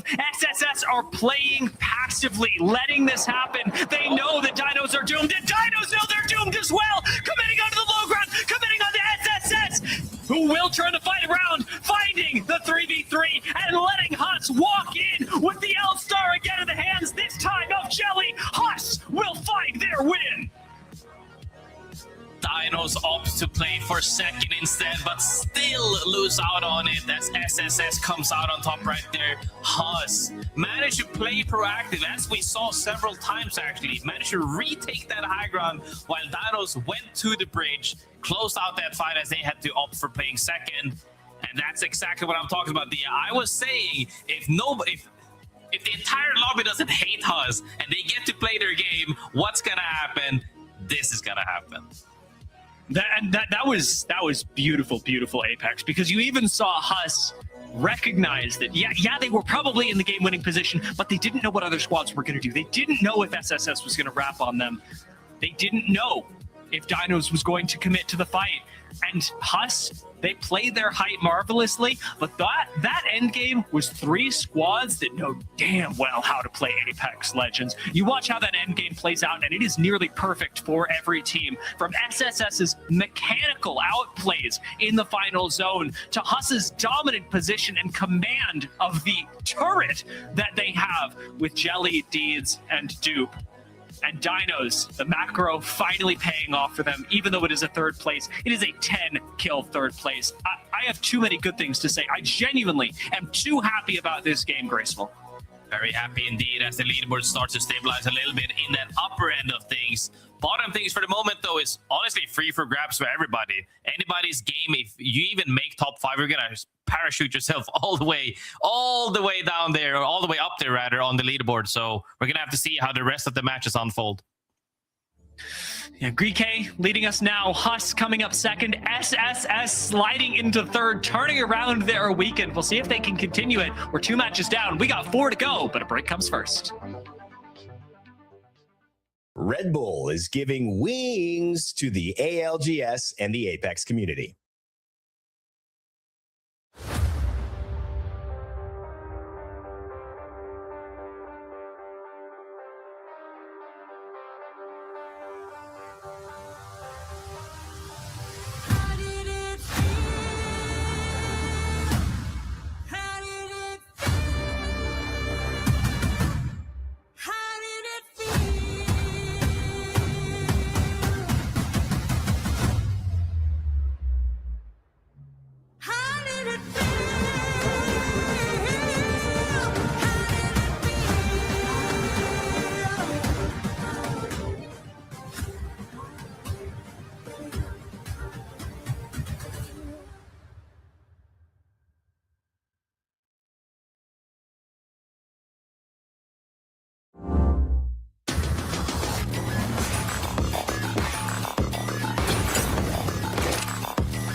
Red Bull gives you wings.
Welcome back to the Apex Legends Global Series. Americas have been going crazy. I think Dia had some real choice words behind the scenes about how these games have been making him feel, but they've been exciting, Dia. They've been so good. Yeah, some of my words, they stay behind the scenes, but they were positive. They were extraordinarily positive about that game. Game 2 was stellar. Then the way that SSS were able to mechanically play at such an incredibly high level, like I said, the way that Huss were able to move the macro and the way that Dinos were able to match them, it was like watching a three-person tango. I don't even know if that exists. Ooh, I don't even know how to tango. I'm not gonna lie. Your girl can't dance, okay? But here's the deal. When I saw GK and Huss in like the top 5 yet again for match number 2, I was like, something is clicking between these two rosters. Even the final fight of match 1 coming down to kind of like a jelly v floating with how much banter those guys have gotten going, everyone is loving it. Now, match 3 for our final match on E District, we're saying goodbye to Seer, which I love. We did lose out on I believe it was Alter over on the EMEA side of things after game 2. So some interesting things could be happening from this, but Alter lives to see another game in E District. And if the Americas continue this way, it'll be Watson that is banned next. We don't have that information. We're not in the game yet, and that's where we'll find out. We're theory crafting. Watson has been incredibly high presence in the Americas so far, and I would expect that to be the next ban because of how much versatility she is giving. Does play really well into Alter, as we saw with Vaxlon Spence's for Worldwide just last game, which raises the question, after that Watson game, are we finally getting rid of Alter? Or, like yesterday in the Americas, are we leaving the Alter ban for last? Ooh, yeah, you know, that would be kind of interesting because we go back to World's Edge, where over in EMEA, we saw Baby Comp start to kind of come out a bit earlier than we would normally see it with teams adapting onto it. Regardless, you got GK at the top. We showed the series results of where they lie, 33 points after 2 games with 25 kills already. It has been a really good day for GK. I lied, 17. My bad. I can't read. I'm blind, Dia. I'm so sorry. I was so excited. I was like, this is it. The graphic was up there and everything. Broadcast's got it out for Falcons too. I mean, bringing up the 17th place. I mean, man, come on. Give him a break. Do not put the Falcons on any kind of chaotic watch yet. You heard Jayhawk say it. He came back full circle after a hit and listened to it. He's like, the comms are there. We're working on the timing there. Draugr wasn't even worried. All is well. All is well. Coming into this game, as we begin match 3, and as you said, the final game on E District, we have got a tie. And this always throws me off, so it's good to note it now. Watson and Maggie, both selected by every single team in the lobby. Ooh, okay. So then we'll come down to a tiebreaker and see how that goes down for who will inevitably be banned after match number 3. But to kick off this game, we've got to start with Huss. Over here at Stadium, they are going to be privy to a ring console and a survey beacon, so they'll have access to where they need to go within a moment's notice. Now, if you're graceful and you're chilling off screen, you're probably vibing because Deeds, the moment this ring pops from, you realize, oh my God, we're going to draft point.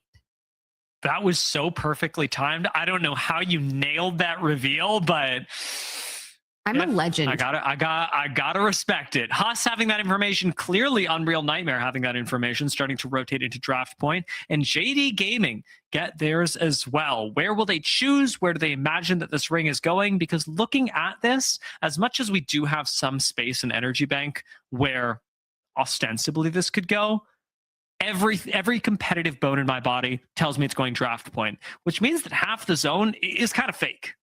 True, but it's going to be difficult for the teams in the north to try and make something happen and move through that. But you see the culmination on that southeastern side already starting to happen. And Nice Guys just move up from their POI and start taking space. Now, think back to match number 1. It was a pretty similarly end game, right? We're over in this vicinity. Nice Guys get a top 3 and they play from the same area. Hopefully they can do it again, but with more teams recognizing it, they're full sending. Unreal Nightmare having lost Louis. An unfortunate start to the game, especially because they're already in the zone. Not a whole lot of safe ways to recover, although it's a nice nade from Nano to buy him a little bit of time to heal. Ends up popping out of the latrine just to take the 1v2 against 5-star, who ultimately will take out Unreal Nightmare extremely quickly in Game 3. Hey, they need all the kills they can get, and that's a good way to rack up some more. And 5-star now inherit pretty much the extra riot drills in the center of zone. Elsewhere, teams starting to move in like Huss. Keep tabs on Vex as well. James Fearless, Hambino, and Vudo. And, ooh, nice little knock there onto Lugento with the triple take. Some nades. Maybe we get the full. If not, delay the res. They're getting the full. You see Hambino. You already know. They're going to pick up this kill. Maybe a little bit more, actually. Hambino does swing a blind corner without even his gun out. So a little bit of trolling from Vex Gaming, but it should be recoverable. They've still got the Void Nexus, and I believe they're hitting the recall right now. Lots of curiosity this game around not just how Vex will fare, but how Worldwide will play. Last time we saw the zone pull here in Game 2, Worldwide played a mid-speed game that was extremely uncharacteristic of them. This third game, I wonder if they do the same. I'm just watching Sentinels right now because here's the deal. Jayhawk comes in, Jayhawk gasses up Sentinels and says Blinkzer may be one of the best on Wraith because he's notorious for those style of plays. He portals in, looks to see, hey, I need information, and B, I also want kills. Hambino in a death box, kind of unfortunate after that swing, but at least Voodoo and James Fearless can try and get him back. I really thought the Vex were going to be able to pull him back to the Void Nexus, but it looks like not. Maybe denied by a finisher. Vex Gaming, the recovery still does seem like a formality. Nobody really here to deny it. Strongfish are making their way out of this POI, and Vudo is going to get Hambino back into the game. Tough start for Vex, but really not the end of the world. They're still quite close to zone. What could be the end of the world for is NIP. With Cole down, Kurev 1, and Stallions ever confident moving forward to finish the kills. Alter can only do so much for you. And NIP was one of those teams that I had kind of already assumed were going to be pretty consistently up in the top 5 day after day, but it's a slower start for them with only 4 points on the board. So lucky we don't get wiped there. Hopefully we can regain, but Stallions are going to make it really difficult, especially with another knock on Kurev. GK find a knock onto Guild from Falcons, and Timmy going down as well. Hal gets into the most fiery poop situation I've ever seen. Hello?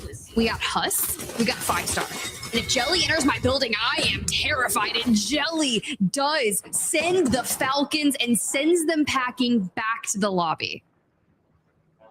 Nice pickup from Jelly as well. Keeps grabbing credit everywhere.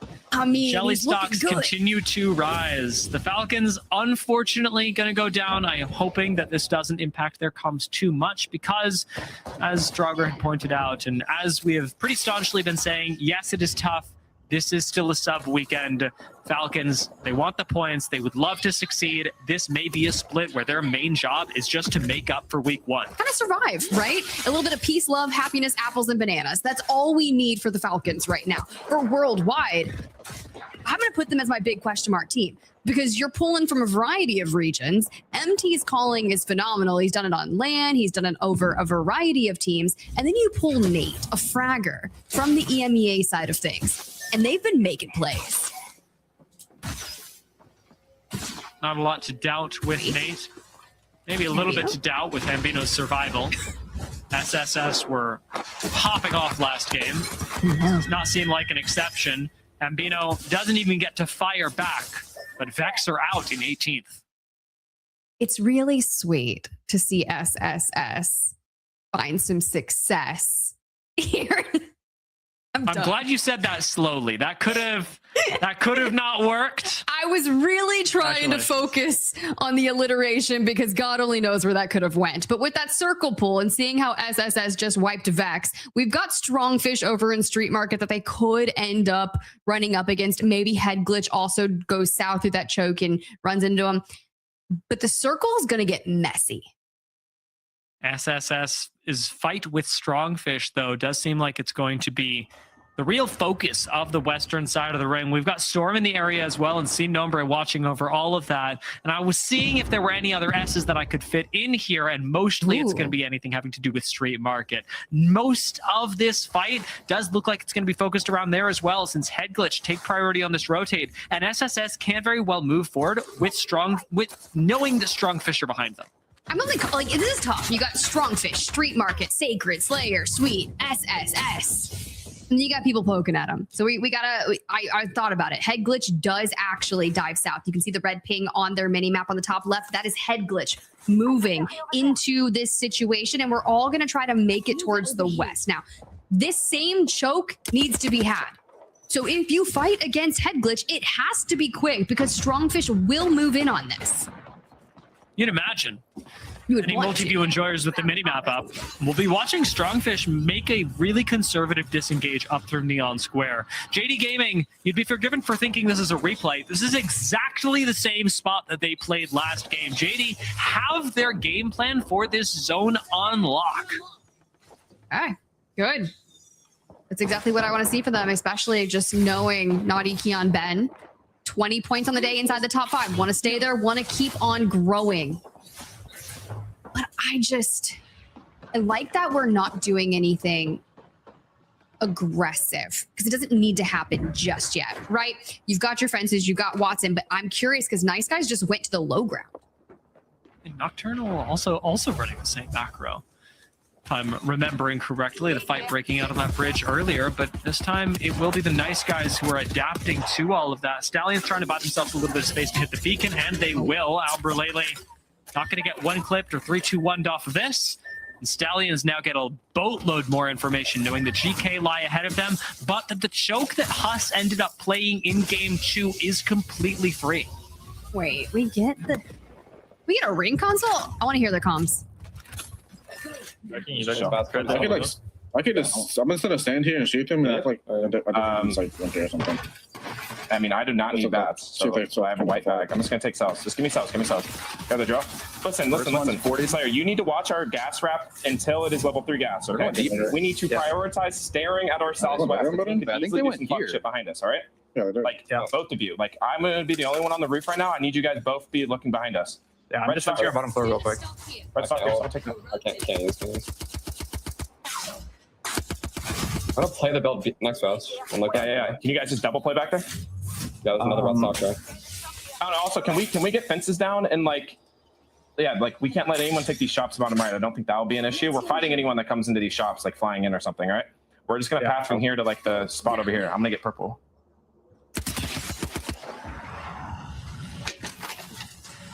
Set. Claire, can you listen to Chuck or bottom? It's kind of yeah. Which one are you watching? You're watching that? Yeah, I'll watch the show. You want me to get fences in the? 2 shots away from purple. You said you want me to get fences in here, Sweet? No, you don't need to do in the shop. SSS. Their game plan solid for right now. I wonder whether they'll be able to have the explosive end game that at this point would be difficult to foresee. Right now, their mid game at the very least, still backed up by the same firepower. Sweet looking for the finish right now. Unable to find it, just gets the down on Thuggets. But SSS, they're definitely a team to look out for, a team that has already been denied their win once. Yeah, and I love that they're able to solidify holding their back, right? You know that Strongfish is looking for options on getting into that next circle, and by getting that onto Thuggets, they regain through the Void Nexus and are going to go on the west side. For now, SSS is alone. Ninjas in Pajamas, however, are on the northern side. We have issues here, and Darkspire is all spread out through this. So I feel like we're on a scavenger hunt, and we're just trying to claim a couple KP for Ninjas, and you need it because we've got 4 points. 3, we'll get once the map team up wipe, it'll double soon. it. Yeah, I wanna look at how differently this game is playing out, because like you're talking about, the kill's gonna be really important for a lot of squads, and they'll be a lot easier to access, especially for teams that hold high ground this game. JD Gaming's position looking a whole lot better than it did, and it was a good position in our second game. Now, however, the bridge has become even more important as the zone pulls to the center of draft point. And teams like this, like Sin Nombre, like Strongfish, that are entering in from this side are going to experience a lot of difficulty because the buildings are occupied. You've got to walk through chokes. And before all of that, it looks like you've got to fight each other. Yeah, Strongfish has to move forward straight into Sin Nombre. I think Team Darkspire might be lurking about in this vicinity as well, fresh off their interaction with Ninjas in Pajamas. For now, it's making sure we are fully healed up on the shield. Good Pippin of the map of where we need to go. We are on the cluster of that western side. Strongfish in the green. Strongfish Thuggets in a death box. And Joshitron and Naveki now have to invest a Maggie Ball. See if that helps. I didn't see it boink anyone, but you're back down playing off the pylon. This is a lot of resources just going in to stabilize. And we've already got our back against the ring. GK fighting Stallions right now. This is not the only engagement, not the only poke battle that we're seeing across E District. With NIP, Huss, and Dinos sharing space, we have to acknowledge that it has been another great zone call from Nocturnal, putting Nice Guys into a good spot for the ring. He gave up the high ground earlier for this low ground building. And it's a good thing that Watson is still in the game, because for every team on the low ground, were she not, it would be basically impossible to play. Nades, incredibly valuable in these endgame zones. And that means that Mad Maggie is actually the pick that's getting the most value. Oh yeah, just keeping those riot drills thrown down on the faces. Sentinels, let's see if they can keep things moving from the south. You've got to get through Stallions and Alb. Portals straight onto it, slow health, but he moves. And now the chase is on. Alb trying to cover the distance back to them, but across from another team holding Alb at bay. You remember 2 days ago, we were talking about RIP Strongfish. We were talking about double drill versus big drill. Yes. I think this is a big drill game. I would say it's a double how drill. small the buildings are. I want to throw it everywhere. I see your argument. I see your argument. I think with how small the buildings are, you can basically just go, no, you can't play in here at all with big drill. But I think that a lot of coaches would take your side here. Do we reset here? SSS had a couple of Hail Marys. Oh my God. That is not what you want to see when you peek a corner and you just panic ult from Maggie. SSS have been eliminated and I'm scared for them. Another portal from Sentinels, hoping to take them straight by Storm and into the ring. But Blinkser ends up going down, and Sentinels may go with him. Monsoon hits the floor next, and I'm waiting for that notification that fun is no more. Sentinels are out 15th place in their third and final game on E-District. Well, Storm claimed their building, but still have to move northeast, and tons of teams on that western side. It's going to be scary. Team Darkspire going to be one of the teams not making it from the west. Worldwide, haven't found much purchase in terms of kills as of now, but it seems like we want the Stallions to come out and play. Dude, they're getting eaten alive. That is just not a good position for Stallions. I think they can turn this around on Storm, but they are trying to make sure that Worldwide can't peek them easily. If they go up the stairs, Storm can't shoot them, but if they go up the stairs, Worldwide can.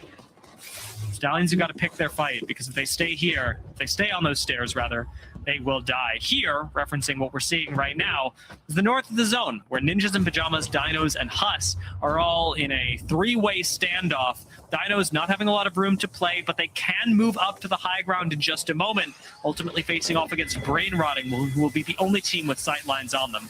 Stallions moved up. Stallions moved up, and JD Gaming come for the third party. All three up. Stallions have been eliminated, but Worldwide trying to stabilize on the inside. I see MT hit the floor, and through the portals we go. Naughty, 1 HP, clutches it up, and Worldwide are eliminated, but here comes Storm.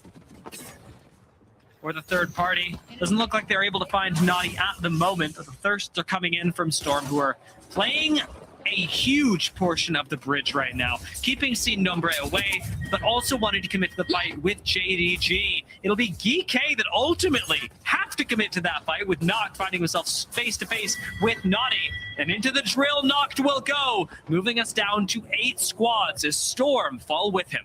Noct was solo for GK for at least the past 2 minutes. So the fact that we grab a couple of kills right there is stellar for the roster. But as you look at the current scenario, Dinos in the north, Huss across from them, and Ninjas in Pajamas who have yet to move down.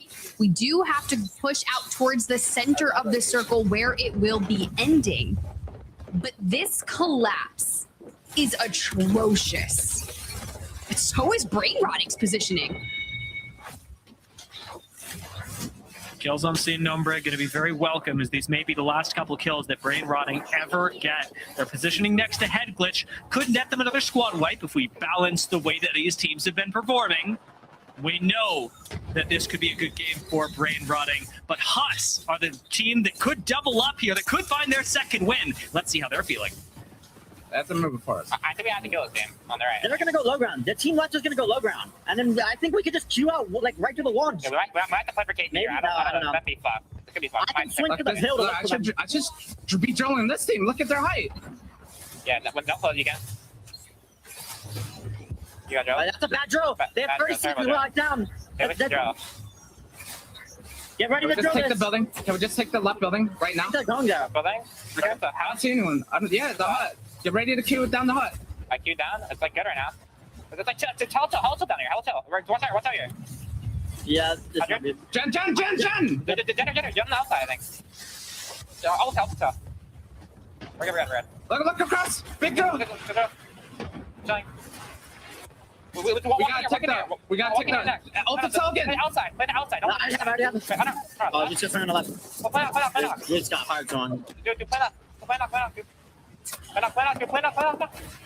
I can't. I'm like, fuck, man. Yep. We gotta hug the building. We just. And it's in the comms at the end to break it down. We lose out on Huss. They needed to hug the building per their comms. Brain Rotting followed them, and into the top 3 we go. Dinos, Ninjas in Pajamas, and Head Glitch. But Dinos are on the come up.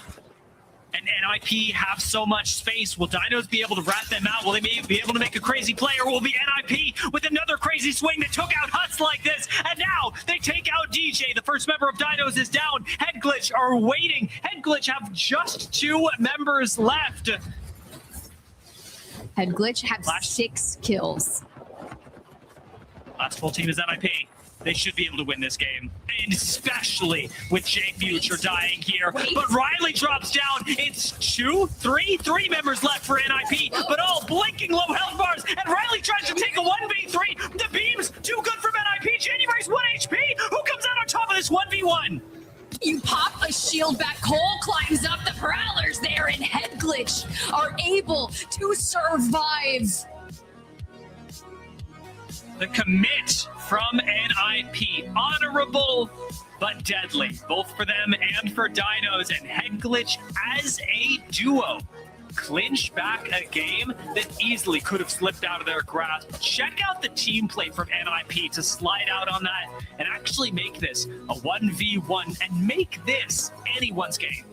The climb up, being such low HP, you're like, my only chance is while he's right there, we're climbing up, we're taking the fight to them. That was a close one. It was another, in a very different way. It was another very beautiful game. NIP really made the low ground look like a winning position with their decisiveness and recognition that the duo above them was going to have limited impact on the game. Riley made this possible, and for Head Glitch, they have a lot to thank him for, lowering the health bars so much, putting pressure on NIP at the right time. It is a 9-kill game for Head Glitch, and the rest of the lobby really only has NIP that are able to compete with that. 8 kills and the 17 points keep NIP competitive. And they needed that. They really did. After the first 2 games, we were talking about how they only had 4 points. So you see that thrust them up 9 places on the leaderboard. Head Glitch go up 13. But we are seeing a very small difference in between the teams inside the top.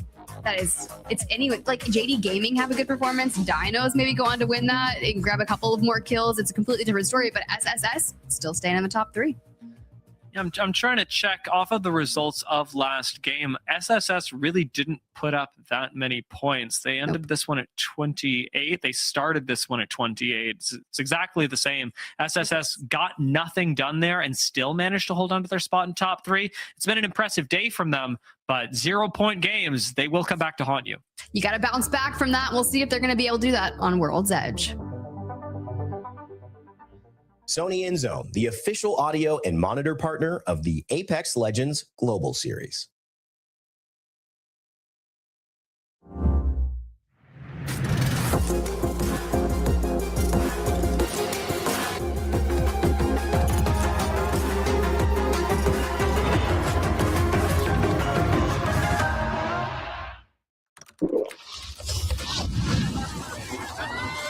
Red Bull gives you wings.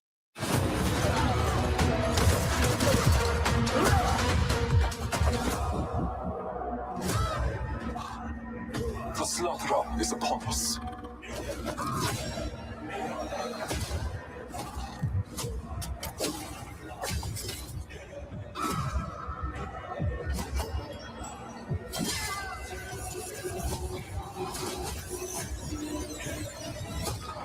Blood spilled, and so it begins.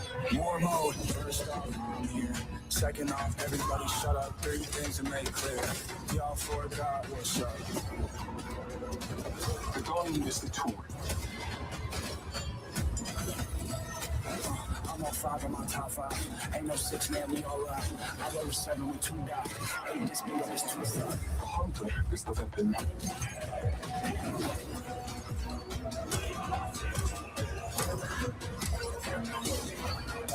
Warriors who want to feel, go to the sky.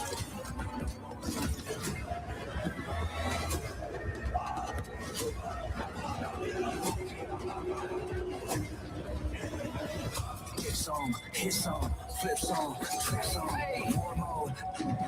The gods have spoken. My time is now. Warriors who want to feel, this time to die. Warriors who want to feel, go to the sky. I put the crown on my head, I wear the scars on my chest. Yeah, take all the queens and bishops and knights like we playing chess. Warriors who want to feel, go to the sky. I am Bloodhunter, chosen hunter, beast of slaughter. They will learn my name once more.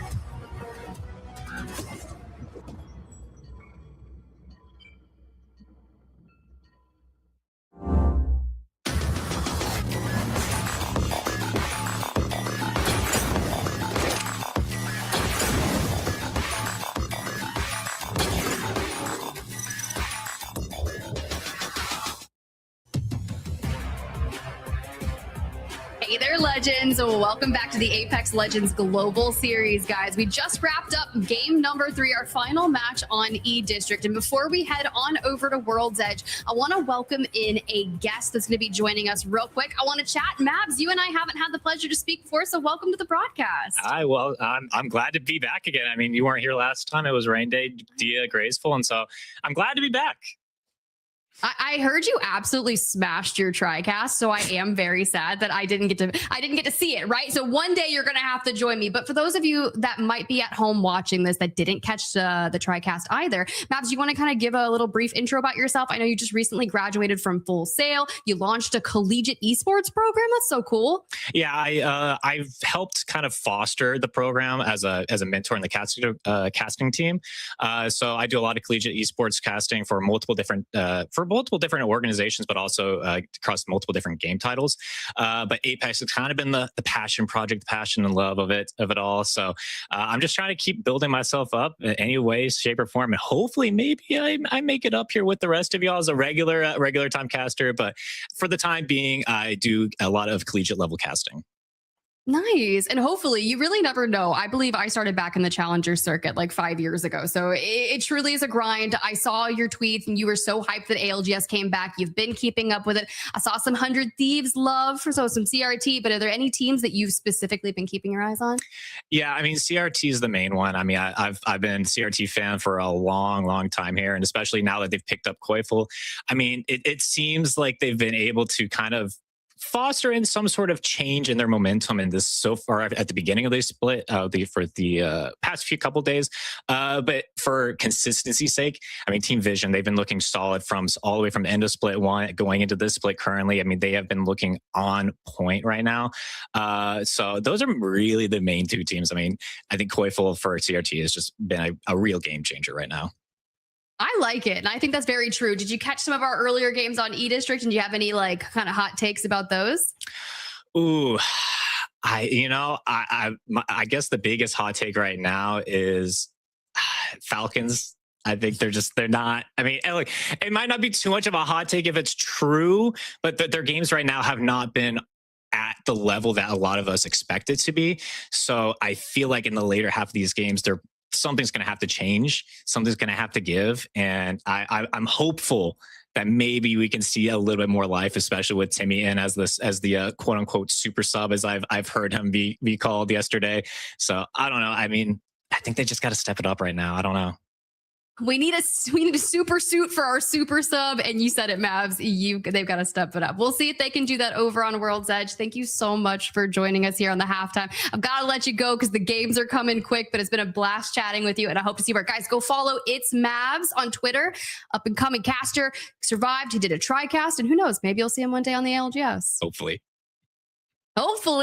You never know what can happen. There's so much cool up and coming talent, not only in the talent space for commentators, but also in the players. And if you want to go check out all that action in person, guys, Split 2 playoffs tickets are live. It's going down at the Orleans Arena in the wild west of Las Vegas, Nevada. It's over Halloween as well, October 29th through November 1st. I have no idea what I'm going to dress up as, but I've got to get tabs on like a crazy cool costume if I get invited, but there's gonna be 40 elite teams, a crazy prize pool. The fan activations have been leveling up and have been so fun. I love in the mornings before all the games start, I run around the venue, I try to get through the activations myself, and it's just a good time. Ooh, hey there, Jay, You scared me. I just want to say, I'm typing in the lobby chat right now, and Sacred is really upset that I don't like KFC. So for all the KFC wait, fans, are you I'm sorry, talking about KFC in the lobby chat with them? Monsoon and Kurev, food got brought up, and that's where the conversation went. So. It happens. Monsoon's doing a cooking stream with Apex. He's going to make a Nessie sushi roll and maybe some other cool things because he's always talking about food. But I'm going to bring up the Sony in-zone kill leaderboard because I feel like we need to chat about the new blood in the scene. And when I say new blood, I'm talking floating, jelly. Like, look at these numbers. Absolutely. Listen, there's some veterans on there, and I'm not trying to discount what they're doing. Jen, Keon, Noct, Cole, some of these guys are popping off. But look at the rest of the list. Floating, he made his name at the Open last year. Sacred has made his name last split. You got DJ, Killa, and Dinos who are popping off as well. These guys are the new talent. These are the up-and-comers. You go back a year, and I don't think any of these guys are really competing in Pro League. Split 2 is when we started to see some of these names pop up. And so I'm just really impressed by some of the new talent that we're seeing in the Americas region. There's been a lot of talk about some of the other regions and why maybe they have never caught up to the Americas. And I think it really is not only the talent that we already have, all the veterans that continue to perform, but the guys who keep on stepping up and improving a lot of our other teams in the region as well. I mean, that's a really good shout because I immediately, when Nice Guys started popping off just yesterday, they won the 2 matches. I was like, someone give me the lore. I don't even know how to say his name. Juvies. He's been running the collegiate scene. He's been playing with Muffins, and that name should trigger a lot of people's nostalgia right there. But floating, you're right, has been absolutely stellar. 8 kills in match number 1. They took that victory, had the L-Star, sprayed down Jelly. But there's a lot to be had because we're going to World's Edge, Jayhawk, and we got to get it back to the casters. It's going to be fun. Good luck, boys. Good luck. Thank you so much. Grace, welcome back. I heard something on that desk that just it got me fired up. How is it that the Americas stay ahead of every other region? Could it be that we keep stealing the best talent from every other region? How is it possible that the big companies, they just stay on top because they keep buying everything else? It's the same thing we're seeing in Apex, man. You see somebody do well in one region, next region, I'm applying for my visa in the Americas. I can't wait to not play for 2 weeks while I wait to get that approved. I mean, that is definitely a factor in how some of these players get to have the opportunity. Passion can only take you so far unless you're living at home with your parents, not necessarily having any rent to pay. Well, then you're gonna need some type of support, and what better way than having a great organization behind you? So you might look at that one way. I look at it as in passion. They're willing to bring players to them and they want to win. Maybe that's just what takes it all. It is true, and a big part of it is also it is a risk to move across the world. Yeah. It is a big risk to go competitive in esports in the first place. This is the highest percentile of any Apex players that you're going to see, and getting there is not easy. To believe in yourself, to take that risk, and to take that risk so far as to move for it, that is extremely commendable. It's extremely inspiring, I think is the word I'm looking for. I'll have to say I've been my entire career has been over the past decade really, and I've lived across the entire world, both in America, both in Asia and around Europe, and it is something that just you have to have the drive for it, because as you said as well, you're moving so far away from everything, your safety net, your family, your friends, and it just, rather than seeing it as a risk or something detrimental, I see it as an opportunity to break out and chase your dreams, because at the end of the day, we're all gonna rest in peace at some point. Why not chase your dreams while you can? And every team here on this leaderboard for sure is chasing that dream, because this is the ticket for America's region to make their way into Las Vegas. Exactly. End of the first round, Robin, is serious business. It is a third of your season done, and your first mark on the ALGS split too. GK making a strong argument for themselves to take the lead, to take the big 25 points that come with it in the overall split leaderboards, but Huss right behind them by a single point, a single kill, the difference between these two rosters. SSS started losing their grip just last game, but we've seen some good mechanics come out of SSS. I think we've still got a lot to look forward to out of them. And the Dinos moved up the leaderboard on eBank. Big fan of the Dinos. I'm going to caveat that by saying I know they prioritize eBank. I know that they prioritize eDistrict. That is the map that they've put all their focus into. And now we're changing maps. Indeed, we are chasing maps. And if the former region in EMEA is any indicator of where the zone is going to be pulling, we saw WarCamp, we saw Skyhook, and we saw Thermal at that point. If any of that changes, these could mix things up very well. Team Falcons and Ninjas in Pajamas, the other two teams that in the first round of the POI draft prioritized their position on eDistrict. Every other team in the lobby ended up prioritizing this map, World's Edge, and Ninjas in Pajamas grabbed themselves Skyhook East, Falcons Geyser, so managing to get at least some priority picks here. It's interesting to see Falcons going Geyser when they've so typically been associated with much stronger POIs, and Geyser, though it has gotten a lot better, is, I would say, not the POI that is considered anywhere near the strongest. It's not dome bad, but it's bad. Yeah, I mean, it's definitely been I think it's kind of one of those spots, the same way as Landslide was honestly considered bad for quite some time after it changed from Train, right? I think it's one of those, depending on how often zone pulls in certain directions, because don't even get me started on zone pulls back in the day. 30 out of 36 zones was southeast on the World's Edge. If that's the case, Geyser goes up in strength, but if it's split all around the entire map, well, of course it's not going to be nearly as strong. Or if we see a ton of thermal zones, well, you're going to have an okay rotate, but you might be lacking other resources and potentially Evo as well. There is a team that I want to focus on that we have not gotten the chance to talk a lot about today, and that is Headglitch, who are making a big turnaround from their first day in the Pro League. Headglitch started off with, I would say, not even generously, a disappointing start, but a realistic one for this team. In 20th on the first day, on Friday. That was the opening. It was the craziest lobby that we got in the Americas. But the difference that we have seen from Headglitch then to Headglitch today has been massive. They are currently sitting in 6th place. They have 23 points overall.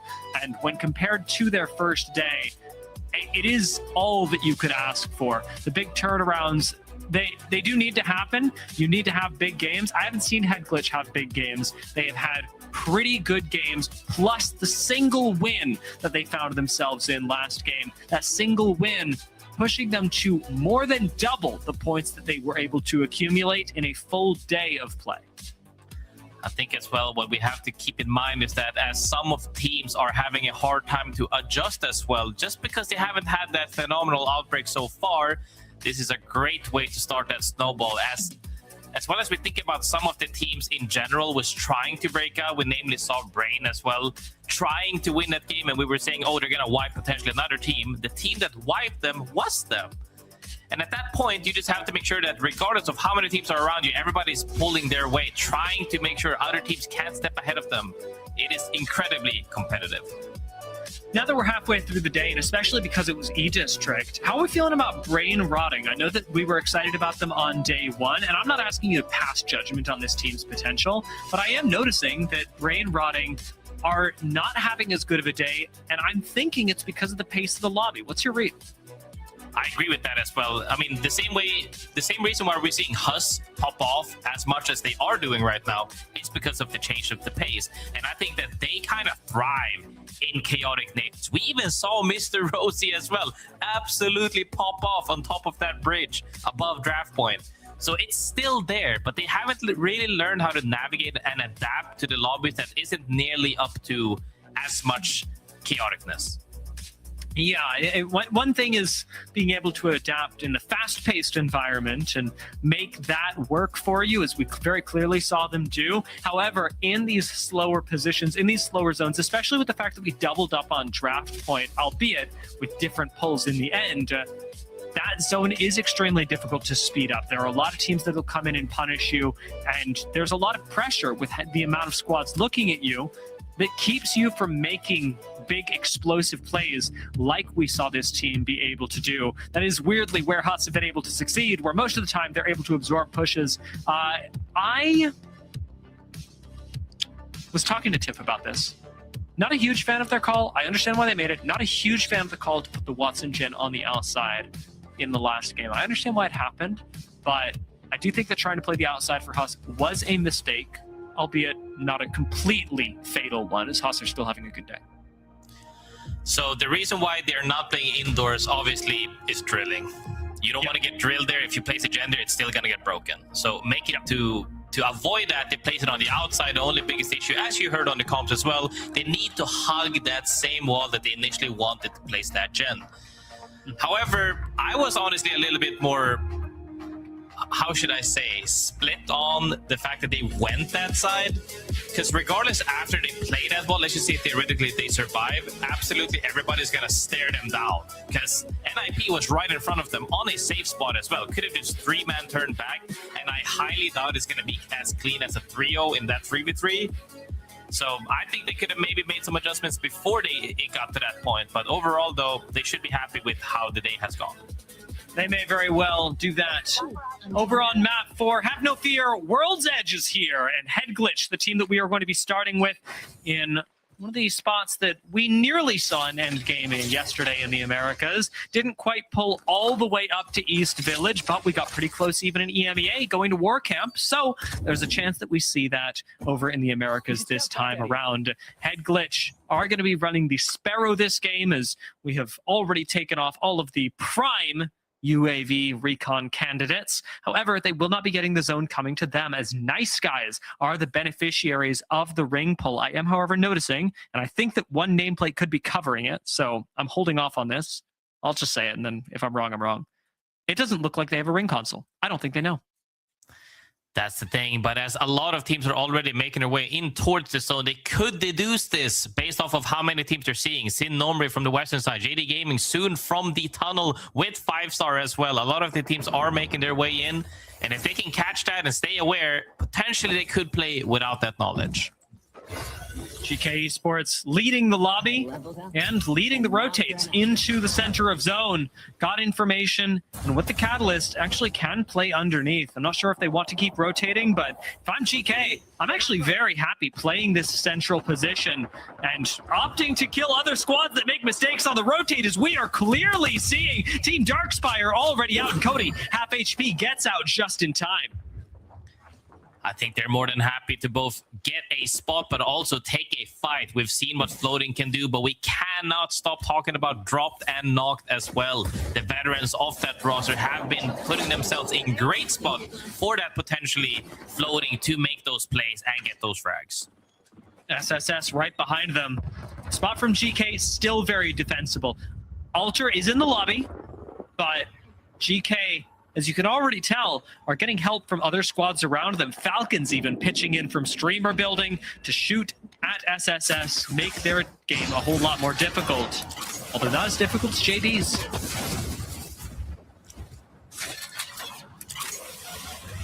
That was incredibly scary as he accidentally cancels the Alter TP back.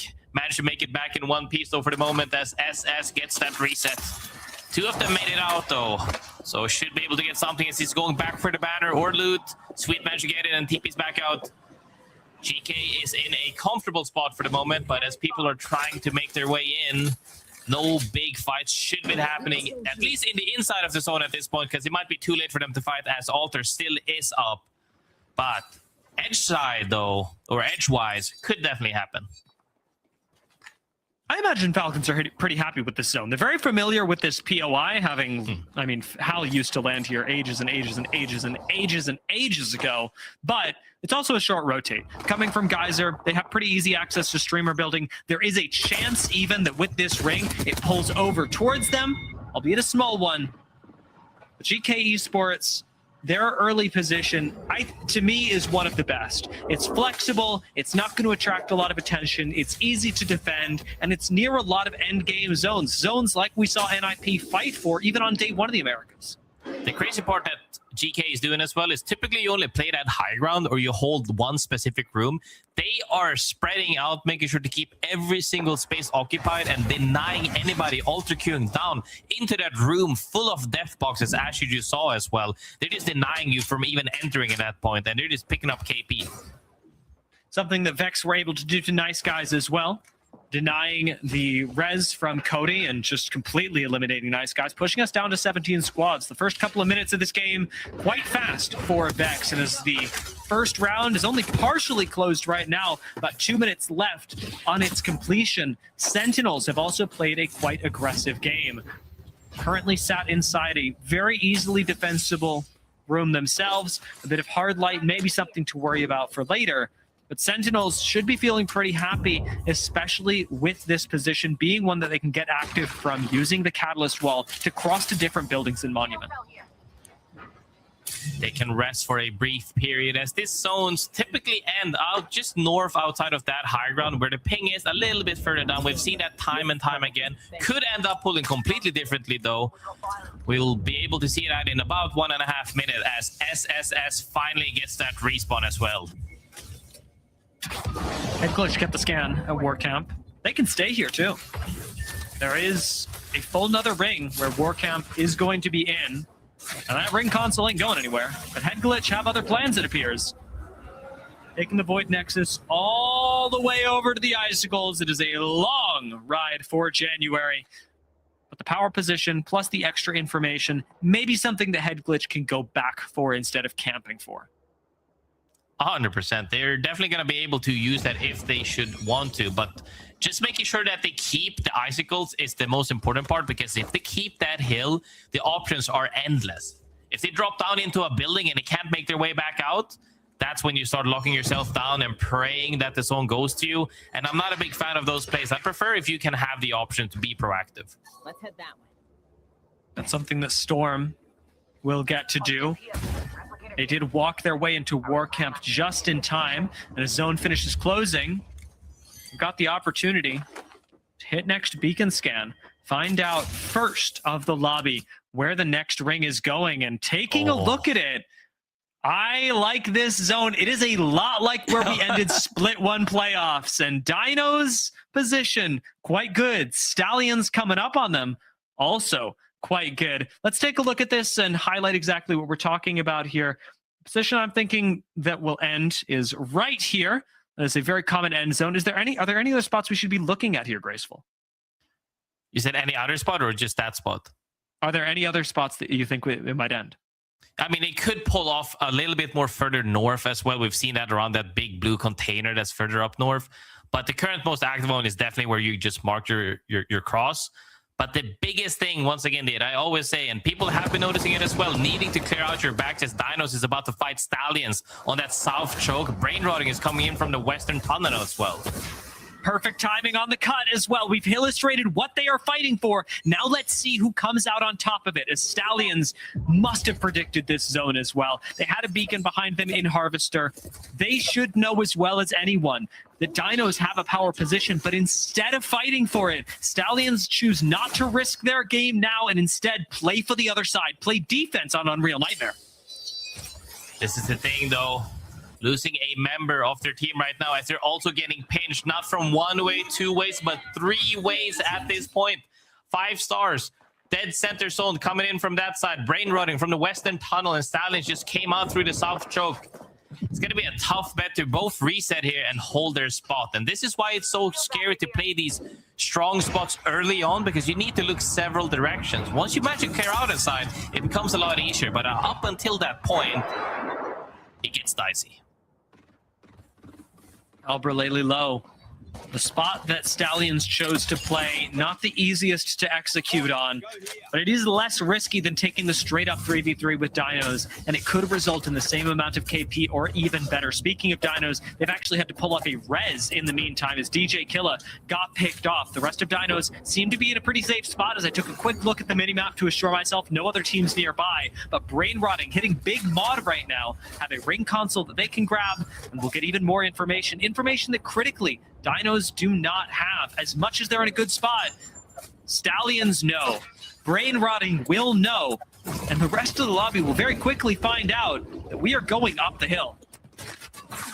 The scary part here, though, is Stallions gets knocked down 1, almost 2 players gets knocked down. Are going to have to reset, and that's going to change things up for Dinos on the southwestern side, as well as Unreal Nightmare is chasing them. Falcons even joins in and gets a KP as well. We'll get it down. Having opted for the safer play, you wouldn't think it, looking at where Stallions are at. With Skittle on 1 HP, Hal does tank a little too much damage off the trail, but ultimately with Stallions eliminated, let's see what the Falcons are thinking as they recover today. Everything's being taken right now. I alter. Almost cracked him. Super low. ATP. Can we let that help? I can. When our TP comes back. I'm waiting for TP like cooldown. Yep. Sun's gonna pop in 7 seconds.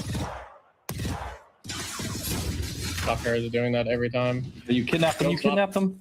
I know, but I got shot. I wish I knew you were going for it. Here, come here. Building. Still in. This team has to push us. Should we go this building and play that building now? We should go green. I think we should go green. Okay, I'm coming. Wait, coming now. I'm putting a TP down. Wait, on me. One guy, I think. I think one guy second floor. One guy second floor. Kill him. Coming. He queued out. He killed outside. He went outside. Okay. I'm on the roof. I'm on height. I'm on height. Another queue outside. They took our bottom for I have ult soon. I have hella nades. Can we take stairs? Can we take the stairs? I have hella nades. I can peek. I'm throwing nades down. Queued up top. In my queue. Can we pick up bottom? Yes. Ball. Waste everything. Yeah, balling. Chill. I need you. Come on. I killed out. Give me knock. I'm gonna bait res. Okay, I'm bounding. I'm also going.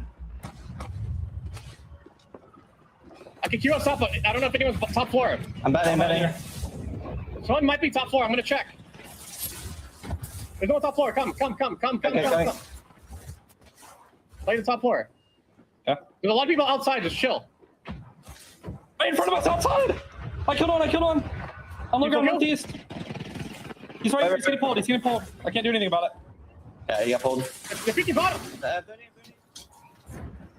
Falcons have stabilized, but we have got a fight for the game happening on high ground as Dinos clash with Brain Rotting. The winner of this gonna have Godspot, going to have the best position in the game, but DJ Killa backs away and is unable to recover J Future or Chaos before they get finished off. Dinos, they may have just lost their chance at a first place finish in game number 4, and Brain Rotting have taken it from them.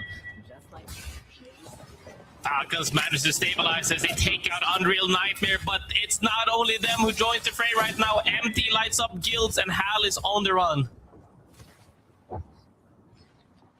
Falcons may be able to survive. They also may run into the solo from Dinos. DJ ratting in the lava right now as we have had a bit of an unexpected zone pull. As close as it is, this ring is actually pulling a little further down onto the low ground, favoring still the position that Dinos used to have. However, the one that Brain Rotting has inherited should still have the best, I want to say the most influence is a better way to say it, over the lobby.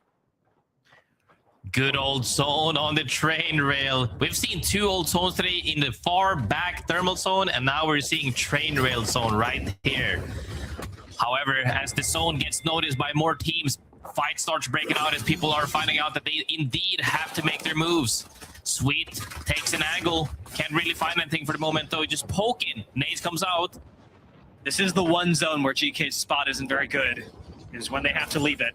And unfortunately for them, they're leaving it without their altar. In fact, they may not be leaving it at all. If SSS have anything to say about it, GK will bite the dust here. A Storm have just fallen. We're to the top 12 squads. You won't see GK coming back for these bodies. SSS have the bottom floor. 30 seconds left. Sacred gets lasered in the side.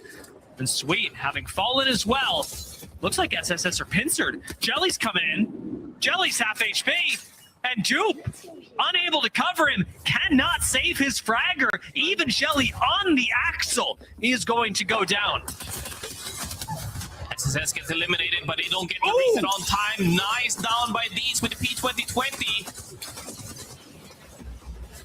Full HP and playing behind the knockdown as well. Strongfish don't get the chance to finish that off, and swinging through the wall twice. They're just going to go down. It's just Josh left, swinging up onto Deeds with the Prowler. He gets shut down, and Deeds again clutches for the team, playing the hero for Huss. Strongfish go down. Deeds makes it up to top 10, gets some KP for them, and gets out. He's actually getting chased down by Drop. The sole member of GK Esports gets another kill and a placement. 4th zone is closing right now. 30 seconds till marker, but the zone is right behind him. He's going to have to make his way in through several teams, actually. Huge congested side on the northwestern side or north side, as this is Brain Rotting's and Worldwide's games to lose. Worldwide. Fun that they enter the conversation again. Played the eastern side of this ring, and now have the eastern side of this zone. Not a losing one. Not the most powerful spot in it either. Worldwide, however, do have the advantage of likely not having to 3v3 anyone. There's a lot of empty space between them and every other squad, where GK, unfortunately, weren't going to have a 3v3 no matter what they did. With Dropped, the hero, going down. Zone ends in favor of Brain Rotting, but everybody else is going to have to fight on that northern side. Sin Nombre managed to clear out the northeastern side. Is now going to start looking at the building, at the compound where everybody is fighting. Fun goes for the rest. Is he going to get it? He's going to get off of it. There's no way he's going to pull that off. Caden, keeping an eye on him. Head Glitch would love to double up their wins. 5-star would love to find one themselves. This Ult Excel, optimistic by Fun, but if he's able to do it, I mean, I'm not going to tell him no. I'm going to believe in Fun till the sun goes down, and right now, he's trying to stick the res again. This time, it doesn't look like there's an angle on him, even from 5-star. Monsoon's going to get back up, and Fun covers the res. Nice repositioning from Mon. Trying to stabilize for the moment as they pull one more player. No way. Top team starts looking down, though. They're going to have to nade. He's trying to re-peek him, make sure that his teammate can get up. Huge damage from Sentinels on them right now. Tries to stick for it again. Sentinels are like... I don't know how they're dominating this lobby right now. And it is not in terms of the kills, it is in terms of the attitude. picking up these two against all odds. Finally, everyone else has had enough of it. They say this is way too much that you're getting away with, and Sentinels fall. It is just as Head Glitch take priority over the rotation out of this building, and 5-star get caught by the Maggie Ball, the Sparrow ult. The abilities are too much to deal with, and though Head Glitch lose January, 5-star lose everything. Brainrod has God Spot for the moment as Head Glitch is walking their way in from the north side. Gonna have to fight Vex Gaming right in front of them as Worldwide also takes a peek. Extending over there, Mello's gonna clean up the fight. And it looks like we'll have Worldwide be able to finish off Head Glitch if they commit. The rat from Dino's well pointed out. DJ saving his team a lot of placement points. Mello likely going to get eliminated here, but he has dealt a death blow to Worldwide, letting Brain Rotting wrap around the entire fight and likely go ahead and take their fight with Worldwide that they should win. They've got a numbers advantage. Brain Rotting in a 3v1v1 right now. Vaxlon made it all the way to third, but he's not hidden, and Dinos are going to clutch second as Brain Rotting have set themselves up for a clean first place finish.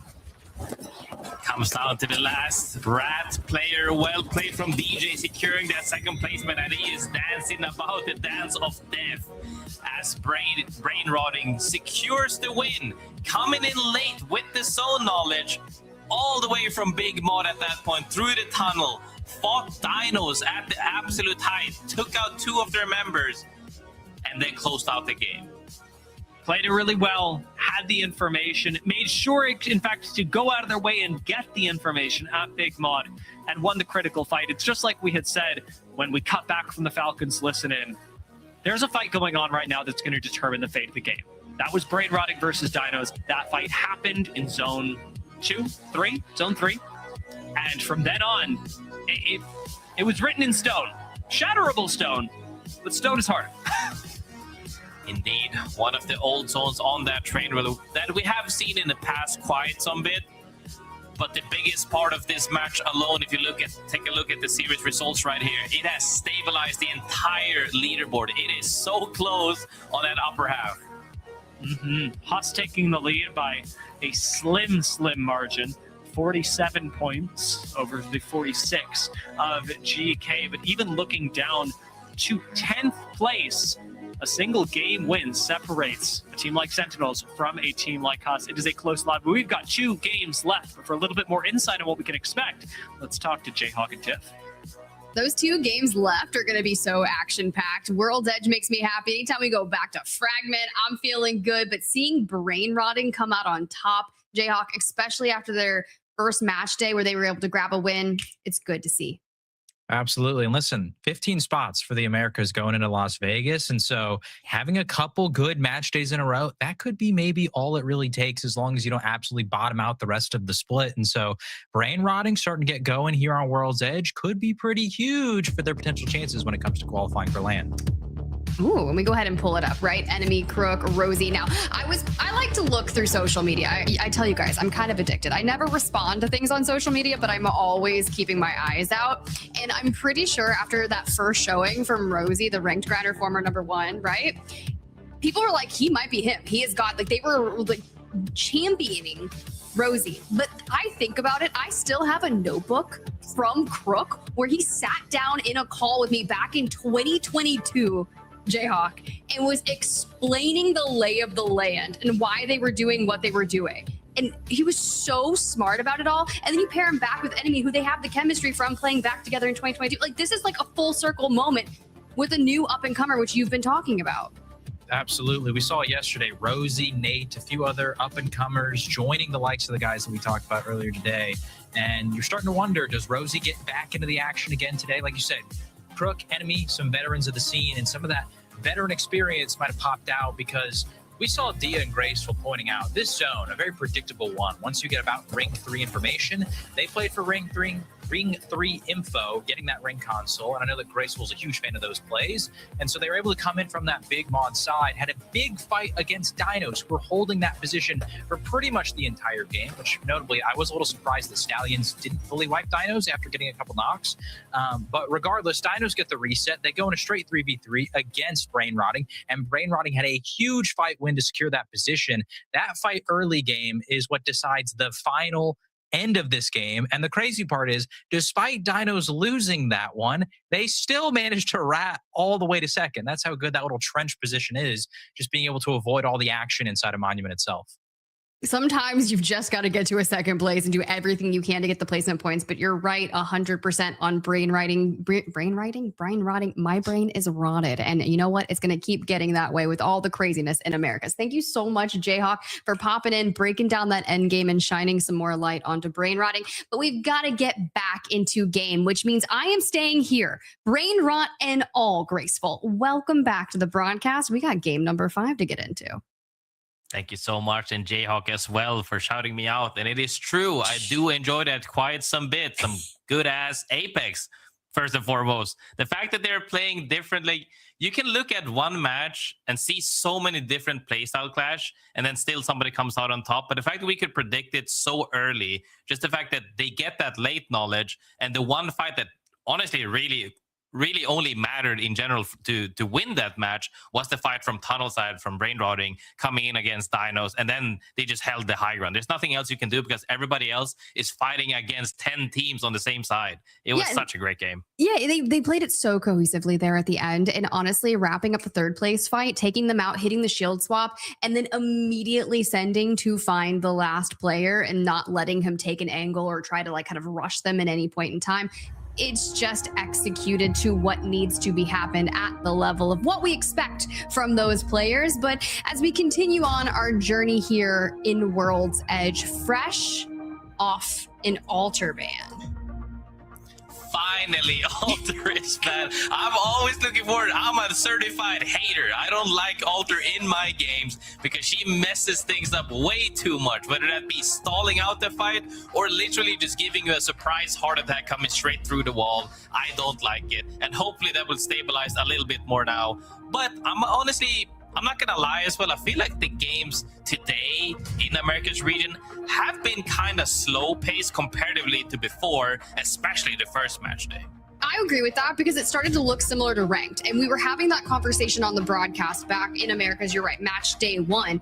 They were so crazy. People were dying fast. It was starting to look like scrims. Next thing you know, you move in today. We're going into kind of that mid game with 19 squads on an E-District match. Yeah. We saw some skyhook zones in EMEA earlier where we had all 20 teams alive for an eternity. So it's just seeming to be like, hey, we've already seen 2 days. For our teams that are playing, you're wrapping up your second match day in the first round robin. We're kind of halting the pace and trying to control the narrative.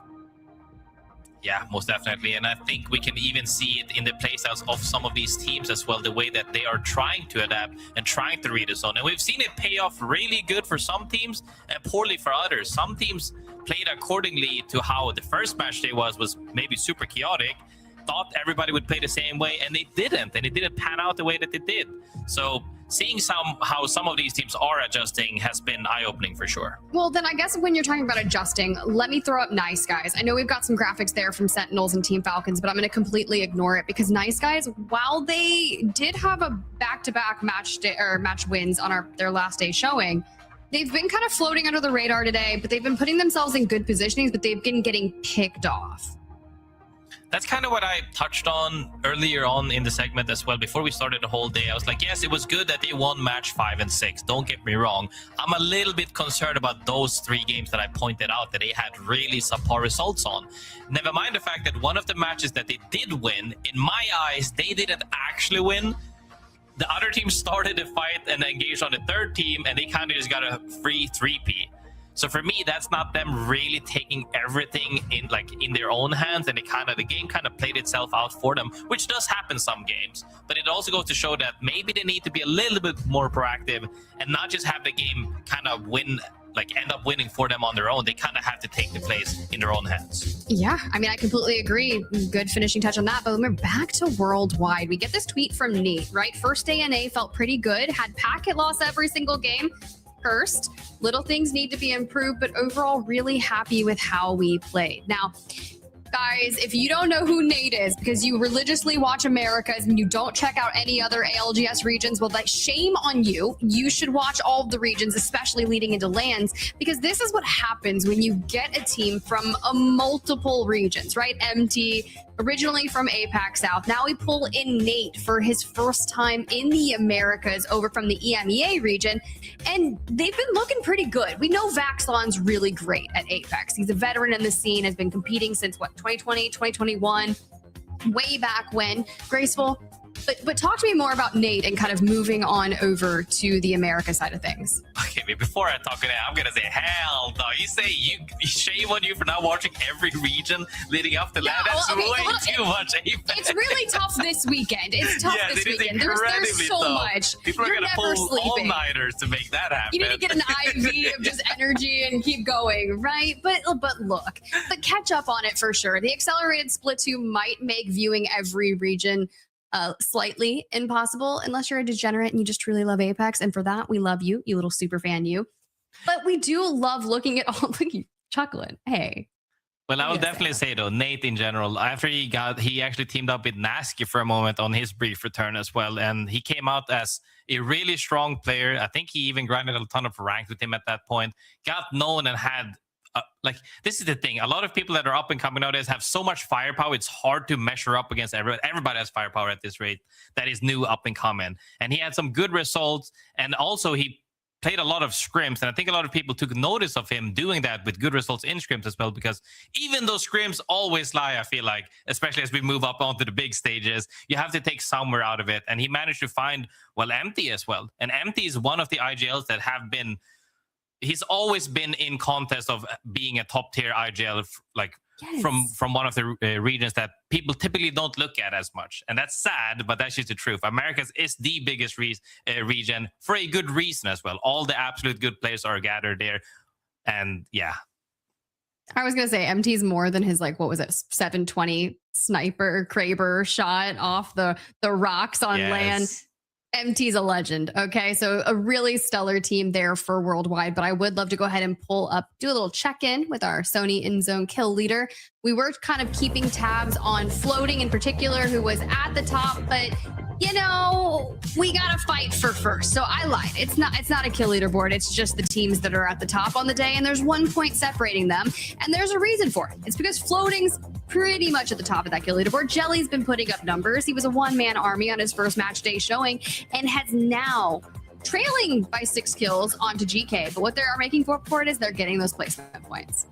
Most definitely. But at the end of the day, I'm looking at the whole picture. Whether you're like, if you're an early zone team that you just prefer rotating really fast, if you can't really pick up kills on that point, you're still missing something. But GK has been playing the way of both. They're adapting both. They're playing slow at first, taking those fights very aggressively once the zone shows, and they immediately make those adjustments to stay proactive. And with the help of Floating, absolutely dominating as well. I think there's even a few clips going out already from just today's match day with them. So if they can keep up that form, I am leaning more towards GK, but you can't count out Hus by any means. Yo, can we just talk about the damage differentials? Yeah. Hus takes 200 more damage than they deal, and GK is dealt out 2,200 more damage than they've taken. I mean, still same results at some point because, you know, they're at the top 2 positions by 1 point. But that's just something to note on a differential because GK has obtained 6 more kills over Husset, but they're still only like 7 points ahead of Head Glitch in 3rd, which when I say Head Glitch in 3rd, is that some statement that you thought I would say? I mean, honestly, with this PL for this current moment, I am not shocked at it because we have seen some upset across all regions. I am happy for them though, regardless. Ooh, okay, here, guys. We are going to remake the lobby super quick and get everyone up to date and make sure that all things are ready for the last 2 matches of the day. In the meantime, I hear Monsoon's been cooking up something cool. We are going to be making the Nessie gun charm on a larger scale, on a big version. Look at how cute and delicious she looks. That's awesome. And this is earned by watching 1 hour of ALGS Split 2 Pro League, which starts on the 21st. Did you work in kitchens before you realize you're an Apex demon? I've been cooking for over 20 years. Love it. Dude, shout out my cooks in chat. All right, here we go. Dude, no way. That's crazy. It's the year 5 trophy, the championship trophy. Haha, that's crazy. Who would have thought, huh? This was definitely the hardest part. Aha, she has a neck. Oh yeah, isn't this funny? Woohoo! It's a whole sushi Nessie platter. You like that? Look at that thing. Very, very nice. Her head. She's dead. I think I miscalculated the size of the body of the Nessie and the thickness of the neck. I think that the neck was too thick, the weight or the balance was bad. But that's okay, guys, because I am a professional Apex player.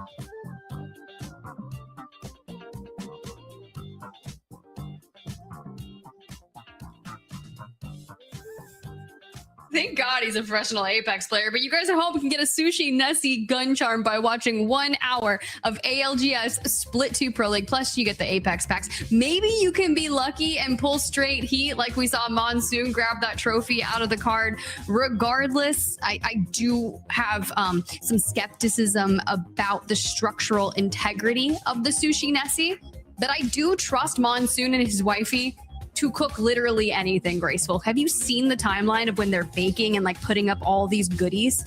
Oh, trust me. If you haven't seen it in my camera so far with my triple chin, I love food. And I've seen those pictures too many times.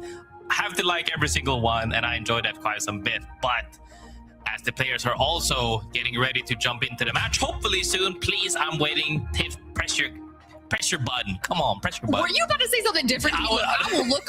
You were about to be like, where is it? Where's the button? All right. Well, look, chat and graceful. I do not have a button. She's lying. I do not. She's lying. Jayhawk in the back might. Jayhawk might have some insight. Of course, he's not going to be able to hear me say that because I don't know where he's lurking around watching our players. But we can check in with the series results. We talked about Huss. We talked about GK. They're at the top, separated by 1 point. You asked for the game. Well, guess what, Graceful? It is here. Finally, I've been waiting. Stop yapping. Let's get into the match. This is where I belong, right here on World's Edge, and I will probably rest in peace on this map as well. Sir, there's been a lot of death talk out of you today, and I'm starting to get worried. You're fine. You're healthy. You're thriving. The only person who isn't is me, who did not get her blood pressure meds refilled today. And we'll worry about that later because it's all about Apex. It's all about brain rotting. Brain rotting so far, though, has found their way back up that leaderboard. Was kind of a slow start. I was a little bit wondering, are they going to be on that fraud wash? But from the likes of it so far, I think that we can almost count them off of it. Do you remember when we had that Harvester circle? It was completely different. Like, it was Harvester and Sorting Factory, and we actually went Harvester.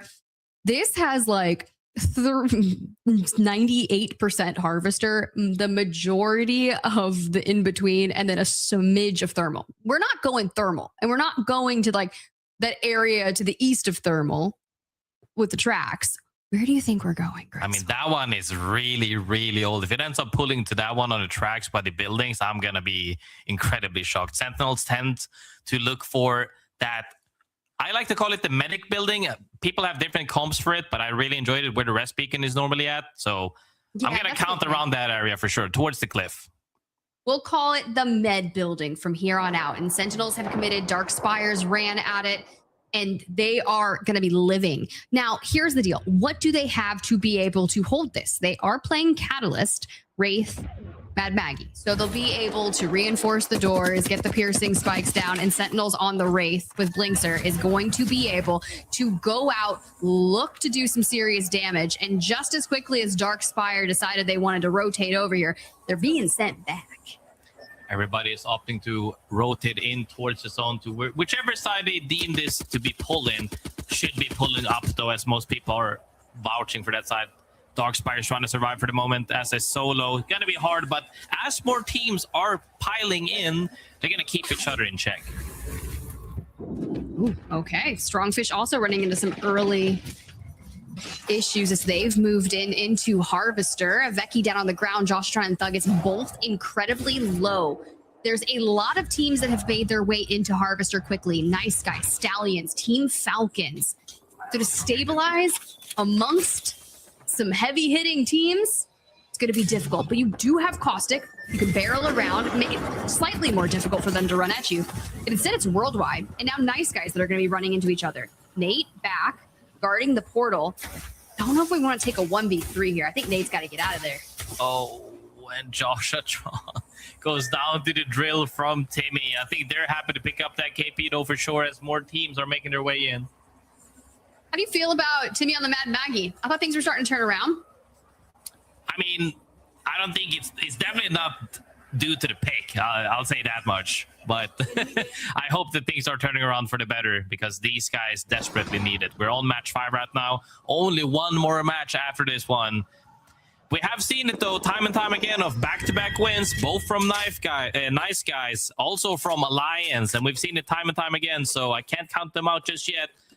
But it's going to be a rough rest of Pro League if they fall short even today. A 20-point game puts them into the top 5 if some people fall dead early in the top 5. So you really can't. But for Huss, vying for that top slot and only holding onto it by 1 point, we Maggie Ball, we've lost out on Deeds. We were going to throw the Arc Star. I was curious what Jelly could do on the Axel since so many people have been touting Jelly's Axel gameplay. Notorious for it. The Deeds in a death box. Now the Nitro Gate back to cover the distance. I did think might be difficult. I did think he was going to rat that though, but he opts to not go for it, and he's going to make his way on the move. The one character that can make it happen though is Axel, I would like to say, but it's looking really grim. Yeah, there's only so much you can do when you're like kind of trying to smooth sail through the open. Dinos are in the great pursuit of happiness and kills in the terms of Jelly, and there we go. Now you do sacrifice yourself because one player is still alive from that roster and will likely look to make a great regain. A little dupe on a Mad Maggie and a little regain needed. Dupe should be able to get that reset properly as nobody else is occupying that southern side of the zone for the moment. They have a team in Sorting Factory, but they're probably not going to take notice of them. Okay. Looks like Shuby having some bouts with the Stallions off screen and Falcons. Interesting. Guild grabs a trade. Head glitch, though, your third place team have called out where they think a team is. Now, they've been running down Vex Gaming and would like to see if they could find him. Here's the shot. No way you don't see Ambino. Anyways, we check in with that later because the Falcons are in the throes of it. Hal in a death box, and Timmy and Guild clutch up, take the win against Stallions, and send them to the lobby. Head glitch playing the same way as well as they actually eliminate Vex Gaming. Happy to see Falcons wake up, though. We did hear that conversation. I'm going to mention it the 4th time, chat. Have had a talk with the coach.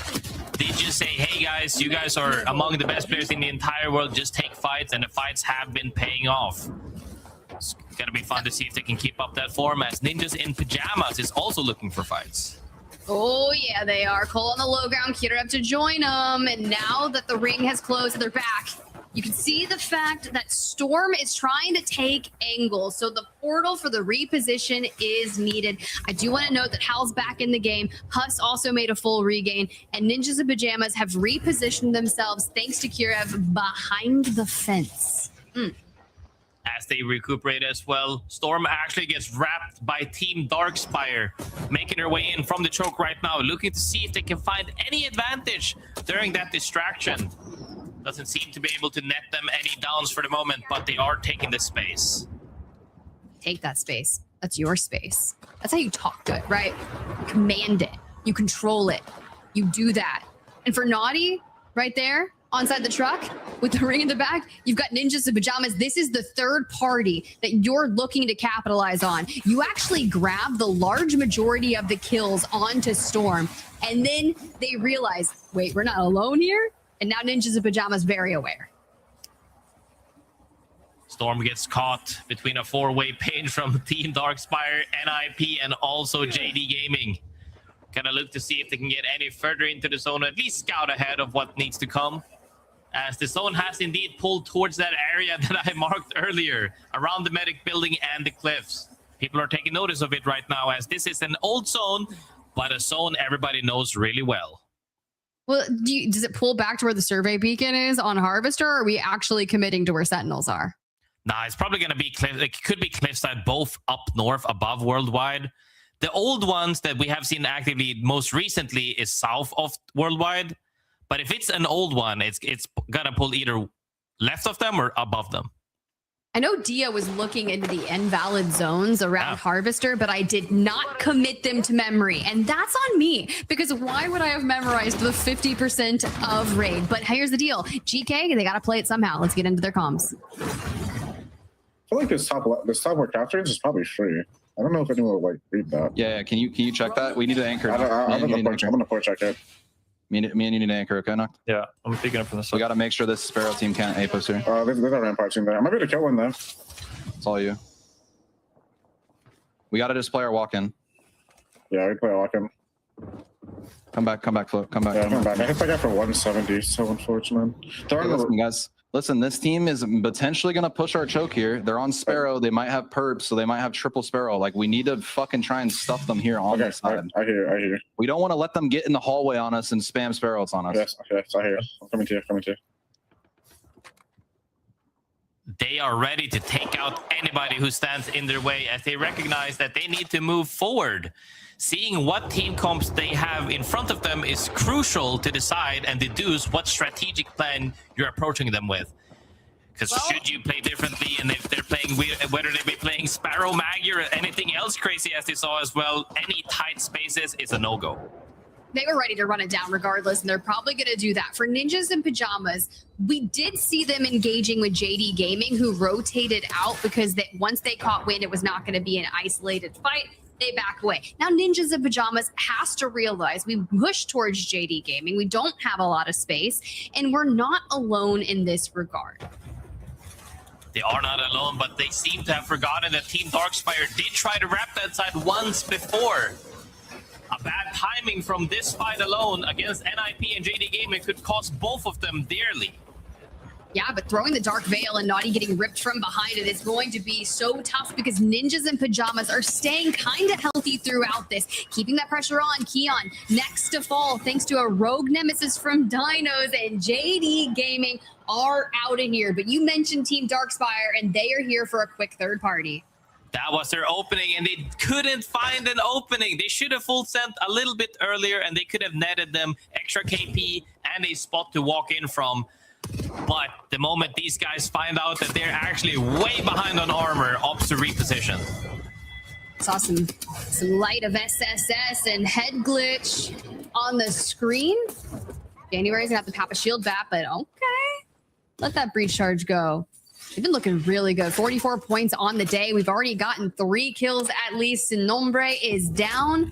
And now bring it to 4 for the team with 14 squads remaining. I like what I'm seeing out of Head Glitch. The issue for them is they are on the northern side of things, so it's going to be one of those open rotates that they have once they exit. Yeah, especially with the zone pulling as well. A little bit more further up northwest of that zone. It's still where the cliff is, down below where the rest beacon is. Well, above it, actually.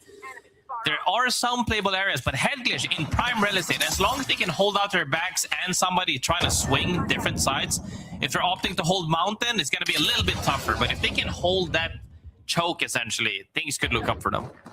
Curious where SSS is going to go off that redeploy, because they do have the choke that's just to the west of Head Glitch that you're talking about, because they're going to have to hold off both sides. But the closer side to SSS is in that next circle. It's going to be tough, though. I think they noticed there's several teams in front of them as they're getting absolutely crossfired. NIP, who, by the way, is on red double purple against triple blue. There is no way they're losing that fight straight 3v3, and the zone is closing behind them. But they have to look in front. Team Darkspire managed to walk ahead of them, and Brain Rotting is already holding the train rail. SSS is on the move too. They've been trying to snake with their Wraith to find a space to survive. Portal's going down everywhere. And I say survive. Void with a pixel of HP. I think he got scouted out. Is he alive? Holy shit. Oh, sweet. We're alive. Thus matters your rat. If this doesn't bring you nostalgia right now, sweet 1 HP ratting. Almost like he never left. Bro, do you watch House of the Dragon? No. I'm not going to do spoilers for anyone in chat, but one of my favorite lines is, I'm alive, imbecile.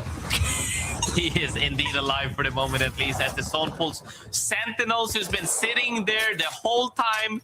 Zone ends around them. They are feeling happy about their prediction early on, as GK Esports, one of the teams we had a listen-in with, very calm and collected until they decided the fact that we have to fight, and that fight is brewing. Yo, it kind of pulls hard to Sentinels and Ninjas in pajamas. Around Medic, yeah. Yeah, you're 100% right. So anyone that's not there is going to have a heck of a time. And GK, deep in Harvester, have to contend with Falcons. And even when they get out, if they go through the snake on the north, head glitch is there. If they want to go out the other side of Harvester, I'm sure Worldwide are perched on top of the doors on that upper area. It's not going to be fun. The crazy part is NIP managed to take Train Rail over Brain Rotting. Brain Rotting might have an advantage in taking a fight against them right here, but you can't discount that Dinos can still wrap them and other teams can make plays that make this really hard to have an isolated fight. Should NIP or Brain Rotting come out on top for that Train Rail fight that is actually cooking at this moment, they have a huge advantage as everybody else in this zone has to fight for the northeast side. Okay. I was worried, but we're getting out there.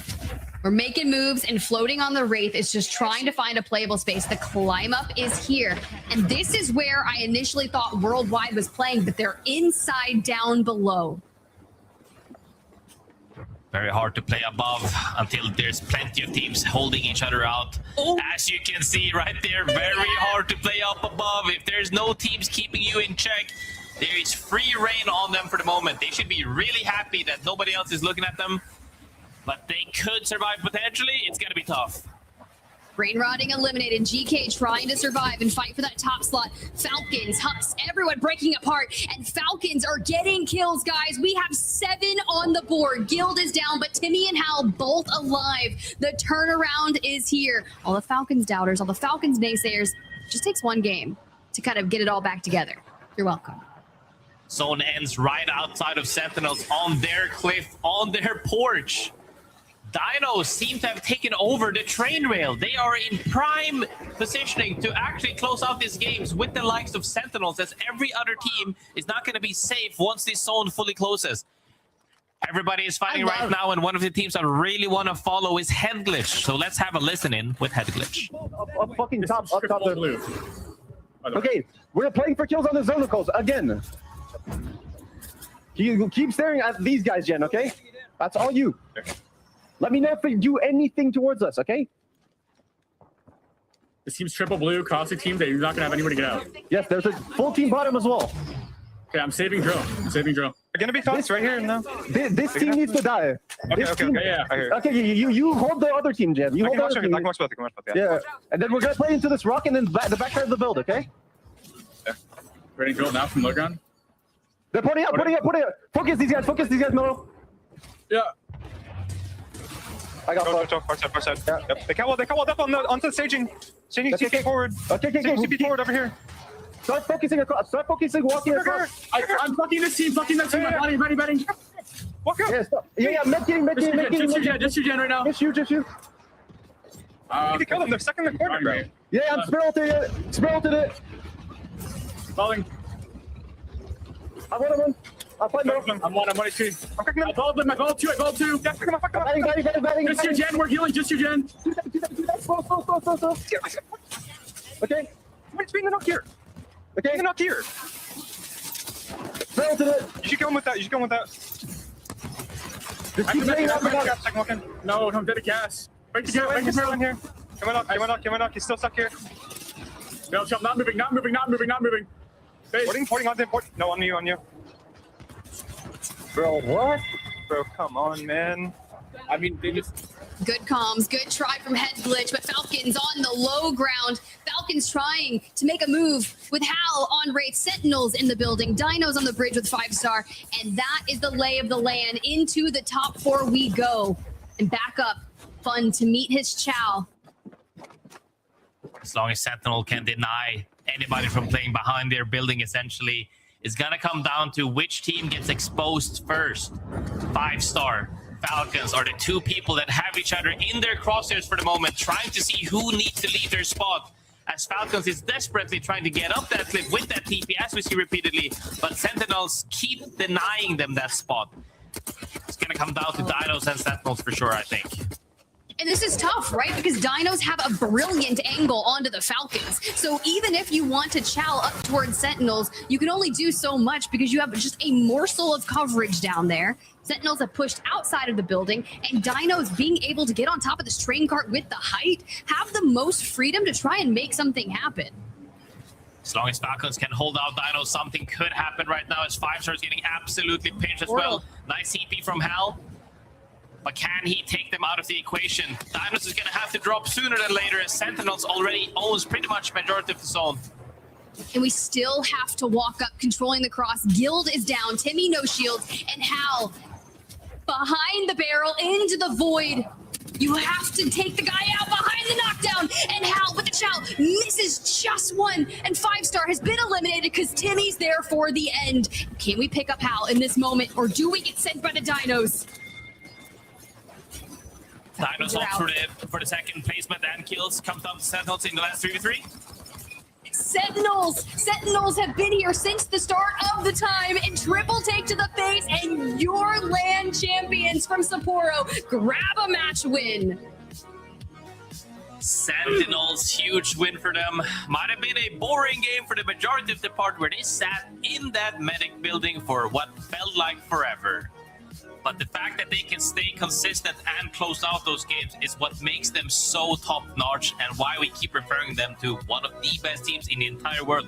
Winning a LAN, placing 3rd, still closing out games. They have what it takes. Look, that was tough, right? Because there's a lot of different moving pieces. You got Dinos up on the train tracks, popping up top, taking high ground, looking for those angles, not only on Sentinels, but also on Falcons. So you've got Hal continuously trying to hit the high ground to focus Sentinels to push them off because they want that space. But to walk away with 9 kills and you'd moved into that building within like the first 2 minutes of the map, that's good, honestly, because anytime we see people rotate early, it's always about what do their resources look like? Were they able to actually get anything? A 21-point game out of that is great. Really good plays nonetheless, but I really want to shout out Dinos as well, as they made some tough rotates to make it up to that train rail. I did say it was going to come down to Dinos and Sentinels as everybody else gets exposed way earlier, but the fact that they stayed that consistent and managed to get KP as well puts them actually in first place for the moment. Dinos on 54 points. Nice. Moves them up 3 slots. Head Glitch move in a second. Huss and GK are both going to fall. Sentinels up into the top 5, and the Falcons make it into the top 10. I'm pretty sure that game might have been more points than they've acquired over like the last 4 games they've played this weekend. So we're trending up. We are going up indeed as they are adapting to the lobbies, and we can see that across the whole lobby as well. The upper end is very, very tight, but the bottom so far, anybody could jump all the way from 20th to 10 almost immediately. So it's going to be fun to see what happens in the last match. Well, I can't wait to see, and I'm sure you at home can't either. So let's cut to a quick break, and we will get into the action when we come back. Sony InZone, the official audio and monitor partner of the Apex Legends Global Series.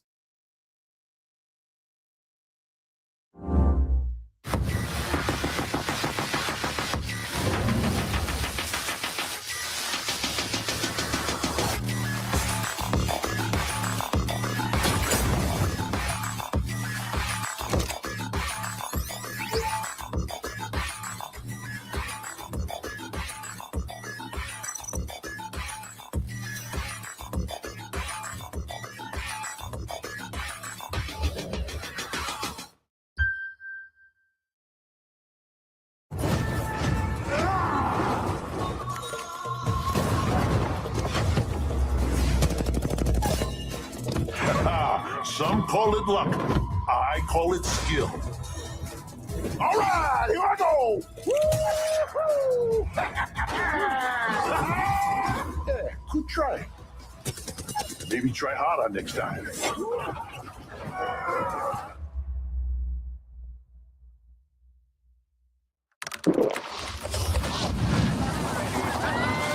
Red Bull gives you wings.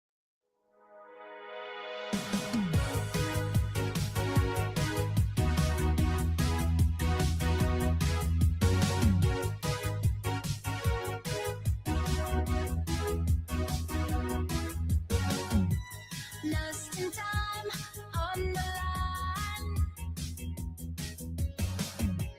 Night will fade, don't be afraid.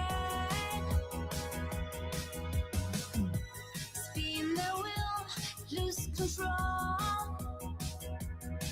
And the skies take the rise, 'cause you're on the night. I feel the fight, take the night. On the night, I feel the fight, do it right. On the night, I feel the fight, take the night. On the night, I feel the fight, do it right. Dance no stress, fall in a mess. Feel the bliss, nothing less. Spark and shine, cross the line. And the skies take the rise, close your eyes. Red Bull is giving wings to the ALGS and the Apex community.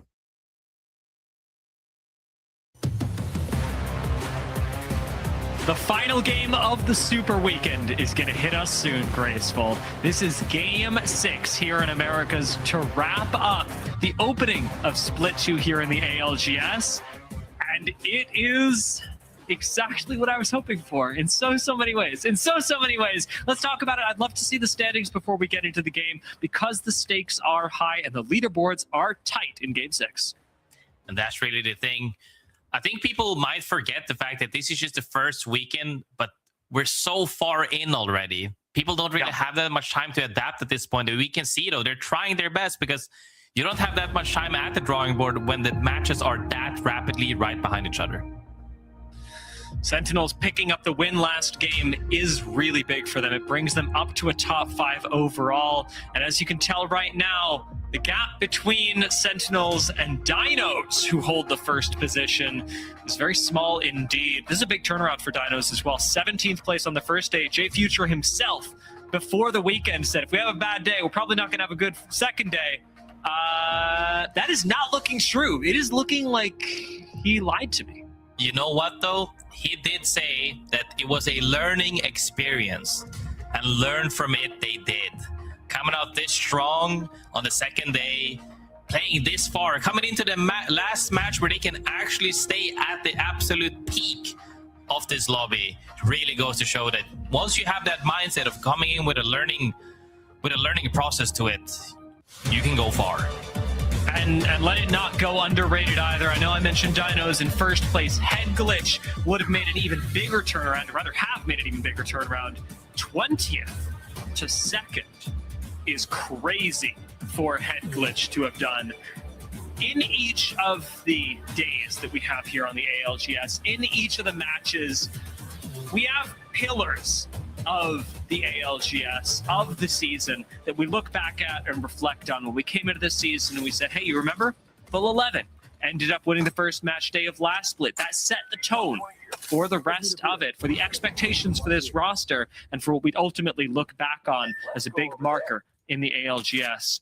Who's going to be the winner in this final game? Who's going to be the winner at the end of the first round robin in this pillar of the Apex Legends Global Series Split 2? We're going to find out in about 20 minutes because Apex Legends, it wraps up pretty quick. But we're starting with a pull down towards Tree and Sorting Factory. Tree Settlement, the new revamped version of the old Tree as we all love and know it. if this is an indicator of all the old zones we have seen today across the regions, it could be ending in the water around the stalagmites potentially. But I am hoping, because we have seen some new zones, especially around War Camp, this could pull into Tree Settlement, but I am not too sure of that. It'd be really nice to see a Tree Settlement game. Yeah. Team's very excited about the POI, about its flexibility. It does, however, look like that's not even the prediction from the teams that land there. Stallion's going to be rotating through Tree Settlement now, but Strongfish have already rotated up to Worldwide and Sorting Factory. I know that Tiff brought this up last game about the zone exclusions. There is a little bit of debate about zone exclusions right now in the data community. So all of my research did turn up a whole lot of, well, we have ideas, but we're not exactly sure how zones are working right now. And if our previous information is correct, most of Sorting Factory is still exempt from the zone pool. Indeed, but as we say that most of it is exempt, we have seen the old on that train rail east side of Sorting Factory as well. So I am not convinced that there was a bunch of talks about how this whole algorithm is going to change. So far in the past 7 years, it hasn't truly changed, because if I can pinpoint majority of these zones with past knowledge, I am not too sure we're not getting rug pulled at this point. It's not the algorithm. For the data nerds out there, I am just going to hit you with this. The debate is as to whether invalid zones are decided client side or recorded client side or server side. If they're recorded client side, we have access and we know what zones are invalid. If they're server side, we don't know from patch to patch and we can't track it. So going off the most recent information, there was a patch recently that gave us some client side data, but we don't know whether that's actually the thing that determines it. Just to be really clear about what I'm saying, the algorithm doesn't change, or that's not what I'm not saying the algorithm changes. I'm saying what we know changes. And what we know, that old still stay true. So far, we'll have to see though if it actually pulls that deep or not, as Brain Rotting, one of the teams that we saw succeed incredibly well in their past match day, have woken up, currently sitting 6th. If they drop a huge bomb games, as we have seen across all of the regions, we've seen 21 bomb, 20 bomb, 17 today. If they can replicate any of those matches, they could still end up taking the day. And Brain Rotting succeeded in a lobby that was fast, succeeded in a lobby where teams were hungry for kills. And if any of the games today are going to be like that, it is going to be Game 6, when teams are desperate, not just to rack up points for the day, but for the weekend, that for a lot of squads has left them desiring a bit more. GK Esports really desiring the first place that they got in the first couple of games of today, but that they have slowly been losing control of, dipping down to 4th. Still a good position, but for the quality, for the caliber, and for the experience that GK have, it is not enough. Brain Rotting seems to play for that mid speed again, staying around Big Mod before deciding to go even deeper. One of the teams trying to sneak up on them is NIP. Fight looks to be breaking out, and NIP, honestly, this is for them to win, as they are currently pretty far down that leaderboard. Brain Rotting, however, is not going to let that go for free. A lot of teams in this area, even though the zone is not ending here. This speaks to the sort of bloodthirsty nature of the lobby right now, as GK want to get involved in this, don't want to miss the chance to pick up kills on Storm, on NIP, or on Brain Rotting, as we had pointed out earlier. Sin Nombre are going to start coming up the tunnel, maybe looking at this fight as it leads into Big Mod from the Harvester area, but none of these teams... all these teams want to fight. None of these teams want to die. And that's the risk that we're balancing here, is getting aggressive versus risking your life. And Brain Rotting definitely thinking about how to minimize that risk right now as they whip out the zip line, and Mr. Rosie going to guide the team straight out of the sticky situation towards Lava Fisher and towards Mirage Etoile. One thing they don't know is that Huss is lurking nearby as well, that just hit the UAV, seeing them coming. They see that somebody popped that UAV, and are playing reserved for the moment, as Brain Rotting is trying to navigate through the lobby. They went to the west, they're hitting Huss. They went straight in, they're hitting Sin Nombre. They're running away from NIP. If anything here stops them or extends the fights for too long, 3-piece from either direction could unfold. Mr. Rosie wanting to get a little bit of movement on right now, but the path forward is dangerous, and it's a good thing that he gets stopped. And ultimately, the Brain Rotting have to turn back, lest they risk Brain Rotting's position and chance to take first place. As they come back, Huss are taking a very slow way into this ring, and NIP have been slowed down by the fact that they just cannot stop fighting. Big Mod is such a huge rotational area that even though NIP took it, even though NIP didn't start a fight, the fight's coming to them. Storm want to take him down, and they start with Cole. Cole gets knocked out. It comes down to Vayne's bubble. He gets cracked as well as GB ult is still raining down. I'm not too sure they're going to be able to stabilize this as they actually opt to run away for the moment as Vayne gets on that sip. He's going to hide behind the box for now, but Kurev just sends on his own way. This crazy part is he's running straight into Huss. They have no information that there is a team lurking in the zone right here. And if he gets found out, things could get this. They could be knocked out early. Kurev's got visual. I don't know if Huss actually has the information.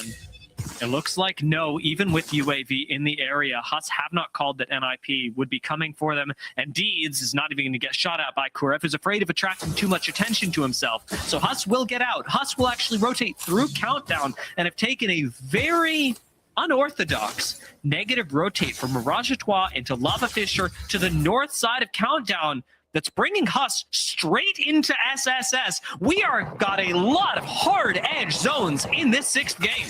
A lot of these teams have so much to lose, and Huss is trying to play this a lot more reserved. But regardless of which side they have been running towards, they have always been met with a team. Sees that team running towards the choke as Headglitch made it past, and SSS is chasing them right now.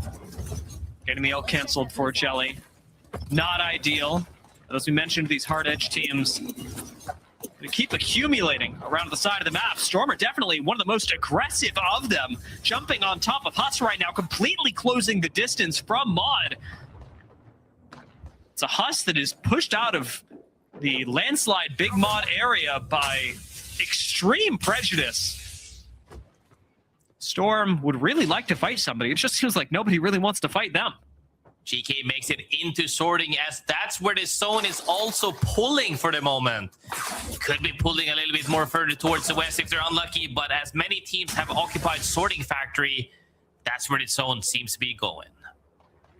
Yeah, we've got a couple of options around the sorting factory area for what zones we might see. We'll get the chance to talk about them in a little bit and maybe who is in the best position to take those zones when it matters most. But with so many teams still needing to get here, there's the other reality that a lot of spots are going to be open quite late. Even with Huss rotating in as late as they are, tanking as much of the zone as they have, it should be relatively easy for them to make their way into sorting factory and get a real playable position as long as they do it in the next 2-3 minutes.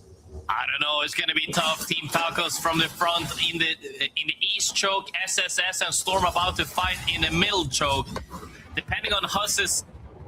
Okay, they're lucky enough. SSS goes for the Valcult, and that opens up an opportunity for them to pass, but they'll have to see if they're letting Storm fly past them.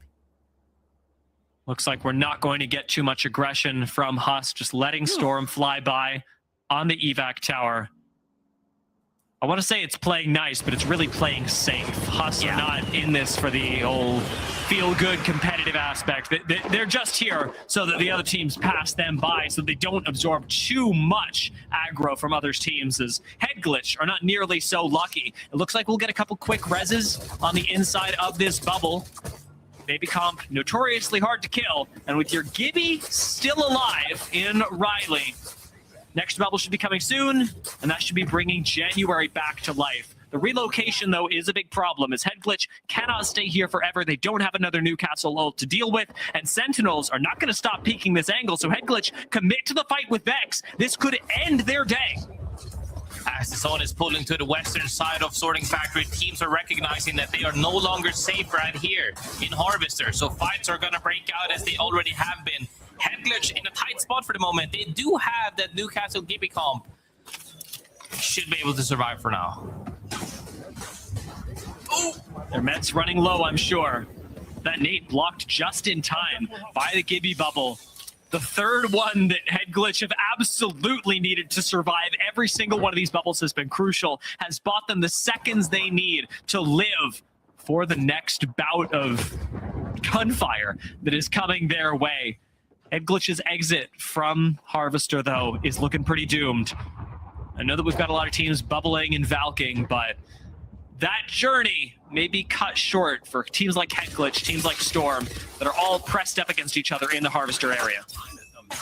NIP and Sin Nombre fighting all the way far west side of zone, as we can see right here. They're going to opt for a movement. They are also one of the teams that is not running the typical comp that we have seen across this lobby or across this match for the moment. So they're going to have a really tough rotate. NIP is going to have to fight forward. Brain Rotting, who had the chance to move their way up, and still do, but a harder road to put yourselves on that pillar of the ALGS. Looks like they'll be largely flown over, but not wanting to be forgotten, not wanting their first day's success. Brain Rotting do already have the single match day win. People will doubt it. People will look at that and go, was it a fluke? But the win it was on the first day, and nobody can take that away from them. Can they find it again? Can they silence so much of the doubt that surrounds this roster? Ninjas in Pajamas, hoping to silence a lot of the doubt that they accrued at the Split 1 playoffs. Always almost making it, barely making it, and finally being shut down. They look for the fight on JD Gaming. JD repels them, but for how long? JD Gaming expends a lot of utility and resources on trying to take NIP down. With the help of other teams across the lobby, they're trying to knock them off, but can't quite do it just yet as NIP returns fire straight onto them and finds a down.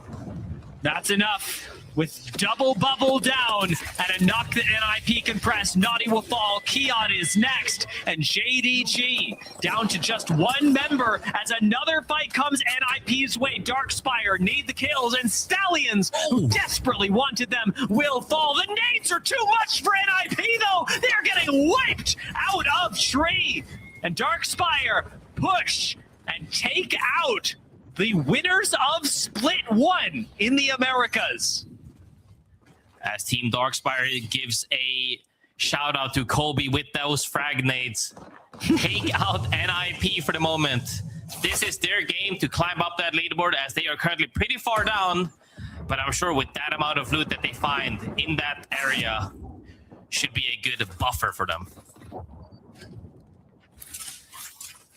Head Glitch on the high ground, L-Star in hand. We've seen the L-Star literally shape endgames 3 times, and right now, even in the mid-game, it is monstrous in January's hands. January, the very player that Head Glitch have to thank for the game win that they've been able to pick up so far. If they're able to do this again, if they are able to go from 20th to 1st in 2 match days, JD and Storm falling, it would be, and I mean quite literally, incredible for Head Glitch. Brain Rotting still a duo as we have seen it for quite some time. Probably gave up hope of playing this out as a full trio. Just gonna play the best way they can for the moment as they try to play underneath that spot as Rosie goes down, but are they gonna get aped? Other people are getting aped. Worldwide don't end up committing, and the Dinos unfortunately have to. Jay Future, he's gonna die. This next ring, so scary, but the last tick's not connecting as he does barely make it into zone. There is no way the Dinos managed to survive this. Surely not with Worldwide above them. With so many teams just looking in this area, the nice guys will even fall before Dinos, and DJ's back up. This is Worldwide's games to lose. They have the absolute winning position. As long as they can keep nobody from jumping them, they should be able to close this out. But Team Falcons on the other side of that rooftop. Dinos as a duo underneath. Brain Rotting underneath as a duo as well. A lot of these teams are keeping each other in check of not having to get 8, essentially. But Worldwide for sure is playing very reserved. Team Darkspire are trying to ape Dinos. They're fishing for weakness, for unpreparedness, but they're not going to find anything as Jay Future with the fuse is able to push back on that aggressive invasion. Team Darkspire are not committing hard enough to try and wipe out this squad, something that may very well come back to bite them. Or who knows, might come back to just arc star them in the mouth. Big knockdown coming in from Chaos. Dinos end up ziplining on the fight for a few more nades. But out comes the portal. Dinos really want to finish off Team Darkspire. And they've got the angle to DJ Killa with another nade. Lays that up perfectly to burn away at Darkspire, frying them where they stand. But Dinos inside the bubble have limited safety. It looked like he just hit a 300 banger on top of them with that Skynet right now as fights are breaking out all over the place. Are they really going to be able to reset on that Stalagmite? There's no way. 5-star finally gets eliminated as other teams are converging on top of the same spot. Chaos goes down though, with Gibby falling. Dinos, they don't have any safety. GK want to drop down and take away the safety of the first place squad. They know it's Gibraltar who's out. SSS though will fall in the meantime. We are to the top 10 squads as a bubble comes out from Headglitch, looking for the finish, looking for the first place. If they take out Dinos, they could take Dino's spot. Dinos is trying to survive for now, but they're getting absolutely crossfired by everybody. Nades from up top, shots from the side as GK Esports, a team that was above them, goes a little bit deeper on that platform for the moment to see if they can get more space. GK Esports, hungry. Looking for a few more kills, but again, not giving up their spot. The Rampage, a lot of damage onto Strongfish, but not enough to finish them off. Huss playing underneath. Headglitch joining them. The Dinos evidently out to Headglitch. And weirdly, Team Darkspire have a solo surviving. All three teams that are close within each other of just 1 to 2 points. Only sitting merely 5 points from winning this whole match day. So let's have a listen in with Headglitch. About Gibby Castle team, we need to just 3v3 bottom and we win the game, okay? Yeah, I know. Watch out, hey, do not take picture, okay?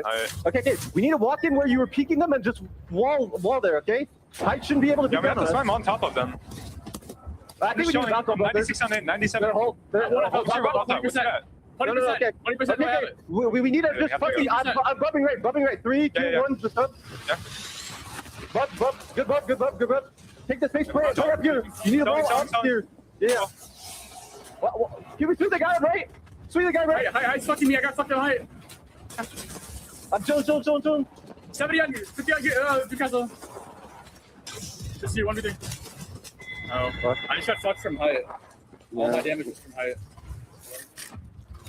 Headglitch so much kills them. The hesitation on the play, the attention from multiple squads, but they are denied their chance at a first place spot. But with Dinos down, with Headglitch down, GK can take it, and they'll certainly take Darkspire on the way. 4 teams left. GK already such a staple of the ALGS, the individual members around for so long. But if they take this win, they will be huge in Split 2. That is a big knock from Noct.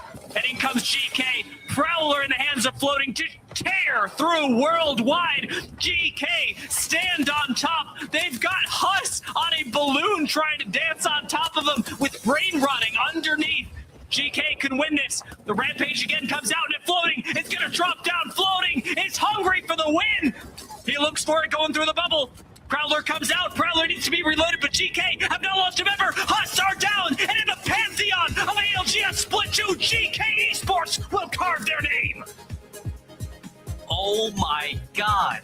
We didn't get to see the absolute perfect POV of those nades, but the Sky nades, I believe they hit like 500 damage on worldwide on top, sent them straight into the zone. All of them had pretty much 1 HP as Floating goes up to clean that fight, takes over height, and then just mops the rest of the lobby. GK Esports, the way that they play that entire game, from trying to play small, deciding to take more space, and then closing out that game with those nades. Literally, those nades won the entire length of that match. It was crazy. I mean, there's so much room for error in the place that they played, but look at what they turned it into. Room for kills. 16 kills in this final game, a 28-point game that you have to imagine pushes G. With those nades, literally those nades won the entire length of that match. It was crazy.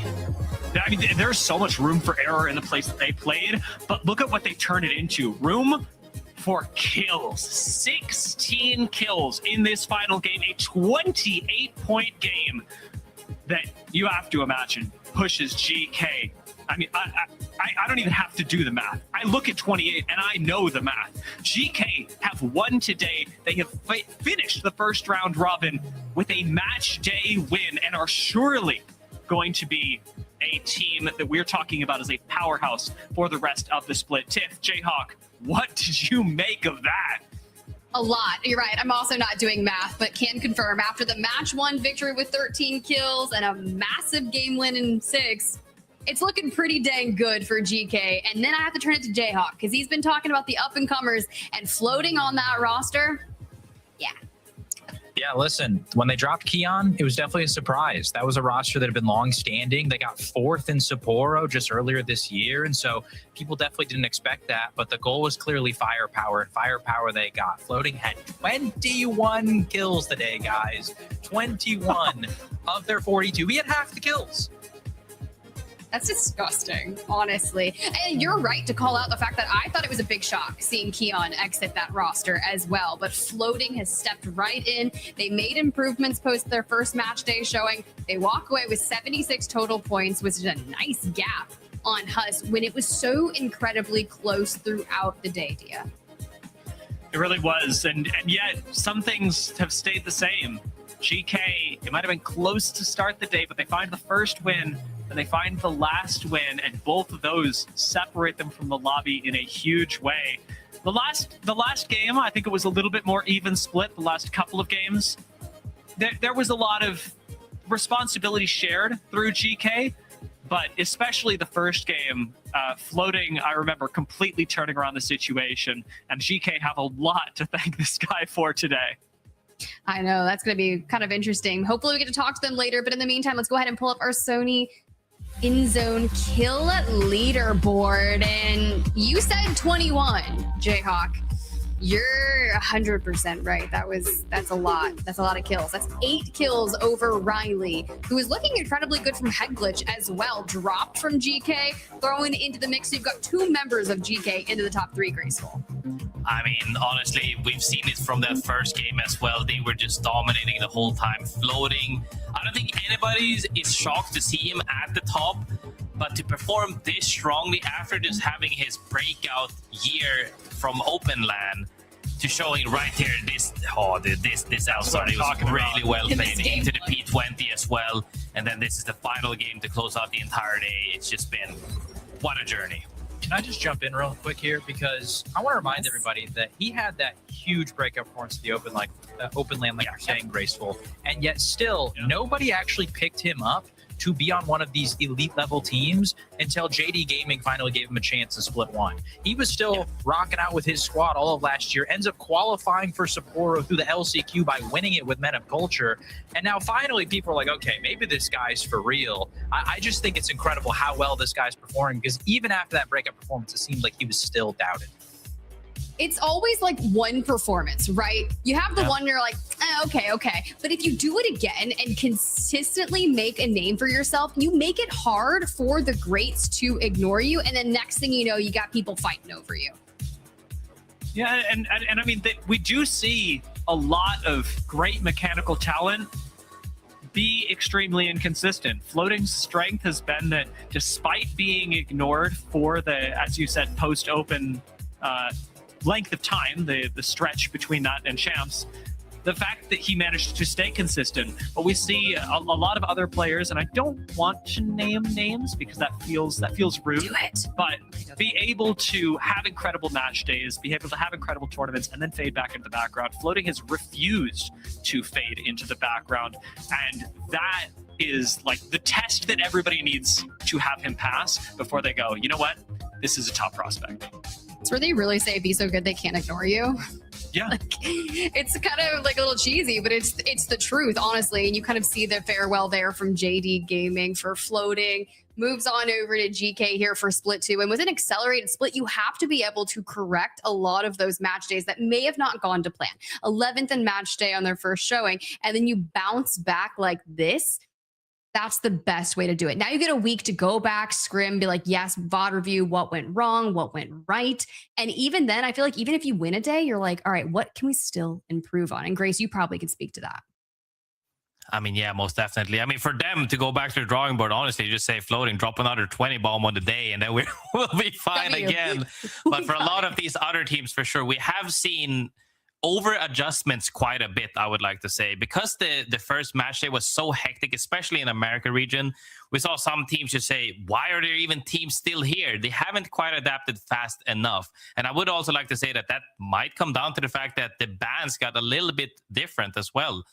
So maybe approaching strategically a little bit more based around the comp as well as maps is in effort for most of these teams going forward. Nice. All right, guys, I'm going to pull up the Pro League standings. Dia, I want you to start thinking about your player of the day, though. I know that's a big topic. We've been having a lot of fun with it, but some thoughts, because we do still have brain rotting up top after our first initial round robin in the Americas, okay? Total points 40. AG Global had a pop-off just yesterday, and now look at that, 36. But GK, after the bounce back, y'all, we're tied with, dude, they can't get away from us. They cannot get away from us, Jayhawk.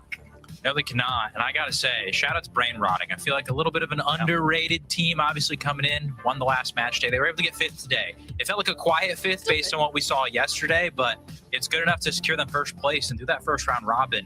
Considering the expectations this team had, this is a pretty monumental start. And the projected cutoff, I know this is maybe early to talk about this, but historically 15th place in the Americas region comes in around the low 70s. They're already over halfway there. Brain Rotting are in a good spot potentially to qualify for land. I'm feeling good about everyone from 7th and up then, Dia. Yeah, I mean, that is a... Thank you, Jayhawk. That is a crazy stat to throw out, because the idea that we could see Brain Rotting at land from being so, I would say not considered really as a land contender is huge. But like you say, Tiff, from 7th up, that includes Full 11, who despite not actually winning a match day this time around, have still started their first round robin with incredible consistency. And I say incredible because it beats out teams that we're even talking about as the best in the world. Sentinels find themselves in 12th right now. Not worried about Sentinels. I don't know what it is. Maybe they've inherited the plot armor, but go ahead. We got a tweet from AG Global, especially after their performance. They finished first in EWC. That's true, guys. They did go crazy. And that sounds like I'm talking about Split 1 playoffs. No, AG Global Esports as a whole won the EWC Club Championship. And now in Apex, we finished first on the day in Pro League. Just like that. It's just that simple, right? It'd be like that.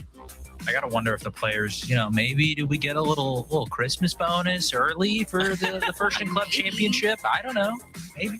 What do we buy with a Christmas bonus at this point? I don't think I've ever gotten a Christmas bonus in my life, but I feel like we deserve a little sweet treat. You used to work corporate? I am a corporate escapee. And no bonus? And it is... it's tough out there for a corporate escapee. There's a reason we escaped. But Dia, did you do some thoughts on the player of the day?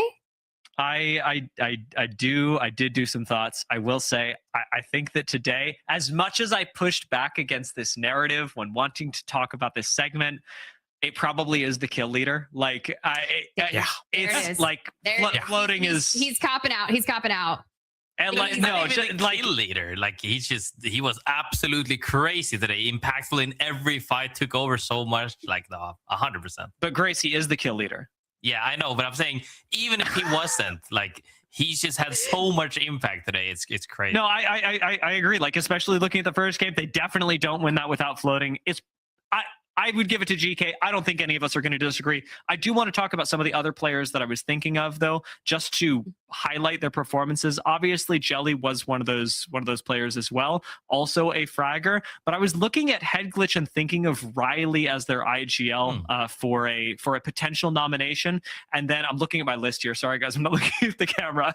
And then I didn't know where exactly to go with Dinos, but I felt like Dinos and Headglitch both should have had a nomination. Jayhawk, I know that you were listening to the comms from Dinos. Where do you think that they were getting the majority of their momentum, of their ability to perform? If I was nominating someone for MVP from Dinos, it would have been Jay Future. I know he's the IGL, but man, when you listen to this team's comms, he has complete control of this squad. There was even a moment in that final game where he had to call back his team. They were getting a little too antsy, wanted to go for some KP, and he realized it was a terrible position. They were going to ruin their game if they did so, and that call gave him an extra few points, which unfortunately wasn't able to get the win, but maybe it was good enough to keep him up in third instead of head glitch passing them. So I really do think that Jay Future is an IGL that deserves more respect because he's not only able to move his team in good positions, but his micro over his teammates is exceptional. And it seems like, even their performance today bested what he thought their performance would be. Jay Future leading the team. Tiff, I know that this is a player that has impressed you, but to see it compared is a little bit funny to look at because we're comparing an IGL to a fragger. But what are you gonna do? We put an asterisk here, guys. We have IGL on the left, and we have the fragger, your Sony in zone kill leader of the day. But even look at the damage, because sure, you're not putting up the number of kills, but what you are doing is keeping that power down onto the players to allow your fraggers to focus up and get those kills. And now when you look at Chaos and DJ, they're both in double-digit kills. And that goes to show you, not only are you scouting, not only are you putting out the pressure and getting some initial damage, you're doing everything right. So Dinos have been really interesting to keep tabs on, and I love that you shouted them out, Dia. Well, as much as I want to shout them out, Riley, another IGL from Head Glitch that looked really good. I think that squad deserves absolute recognition for 20th to 4th place. Huge turnaround. Dinos 17th to 3rd. Huge turnaround. But we got to give it to a fragger. So we're all in agreement. If anybody chooses to object to floating MVP, now is your time. Going once, going twice. Floating MVP. I'm happy. Imagine. I do want to jump in. It's not about objecting. Okay. That's why I waited. Okay. Riley, man, I got to listen to their comms as well during Game 5. He was having some baller calls. There was a really good moment where they were the last team in. They're coming from the far north side of the map, and he had a great call evacing over from Mod, cut off Sinombre in the tunnel, was able to get some KP there, gave him a free walk-in, almost got him in position to potentially even win the game, but a misplaced catwall led to some poor late-game execution. And then in that final game, he had a Valkyrie to take Dino's spot and actually kills them. I thought that maybe because he did that, that would secure Head Glitch potentially the win. Unfortunately, the low ground wasn't ideal, but still some of those really nice calls that he was having. And I think that he deserves respect because let's not forget, this is the guy that he was teamed with Lauder and Carter and maybe is the forgotten member of that previous Sentinels roster. And unfortunately, he got dropped, but he's balling out still. And that's all that matters. It's like landing back on your feet and making something of it. Sure, maybe the first time showing out isn't going to be what happens for you. Maybe it takes a year. Maybe you just have to keep on trying, just like we did to get this interview. We got Floating joining us, and I'm excited to get him here on the main broadcast. My guy, Floating, congrats on a successful day. Thank you. It was a very fun day today. I love to hear that because you guys had an 11th in your first match day. You bounce back, you go hard. Talk to me what it's been like kind of prepping for Split 2. It's an accelerated split, and the turnaround on those match days was pretty crazy. The main thing for Split 2 was getting used to playing with Dropped and Knocked because I was just playing with Naughty and Shub and everything. And I think after all the scrim days, because we were really dominant in scrims, and getting the day 1 jitters out was really, really helpful for day 2 today. Today you were I don't know how much you were able to hear as you were joining and getting all set up, but we were talking about our MVP nominations. You ended up being I think the obvious choice. You clutched up several fights for your squad. You are our day 3 MVP, but more than that, you've managed to win a match day with GK. I'd say you're a squad that is expected to go on now to continue that, and we'll likely see you in playoffs. What are you still working on in terms of the game plan with GK, in terms of them supporting you and you being able to support them? Where's that synergy still coming together for GK, and where can we expect you to progress next? I think when I get more comfortable in my role in GK, because we had a very short scrim season, when I get more used to it and more comfortable in my role and getting used to playing with them and making calls myself and listening to drops calls and playing around my utility properly and everything, I think I'll become like a way better player. I'll do way better this split than I did last split. Nice. Floating, I got two questions kind of in the same vein here. The first being, there was a lot of talk about your move to GK. A lot of people were arguing that it was more of a lateral move. So from your perspective, what was it about Dropped and Knocked that really made you want to join this squad? I used to watch Knocked when the game first came out. He was a great player back then. Same thing with Drop. They were great players. Drop's a great IGL. I mean, obviously, look at his land placement. Same thing with Knocked. And they're just like two seasoned veteran players who are just like so great and amazing at this game. And then a little bit of a funny follow-up. Your previous team went viral for a couple moments of some very chaotic comms. And I feel like Dropped and Knocked are sort of the polar opposite in terms of personalities, very chill vibes that I feel like you match with very well. What's kind of the atmosphere like working with this team maybe a little bit compared to your last in terms of just the way that everything is functioning in comms? It's like a different type of humor and different type of like, personality, he said. Because with Naughty, he would make a lot of jokes or he would like be very quiet and have a big like loud scream, and it was just like very funny and all. With Drop and Knock, it's like we like sit there, cope a little if something goes off bad, and then we're like, okay, this is like what happened, and we talk about it. I love it. Oh, Jayhawk, I know you're itching. You guys have so many questions. Keep going. I'm letting y'all. Okay, listen. Last question I have. I thought it was crazy Floating. You had an insane breakout performance at the Open. And the thing that really shocked me was that going into Split 2, you were still competing in Challenger Circuit. Nobody had picked you up in Pro League. Nobody was looking at you saying, this guy's next up. And then you go in LCQ, you qualify for Champs, leading Men of Culture into that spot. And so what has your journey kind of been like to this point? Because I feel like despite that crazy breakout performance that the Open was made for, you weren't necessarily given an opportunity until Naughty and Shubi gave you one last split. It's been like an interesting journey. I wouldn't say like a movie so far, because I want to like win before it becomes like, the end of a movie and everything. But it's been pretty great because long as it was like experience, like I became 100 times better player, like actually playing against good players. No hate to the CC players, but the skill level difference is humongous between like top CC and top Pro League players. And then going from a fragger playing with Lunix and Case into getting my own team and playing with Aveki and Too Many Cheaters, or Tyler as I call him, and like learning how to IGL again and everything was like a great experience for me because it made me focus on my comms, how I direction the team, made me a better fragger because like when you're fragging, you want to have direction because you're probably on the rotate characters or the characters need to get into a fight first. And then playing with Nadi and Shubi, I'm very thankful for picking me up. And then we're here where we are now. Love it. Ooh, I like it. And all I heard was it's not a movie yet until we win. And I think Jayhawk is over on the side, like creating his script. Is there a future Jayhawk video we could be seeing on this? I don't know. Split 2 playoffs. I love the storyline. I love it. I know you're cooking over there. Thank you so much, Floating, for joining us. I hope you have an amazing rest of the week. Prepping for the next crazy weekend of ALGS. Go celebrate, my guy. Of course. Thank you. You guys have a good rest of your week too. Hey, I'll try. We'll see what we can do. Nice guy. Great. I know. I was excited, and you guys, I feel like I saw the vibes on your face. You were like, I want to ask this man like a million questions. So I let you roll. Graceful didn't get to be a part of the interview, so I'm going to kick it to him right now based on what he heard.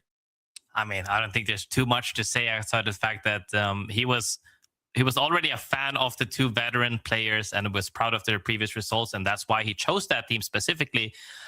But something that all the other players out there got to be a little bit scared of is the fact that he said, I'm going to get a lot better at this point. And he's already so good. And the fact that he's putting in so much effort to improve to that level as well just goes to show how much of a passion man he is. And I'm proud of that. So hopefully he gets to keep up this shape and form and just keeps going further ahead, because I assume and I expect to see them at LAN. Ooh. We expect to see them. Well, guys, Dia, Graceful, you guys absolutely crushed the commentating today. Jayhawk, your analysis skills, your storytelling, phenomenal. More videos to come, and I can't wait to watch them. Any final thoughts on your day, Jayhawk? It was a fun day, but the schedule is tight. You don't have a lot of time to adjust. We've got 2 more weekends, and then regional finals is right in front of us. And so a lot of teams that maybe haven't had the performances they wanted have to go back to the drawing board. And for everybody else who's already red hot, like GK, like brain rotting, you got to be happy that maybe you can just keep it going real quick. That's the goal. You got to keep on moving. And if you didn't have a good performance, you got to step up and show up next weekend, just like Jayhawk. He'll be back with all of his analysis next weekend, and we can't wait to see you. For Dia, Graceful, you guys absolutely smashed the mic. I'll throw it to Graceful first. Man, what are we feeling after this weekend? It was such a lovely weekend with you. I mean, I thought it was a ton of fun. Just having their fast pace of seeing all the matches back to back to back is a lot more exhilarating for me now that I am not competing. But for everybody at home competing, I'm sure it's a lot of pressure. I know for sure, like having one bad day and being able to reset properly with those scrim days during the week really helps you get refocused into it. And we've heard it as well from, I believe, Jay Future on Dino said that if we have a bad day, man, I'm terrified. But if we have a good day, well, then it's going great for those guys. And as we're seeing those teams pop off, just the competition is so high. Hey, America's 15 slots, keeping the competition high. Dia, final thoughts? Final thoughts. I want to congratulate teams that did manage to turn it around in the tight schedule because it's really difficult. We talked about Head Glitch and Dinos, amazing turnarounds from them. And to me, like that, those sorts of performances, heroic in a weekend like this. And just because we hit them at the top of the show, I know that it wasn't a huge turnaround. I know that to a lot of their fans, it's still a disappointment. Team Falcons do manage to make top 10. And in a lot of tournaments, and most of the tournaments we run, top 10 would get you to the next round. And that is a far cry from where they were on the first day. I'm glad that they were able to make that turnaround. They are not the highlight for me, but credit where it is due. Falcons, Dinos, Head Glitch did manage to make a big change between match days 1 and 2 for them. And that's what you got to do. This time, though, our players get 1 week before our next round robin because that's all for Americas and EMEA. The action-packed first weekend of ALGS Split 2 is over. And if you're loving what you're seeing, come catch us next weekend, same time, same place, EMEA Match Day 4 on Friday. I won't be there, but you're going to have an absolute blast. And in the meantime, if you're not getting enough Apex, go follow us on all the social medias at Play Apex Esports. We're throwing up reels on Instagram, on TikTok, all the places. It's a good time, guys. But for now, go get hydrated, go get some rest, and maybe hit the social media and let us know your thoughts on the weekend. We'll catch you on Match Day 4.